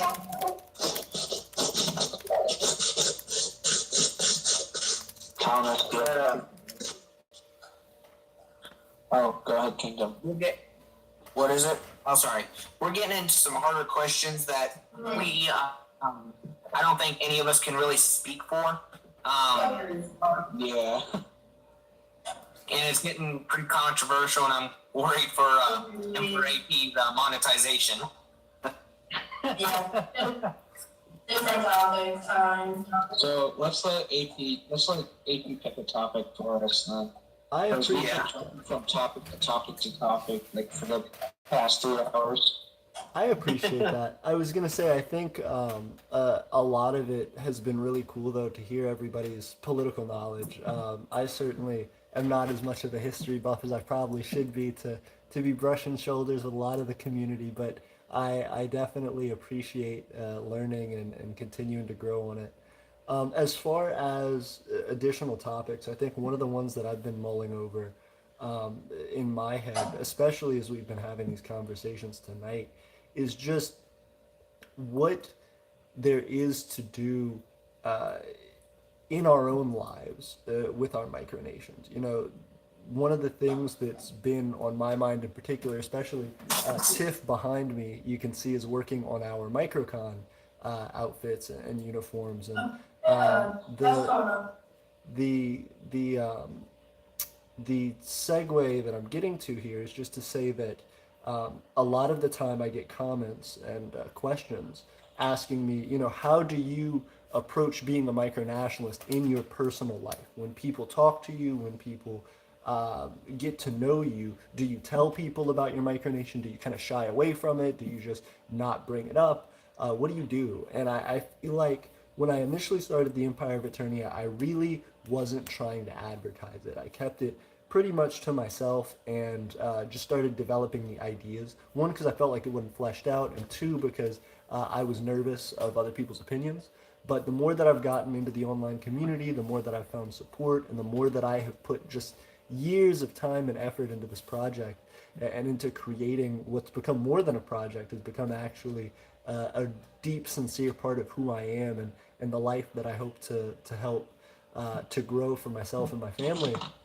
It it has really dawned on me that there are a lot of people who are facing similar issues and wondering about how you approach going public, so to speak. So in my mind, I wanted to ask you all about your experiences, but I would say real quick that for me, it was a gradual process where I think there is a certain amount of just having to kind of dive in, so to speak. You know, you're never going to be fully adjusted to getting out of your comfort zone. There's some of it that is going to be just opening yourself up, but at the same time, it's based on what you hope to get out of micronationalism and what you feel like you are comfortable risking in your own personal life.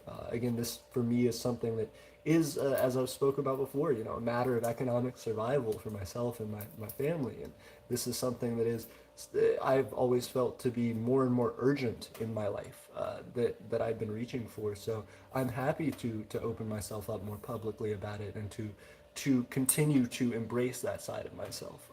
Even when it comes to uniforms. I know Tom, you said that the nations that you've been a part of and the groups that you've been a part of are plain clothed, and I 100% respect that. The Empire of Eternia has, up to this point especially, been the exact same way. I think I have been trying to design and develop more dealing with the clothing and the sort of you know, cultural aspects of garments for Eternians, specifically because I'm trying to make us, in a brand sense, more identifiable and more unique, but also I am trying to establish a culture that people internally feel like is separate and that they can really, that can help to put them in the shoes of that they're not having to, you know, separate themselves in one position of their lives from being a micronationalist and then in all others being, you know, just whoever they are. I want that to really be one and the same. So one of the things that I've been doing, for those of you on the stream, you'll be able to see it, is slowly integrating um, parts of my outfit into my everyday wardrobe. I've a lot of the times gone out in my if you've seen my previous videos, my ascot there, my red ascot and my button-up shirt and my jacket, but that's not anything too wild.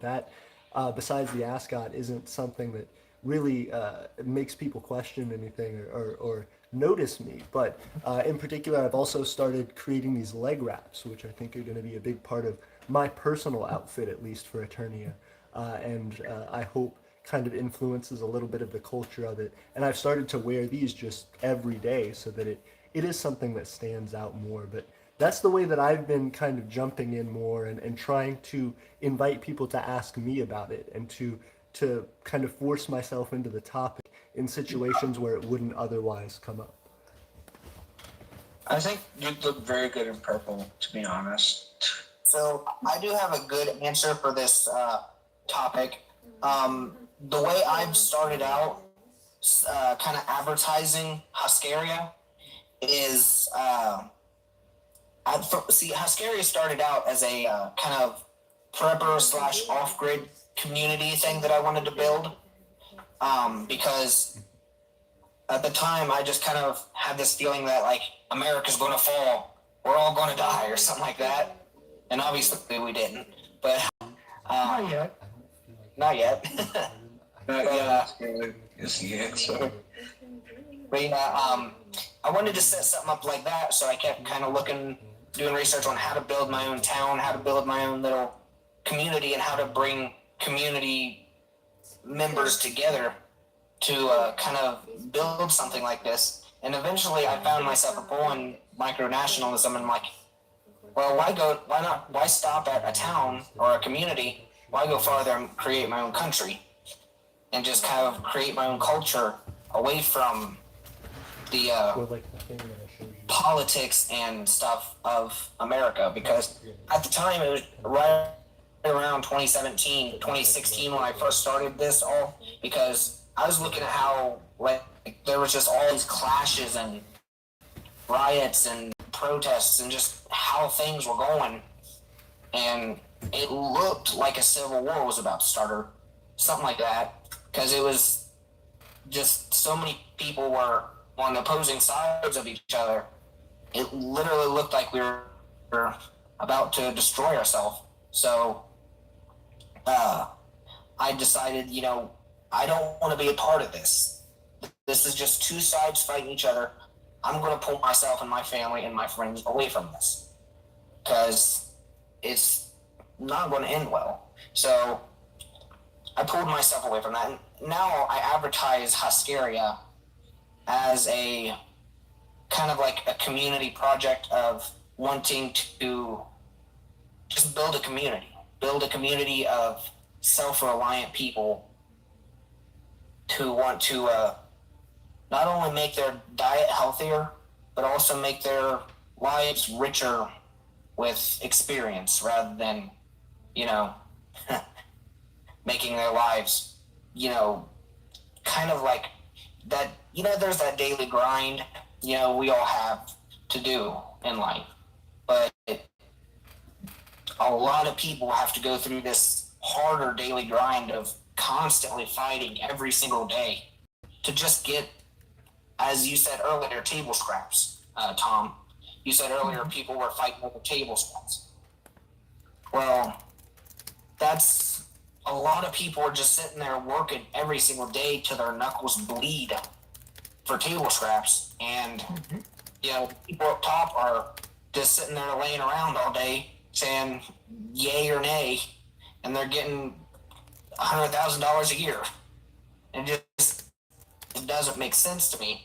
So I wanted to pull myself and my family and my friends and my community away from that, so we can make our lives richer and possibly enhance the lives of others as well. And that's how I advertise Huscaria, as a self-reliant community with the goal of making lives richer.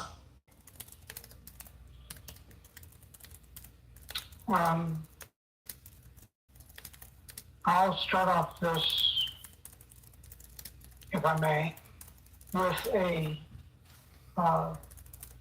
anecdote from earlier in my life. I had these two friends. One of them was named Judy, and the other one was named Napoleon. Napoleon, at the time, was in the same class that I was in high school, and I kid you not, he was about 300 pounds. Oh. And person of great faith, he was. And at the time we were snot-nosed kids coming out of high school. And I say that in the best way ever because we were children of the 80s and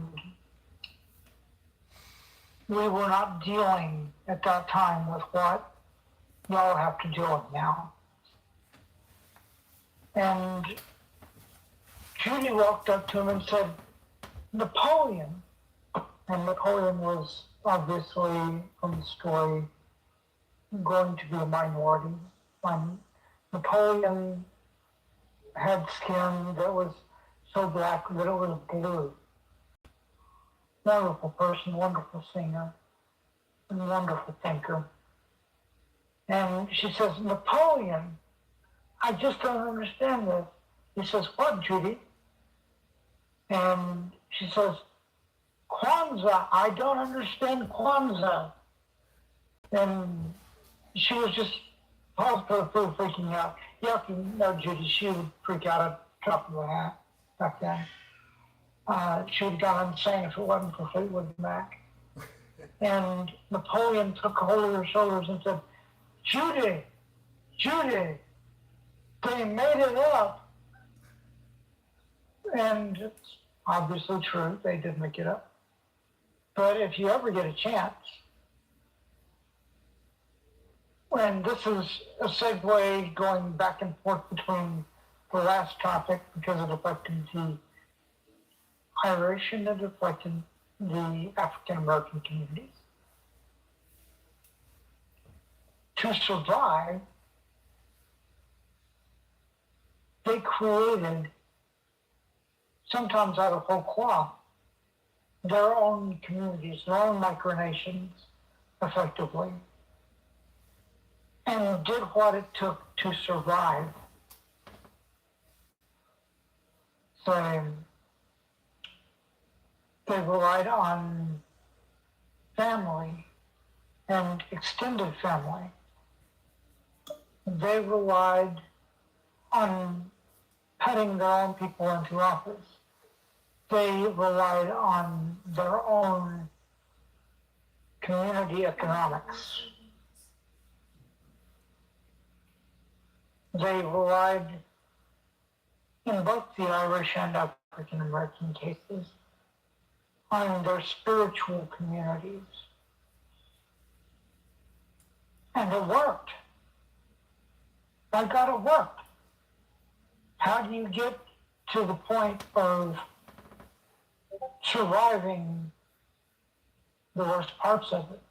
And you mentioned you're doing this so your family can have a better future. Well, family is one of the huge building blocks of it. So is community cooperative economics. You know, think local, you know, buy local, blah, blah, blah.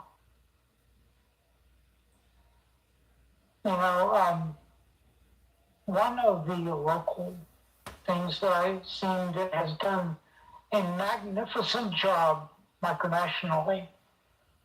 How many of you have ever heard of the Principality of Argamort in southern France? If you haven't, Argamort means dead water.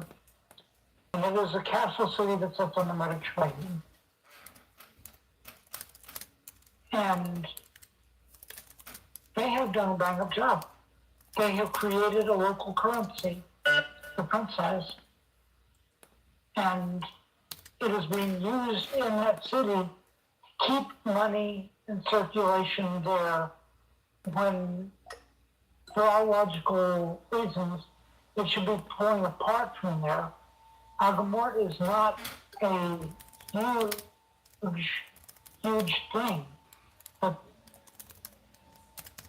Argamort, they go down there, they build up the arts community, they build up businesses locally.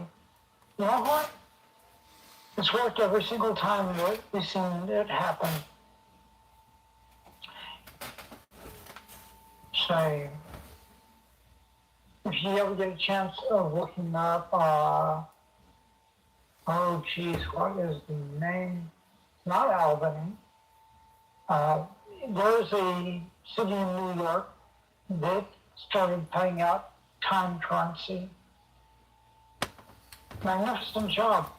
It's saving their local economy. The Ithaca Hour. Huh? The Yes. Ithaca Hour. Ithaca Hour, yes, exactly. Well, that's what they're doing in their daily life. Do I personally tell people that I'm a micronationalist? At first, I had no idea what the hell it was. I'll be honest with you. I was a druid looking at what we were transforming from essentially a druid club that for all the intents and purposes was basically a pagan house church, you know, and we were expanding into something else, began claiming an area around us as our zone of activity. We had people joining us that weren't even pagan, but they saw what we were doing and they became our street tribe. You know, we had a form of government that was looking out for the little guy better than the city government was. And one by one we met without even intending it, the requirements of the Montevideo Convention. And people ask me, are you this? Well, I said, I'm just teaching what common sense and scripture actually teaches. And they started listening about how we were built up, how our structure was developed. They found out that we did seed bombing. They found out that when one of our people was about to lose their house for unpaid taxes, we came together and we paid those taxes and saved their house. Do I tell people now that I know what a micronation is, that I am a micronationalist? You bet your butt. Say, I am a diehard micronationalist, but I firmly support, as far as the good works that are done, the micronations, the large size. But I have no problem telling people that I am a micronationalist. My values reside there, and my understanding of macro politics does not come from a macronational standpoint. It comes from a micronational standpoint. I don't think that I would, if my great-grandfather understood what a micronation was, I don't think that he would be saying anything different. So I think that this is a family tradition, because my great-grandfather in the Great Depression, we talk about the Hoovervilles. Okay, let me show you a little bit about what happened in the Dust Bowl, here in central USA. When my great-grandfather was farming in his Dust Bowl-ridden section of the hills out beside Muskogee, Oklahoma, and there were people going hungry, my grandfather's land was one of the only ones that was actually producing. And he brought in his local community, for all effects, his micronation, and was feeding them there on his farm. Now, granted, my great father, according to the majority of people, was crazy as a loon, but he did good. People look at me when I tell them I'm a micronationalist. They're pretty sure I'm crazy as a loon too. But then they listen to what I say, and it is a far cry from insanity. So, and the school that we do, or that we were doing back in the mid-2010s,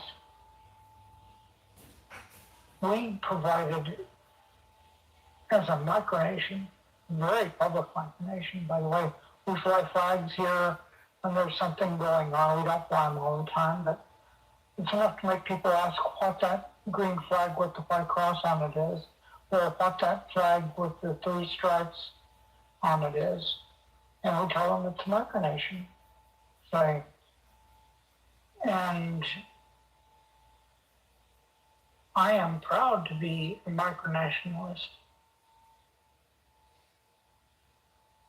Say, you know, again, I don't want to talk in circles, but when people hear that you are a micronation, they're going, well, that doesn't exist, that's just a hobby, blah, blah, blah, blah, blah. Don't start out with the micronationalist thing. Start out with the principles that you are standing for. Start with local economics, cooperative economics. Start out with, you know, education. Start out with, why isn't your city government repairing the roads correctly? And provide that answer. And people will understand that what you're talking about as a micronation really answers a lot of questions that they have around the dinner table. It's not that strange after all.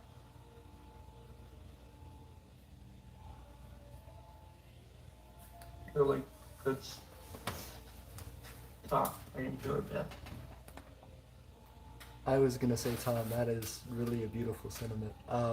Especially hearing you talk about it being a family tradition. You talking about it as a way to, as a remedy for a lot of the ills currently going on in not only the U.S. but in, I think, just about everybody's mind in our current kind of world situation. I agree. A lot of people both have heard the term and used the term for a long time, pulling people up by their bootstraps, pulling yourself up by your bootstraps. And I think I've come to reject that idea, and I think a lot of people have as well, but there hasn't been exactly another notion that has come in any sense to describe self-determination, and to describe kind of an ability for local action, small action, to provide large-scale benefit. And I think that it seems that micronationalism fits into that spot where you're not telling people, oh, you have to do this all yourself, oh, you need to just struggle until you make it, but you are telling people you can use those resources you have, even if you have nothing, even if you just have your voice, even if you just have your hands, you can get together with other people, and just 3 of you, 5 of you, 10 of you, you can do that together.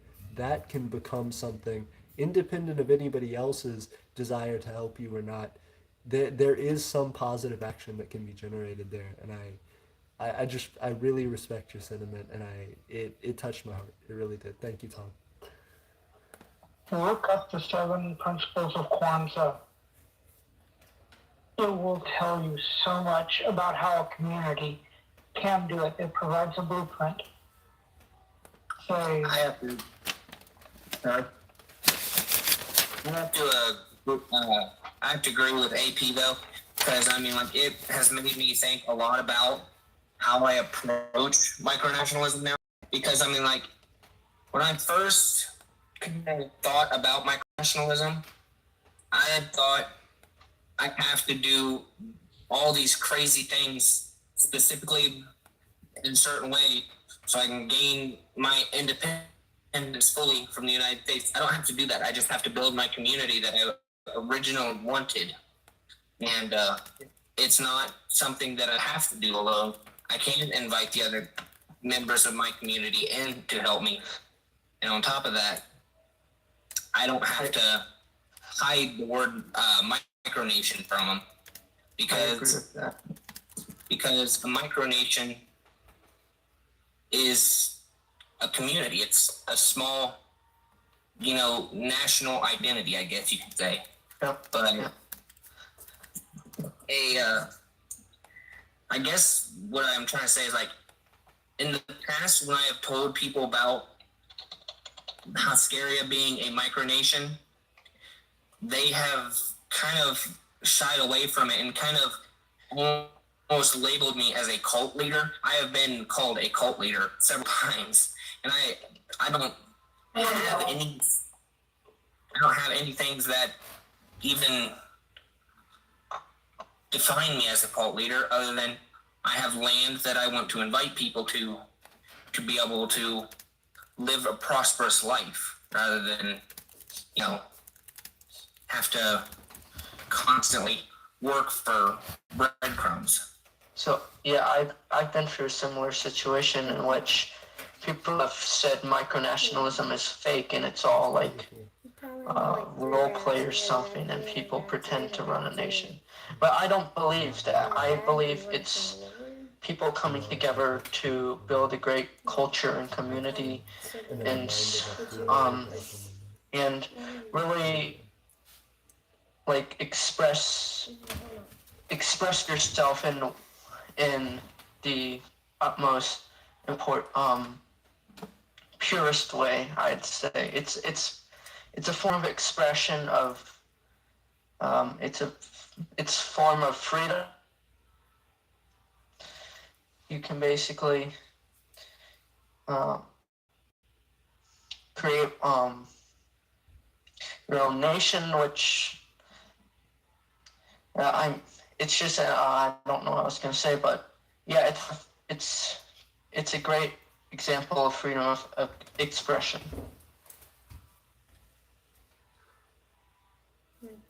I could also say that I'm very similar to that. I've been called cult leader, and I've also been called a terrorist.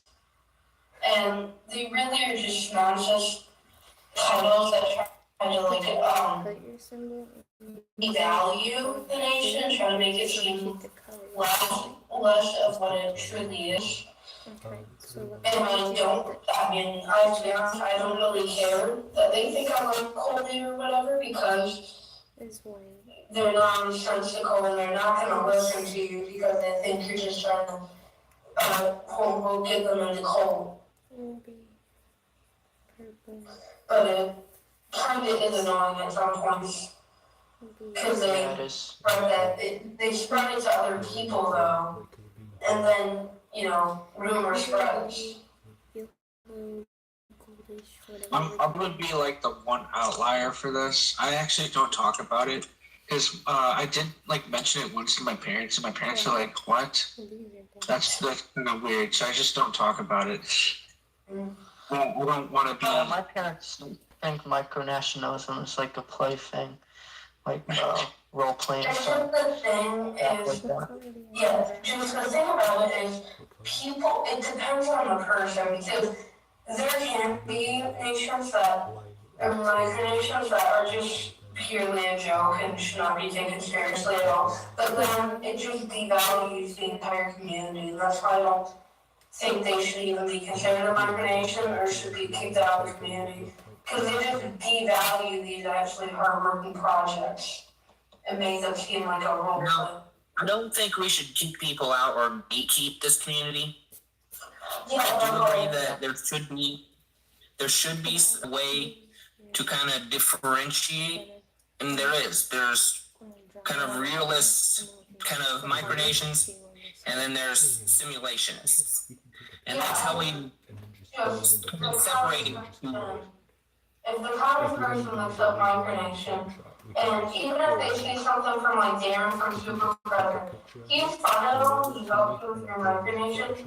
but you can kind of agree that he's kind of more of a fantasist, or simulation. Yeah, say And it looks like we are like that. Or yeah, Morphe too, where it's just can I say something? Yeah. So Malasia, I'd say is it's more simulationist, but like I said earlier, micronationalism is a freedom of expression, is and is people should be able to do what they want to do with their micronation, and that's what he chose to do, to have more a simulationist micronation, but he still takes it pretty seriously, and he doesn't like joke around. Well, he does make jokes, but still, you get the point. He likes to try to keep everything real. And you try to incorporate jokes into it to make it a lighter mood. Yeah. I mean, let's be honest here. I mean, who like, I'm pretty sure like either one of us, if we could name like street names or like the names of buildings, we'd make them into jokes as well. That's just like something that humans do. Oh, absolutely. And I was going to add in as well, Whitish, I don't think, and for the other people as well who might have mentioned that they don't really discuss it publicly, that's a perfectly fine stance. When I brought this up, it wasn't to belittle or to shame anybody who doesn't do that. It is one particularly hard to do that. This is on global scale, on even a national scale. This is a fairly fringe community. You know, it's less than a tenth of a tenth of a tenth of a percent, more than likely. It's like a specific niche, I guess you could call it. Absolutely, and that being the case, I commend everybody who's a part of this community, regardless of that. And I would say that I hope that for those of you who that's either one, just not your interest, or two, that if you are concerned about it, if it's, oh, I wish I could talk about this publicly, but I can't because it's not well received. I would hope that those of us who have some platform in the community, or at least a little bit more of one, can advocate for it more broadly, and can hopefully push to make it more accepted and more understood. Which is sorry, go ahead, go first. I was just gonna say, one annoyance is whenever I do talk about micronations with someone who's not micronationals, they instantly think about a microstate, and I have to explain the difference of the two, being like Vatican City and Nora and stuff like that. So one thing I've done, which is good, is I've got a lot of my friends engaged in micronationalism. They used to know nothing about micronations, and now what I've taught them, they've been all into it lately, and they think it's interesting and they want to be involved with it too. Like my micronation, the Socialist Republic of Katarman, they've been involved in that, and now they're starting their own micronations too, which I think is pretty cool for someone that has only been in this community for like a few months. I just find it easier to, at least for my sake, it's a lot harder. It's a lot harder for me to explain to my parents, oh, guess what? I'm starting a country based off of my ideals. They'll be like, okay, good luck with that. I find it a lot easier to join a community and just tell my parents, oh, I found a community of people that like do outdoor stuff. It's a lot easier for me to explain that to them, for them to be like, okay, and not question it as much. That's perfectly understandable too. I can completely understand where you're coming from, because when I originally told my family members, see, my parents were perfectly accepting of it. In fact, they're pretty supportive, and they actually help me with a lot of stuff. But other members of my family who are more older and stuff, who are more harder line Merca kind of people, they think like one of my friends, his dad was like, well, we're all one nation under God. And I'm like, well, we're not too united under God right now, are we? And, you know, but, like, because I want to split off, because I'm an empire, and I have the title of emperor, my own family has literally said, you're just wanting to be one of their Nazis, one of their, Hitler folk, or, so they call me commie, commie. Well, see, I made it clear to them that I'm not communist, because, but, I've tried to make it clear. I've tried to make it clear to them that I'm not Nazi either, but, I mean, like, they use it as a way to belittle the idea of me being able to do something greater than just a simple 9-to-5 job. Yeah, I also have the same issue. Mine's kind of more interesting because the thing is, my house is kind of split on it because all my siblings and me all are a part of it, and my mother. But then my dad is, like you said, America kind of guy. So he doesn't approve of it, and he doesn't do it. He lets me do it, do your thing, but he doesn't approve, really. And then also the same with my grandpa and my dad's side of the family. But then also my mom's side is actually active inside my politics, so it's interesting. So, I run a democratic socialist micronation in the state of Iowa, which you may know is a very conservative state. And a lot of people, especially inside my family, hate my radical views. So, not a lot of people want to join my micronation in my family, but a lot of my friends have joined. And and some of my family supports it, but not all of my family likes it. So it's kind of a little bit of a strange situation.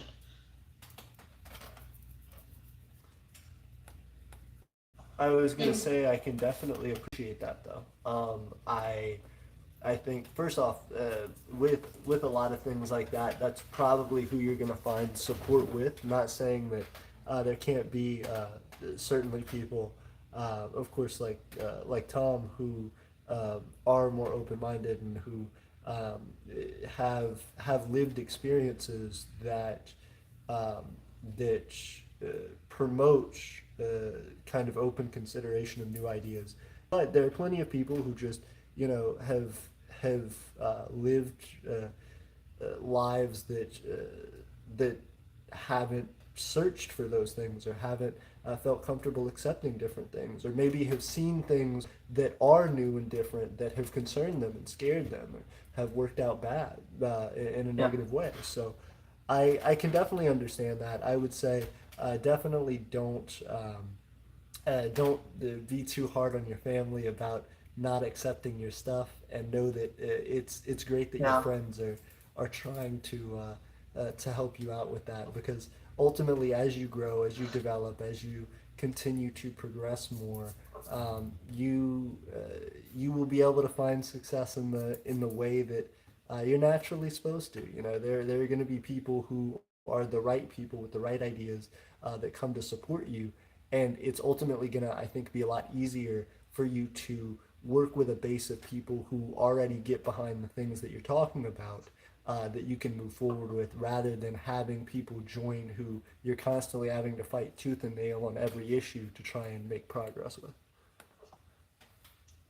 Yeah, and since I have more radical beliefs, I've been called a commie, I've been called pretty much every, left-wing crap, and people say, go back. Left-wing buzzword? What? Left-wing buzzword? Yeah, and, I hate, I like the Soviet Union or something like that, and I like China and stuff, and I don't know, but and I just want to make it clear. I don't hate communism, but I don't like it. It's kind of a split thing. I can accept it, but I don't really like fully. I'm not fully embraced in the ideology. AP, that guy that was like that I yelled at, he left the Discord. Sorry, which guy? Oh, Stefan or whatever. The guy that like called me 500 pounds. That's. And I told him. I, he left the Discord. I was gonna say that's Unless you perfectly fine. I didn't ban him. Maybe somebody else did. We have like one other mod. I'll see if they banned him, but I doubt it. I'd be able to see that. I think they probably just left. I really don't. I really don't want somebody who's going to be hateful in the Discord anyway. So that works. He said bad Americans and left. Yeah, and I think he's like Romanian or something because that sounds like a Romanian name. Well, that's good for him. He can stay in Romania. Yeah, it's just being rude to people.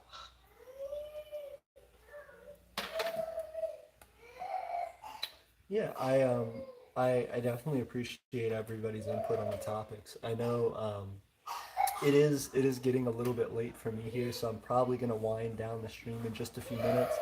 But I want to do this again. I guess one of my last questions, one of my bigger things.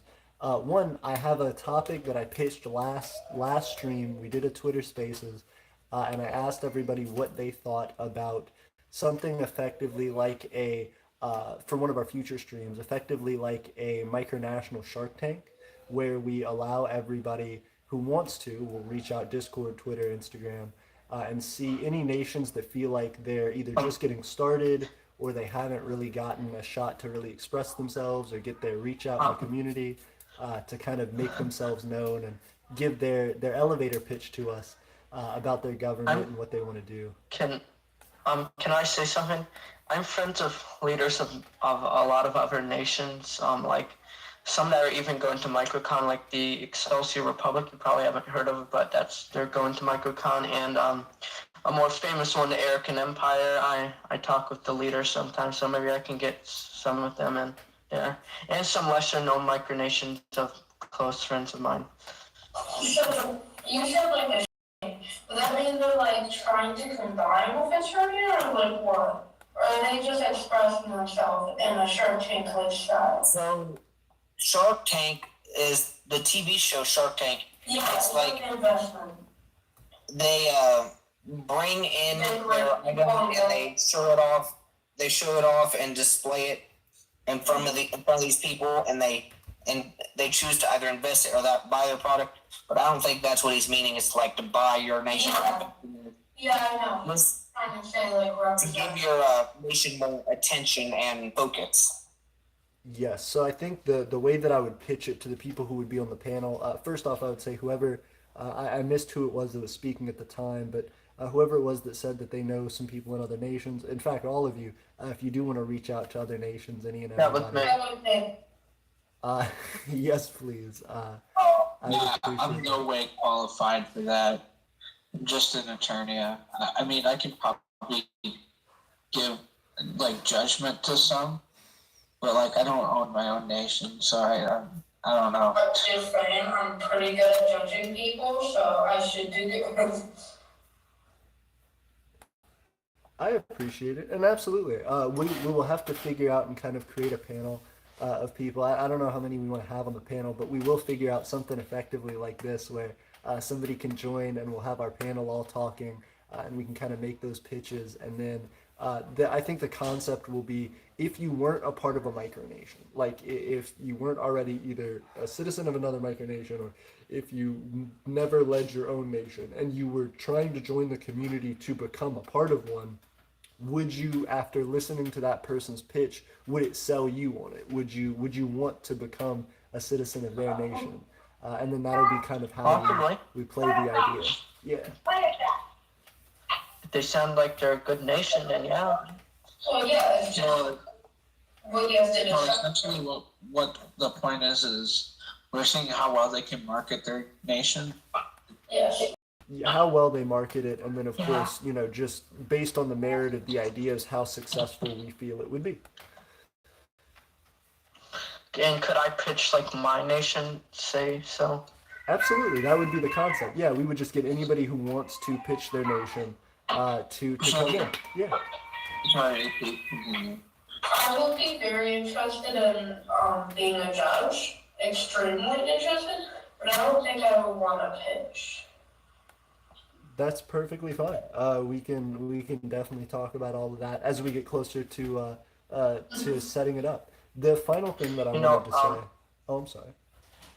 AP, I have an idea. Aeternia should make establish a space program. That's a great point. So Eternia does do a lot of stuff technologically. While we don't feel like that's currently our the best use of our resources, eventually one day we would like to. However, I'd like to do that when we have like millions of dollars in the bank, so that we're not just. Oh, I'm sorry. I'm into model rocketry, so I know a lot about that stuff, and I think it would be cool. Yeah, I was just thinking that's kind of like fantasy because realistically, I don't think a micronation is gonna land on the moon or Mars anytime soon. Well, it'll be a suborbital space program or something like that. Man, I'm going to make a rocket and go to the moon and build a base on the moon. Not really, but still. The international community is beating into that next year. I believe in you all. I will say, just to briefly speak on this, and then I want to move on to our final topic. But I would say, as far as space programs go, the college that I went to, I was actually a part of a space hardware club that they do, which is first off an incredibly fun thing to do. It teaches you a lot about model rocketry, about getting licensed for amateur radio broadcasts and stuff like that. It teaches you about all of the licensing and requirements for sending things into space and the different communities you have to get approval from. So I definitely think it's possible I mean, we had college teams that were sending things into space, so it's definitely possible to do on not that crazy a budget. But for us personally, we would wait until we had the ability to do some pretty major stuff before we would consider investing in something like that. So the college I want to go to, Iowa State University, they have aerospace engineering there. They do have a rocketry organization like club, and they do some pretty high. I forget. There's three different tiers of rocketry powers. But they do some like high power rocketry, and yeah, I'd like to be involved in that. Very cool. I'm getting ready to go to college to work in cybersecurity information technologies, and I believe that's going to be pretty useful for me, because yeah, that was often. I went to Eastern Michigan University. I live in Michigan, and going there for law is the ninth best law school in the United States, and of course, same state, be a little cheaper. Yeah, I think we should get back on topic, because I think AP was wanting to end the stream pretty soon. I appreciate it. Sorry, but speaking of that, So I would say we should probably keep our answers like somewhat short. I would Just definitely so we appreciate can go to that. bed. I was yeah, gonna I'm sorry. say, No, no, you're it's getting fine. great. I'll I talk to you was- guys Sounds another good. time. I was gonna say, I'm glad to hear everybody's wanting to pursue secondary education. I wish you all well. The final topic that I wanted to get into, just talking about everyone coming back for another time for us to do this. How did everybody feel about this? You guys in the live stream, as well as you all here in the speaking with us tonight here in the Twitter space. Let me know what you thought of this. Are there any things that you would like to see improved, or any things that you want to see us continue on in the next time? Are there any topics you think we should talk about? Let me just see, we had One thing I wish everything Twitter else would do is make this so it self-proportionate. can be on like computer I too, needed to because outline it more, it was so kind that of better a pain to get it on my phone because I have a pretty crappy phone. it would be too boring. So I need to make So I wish it would like be able so you could do the Twitter space on like a PC or something.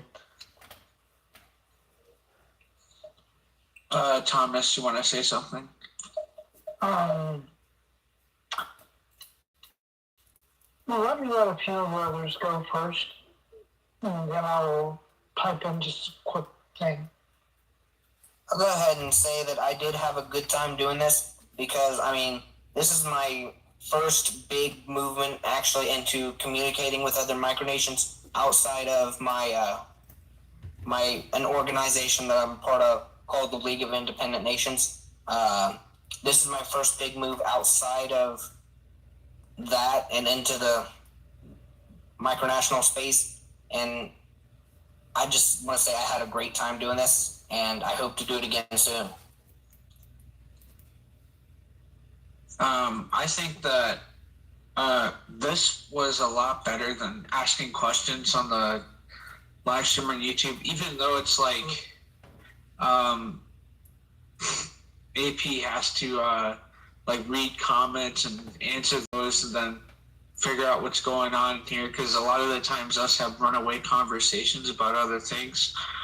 I think if AP made like a list of questions or a list of topics, and then we all had to tackle those topics, and then like we'll go one at a time. Like, okay, now this person speaks, and then that person speaks, just so it's like it's more organized, and it's not just like who's gonna talk next, kind of a thing.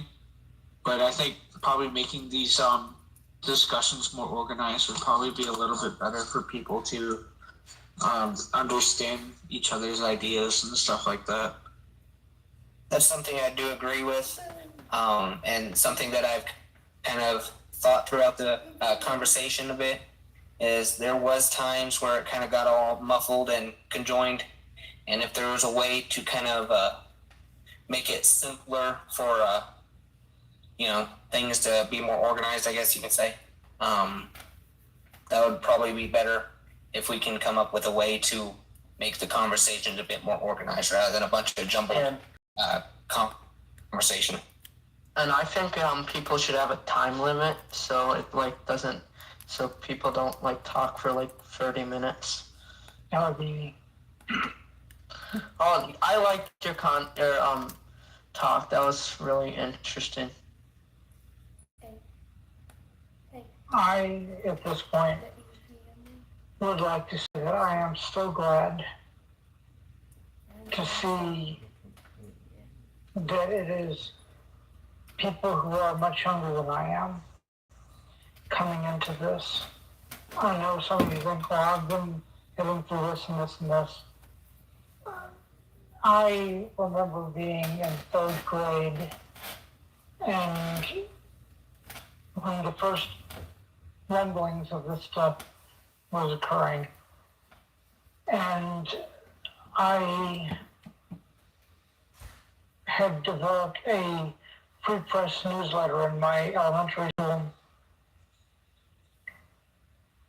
At that point, of course, a younger voice would never have been listened to. I am so glad to see you all picking up the mantle that is being cast before you and entering into micronationalism. It is such a good feeling knowing that the future is winding up in the hands of such capable people. So it warms my heart.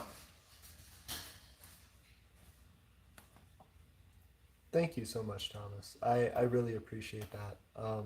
I completely agree. Even just, having been in the short time that I have, relatively speaking, it is nice to see that a lot of the micronationalists that are here are from such different age ranges. You know, people that we can learn from, obviously, like you, people who have been in it for a long time, but also people who are brand new, and people who are maybe have been here a while but are just very young. It's incredible to see everybody in here. And again, we're going to keep doing this. I plan to keep continuing to push on with not only Aeternia, but also with trying to widen the space to the community more, and to get to know all of you a little bit better. Tom, I definitely hope to reach out more to you soon, not only through this platform, but also just personally. And I say the same to the rest of you. I'm excited to get to know more about your nations. I'm excited for us to collaborate more on different things. And I'm lucky to have known you all, and to have gotten to be a part of this conversation, and to have 5 hours of your time. It means a lot. I have to say that I have to agree with AP. Tom, you have been super awesome in this conversation. I gotta say that, you know, they say wisdom comes with age. Well, you know, God must have given you more wisdom than most.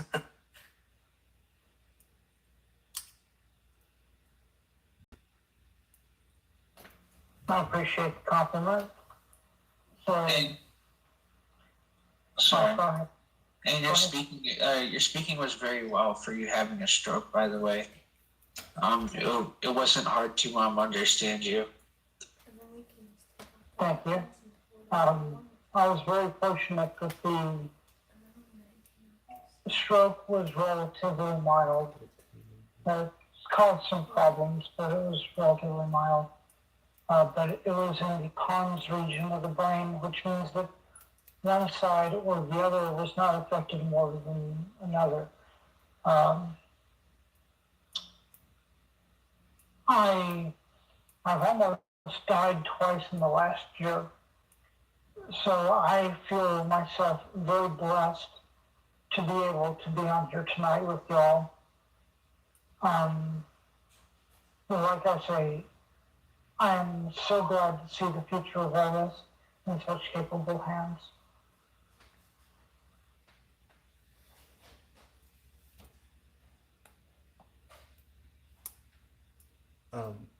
Once again, thank you so much to everybody being here tonight. And again, thank you, Tom, for taking time out of your night to be here. Um, I once again, I keep saying this, but I feel like I have to reiterate it every time, because it's really important that I get it across to you all that it means a lot to me, and I really hope to hear from each and every one of you again next time we're able to do this together. Um, until then, you know, as micronationalists, I wish you all continued progress in continuing to grow your affairs, and pushing on with the fights that you all have been pushing on with.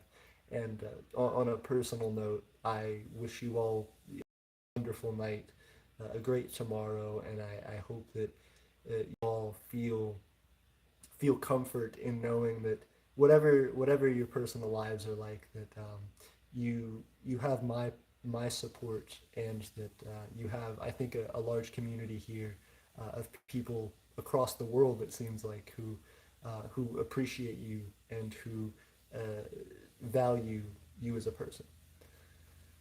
I did really enjoy this speak. Talking on the, what is this called, the Twitter space? Yeah, I enjoyed it. Well, you always know you can DM me, AP. I always got some ideas I'm thinking of. Yes, sir. And I will be actually probably doing that, if not tonight, tomorrow. So until then, I hope everybody has a good night, and I will see you all next time. Yeah, good night. See y'all later. You're not. Bye. Bye. Yeah.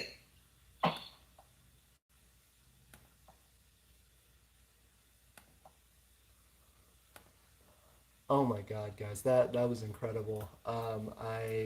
I'm gonna end this stream as well, just in a moment. But we had a 5 hour Twitter space. That's cool. The first time we did this, we had a couple people join us, and that was great. And now we had Tom, who I again had messaged back and forth a small amount, 2 or 3 messages. Yeah, absolutely. It's been 5 hours, 21 minutes of this live stream and of the Twitter space. Everybody who participated, there were like 3 or 4 people who stayed in the entire time, just talking to us. Um, Retro, good to see you. Um, yeah, I just again I had messaged Tom a few times back and forth, and um, I I just I didn't know his story, and I'm so incredibly lucky to know his story. And I'm certainly concerned about his health now. He seems like an incredible asset to the micronational community, and also just a great person. And so it makes me concerned for him, but deeply, deeply honored that I get to know him, and that I've gotten to hear at least just a small glimpse into the window of his life. So yeah, thank you all so much. I am absolutely lucky to have been here tonight and to have been surrounded by such wonderful, loving people, and people who are so intelligent and so excited to be a part of this community. That again, when I started doing all of this, being in streams with literally no one watching, uh, Retro said Tom's got to write some books with the amount of knowledge he has. Absolutely. And I only hope to be like Tom when I am at his age. But um, I feel lucky to have been here tonight, and I thank you all for being here as well and witnessing this. In my opinion, a nice page in the history of our community. So I hope that this is a small mark a small chapter, small page, small paragraph in the community, in the history of our community, that we turn into several chapters, that we turn into a whole series, because we need to continue conversations like this, and I think this is the start of something much bigger. So that all being said, I think I've rambled enough. I think you all have almost 6 hours now, most of a quarter of a day that we've spent here talking with everybody, and I am grateful for that. Hope you have a good night. Hope you have a wonderful tomorrow, wherever you are in the world.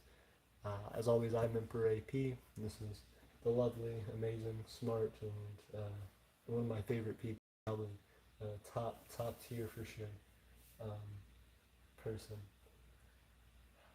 Tiff. And again, Richard, appreciate you. Tom, I appreciate you. Everybody who's been here, Whitish, appreciate you. Y'all have a good night. Aeternia forever. Let's see what watch time is. We're about to see once I hit in stream. Y'all have a good night. Hey, I'm about to see what watch time is. We're gonna check it out as soon as I hit in. It's probably gonna still be tomorrow though before it actually goes through, which sucks. But still, I like to check it and see how close we are to monetization. We're still trying to creep toward like 3,300, but we're gonna figure it out. I hope you guys have a good night. I appreciate y'all. Bye. Oh, we got 6 viewers now. Sorry to everybody who just jumped in. We're leaving. Bye.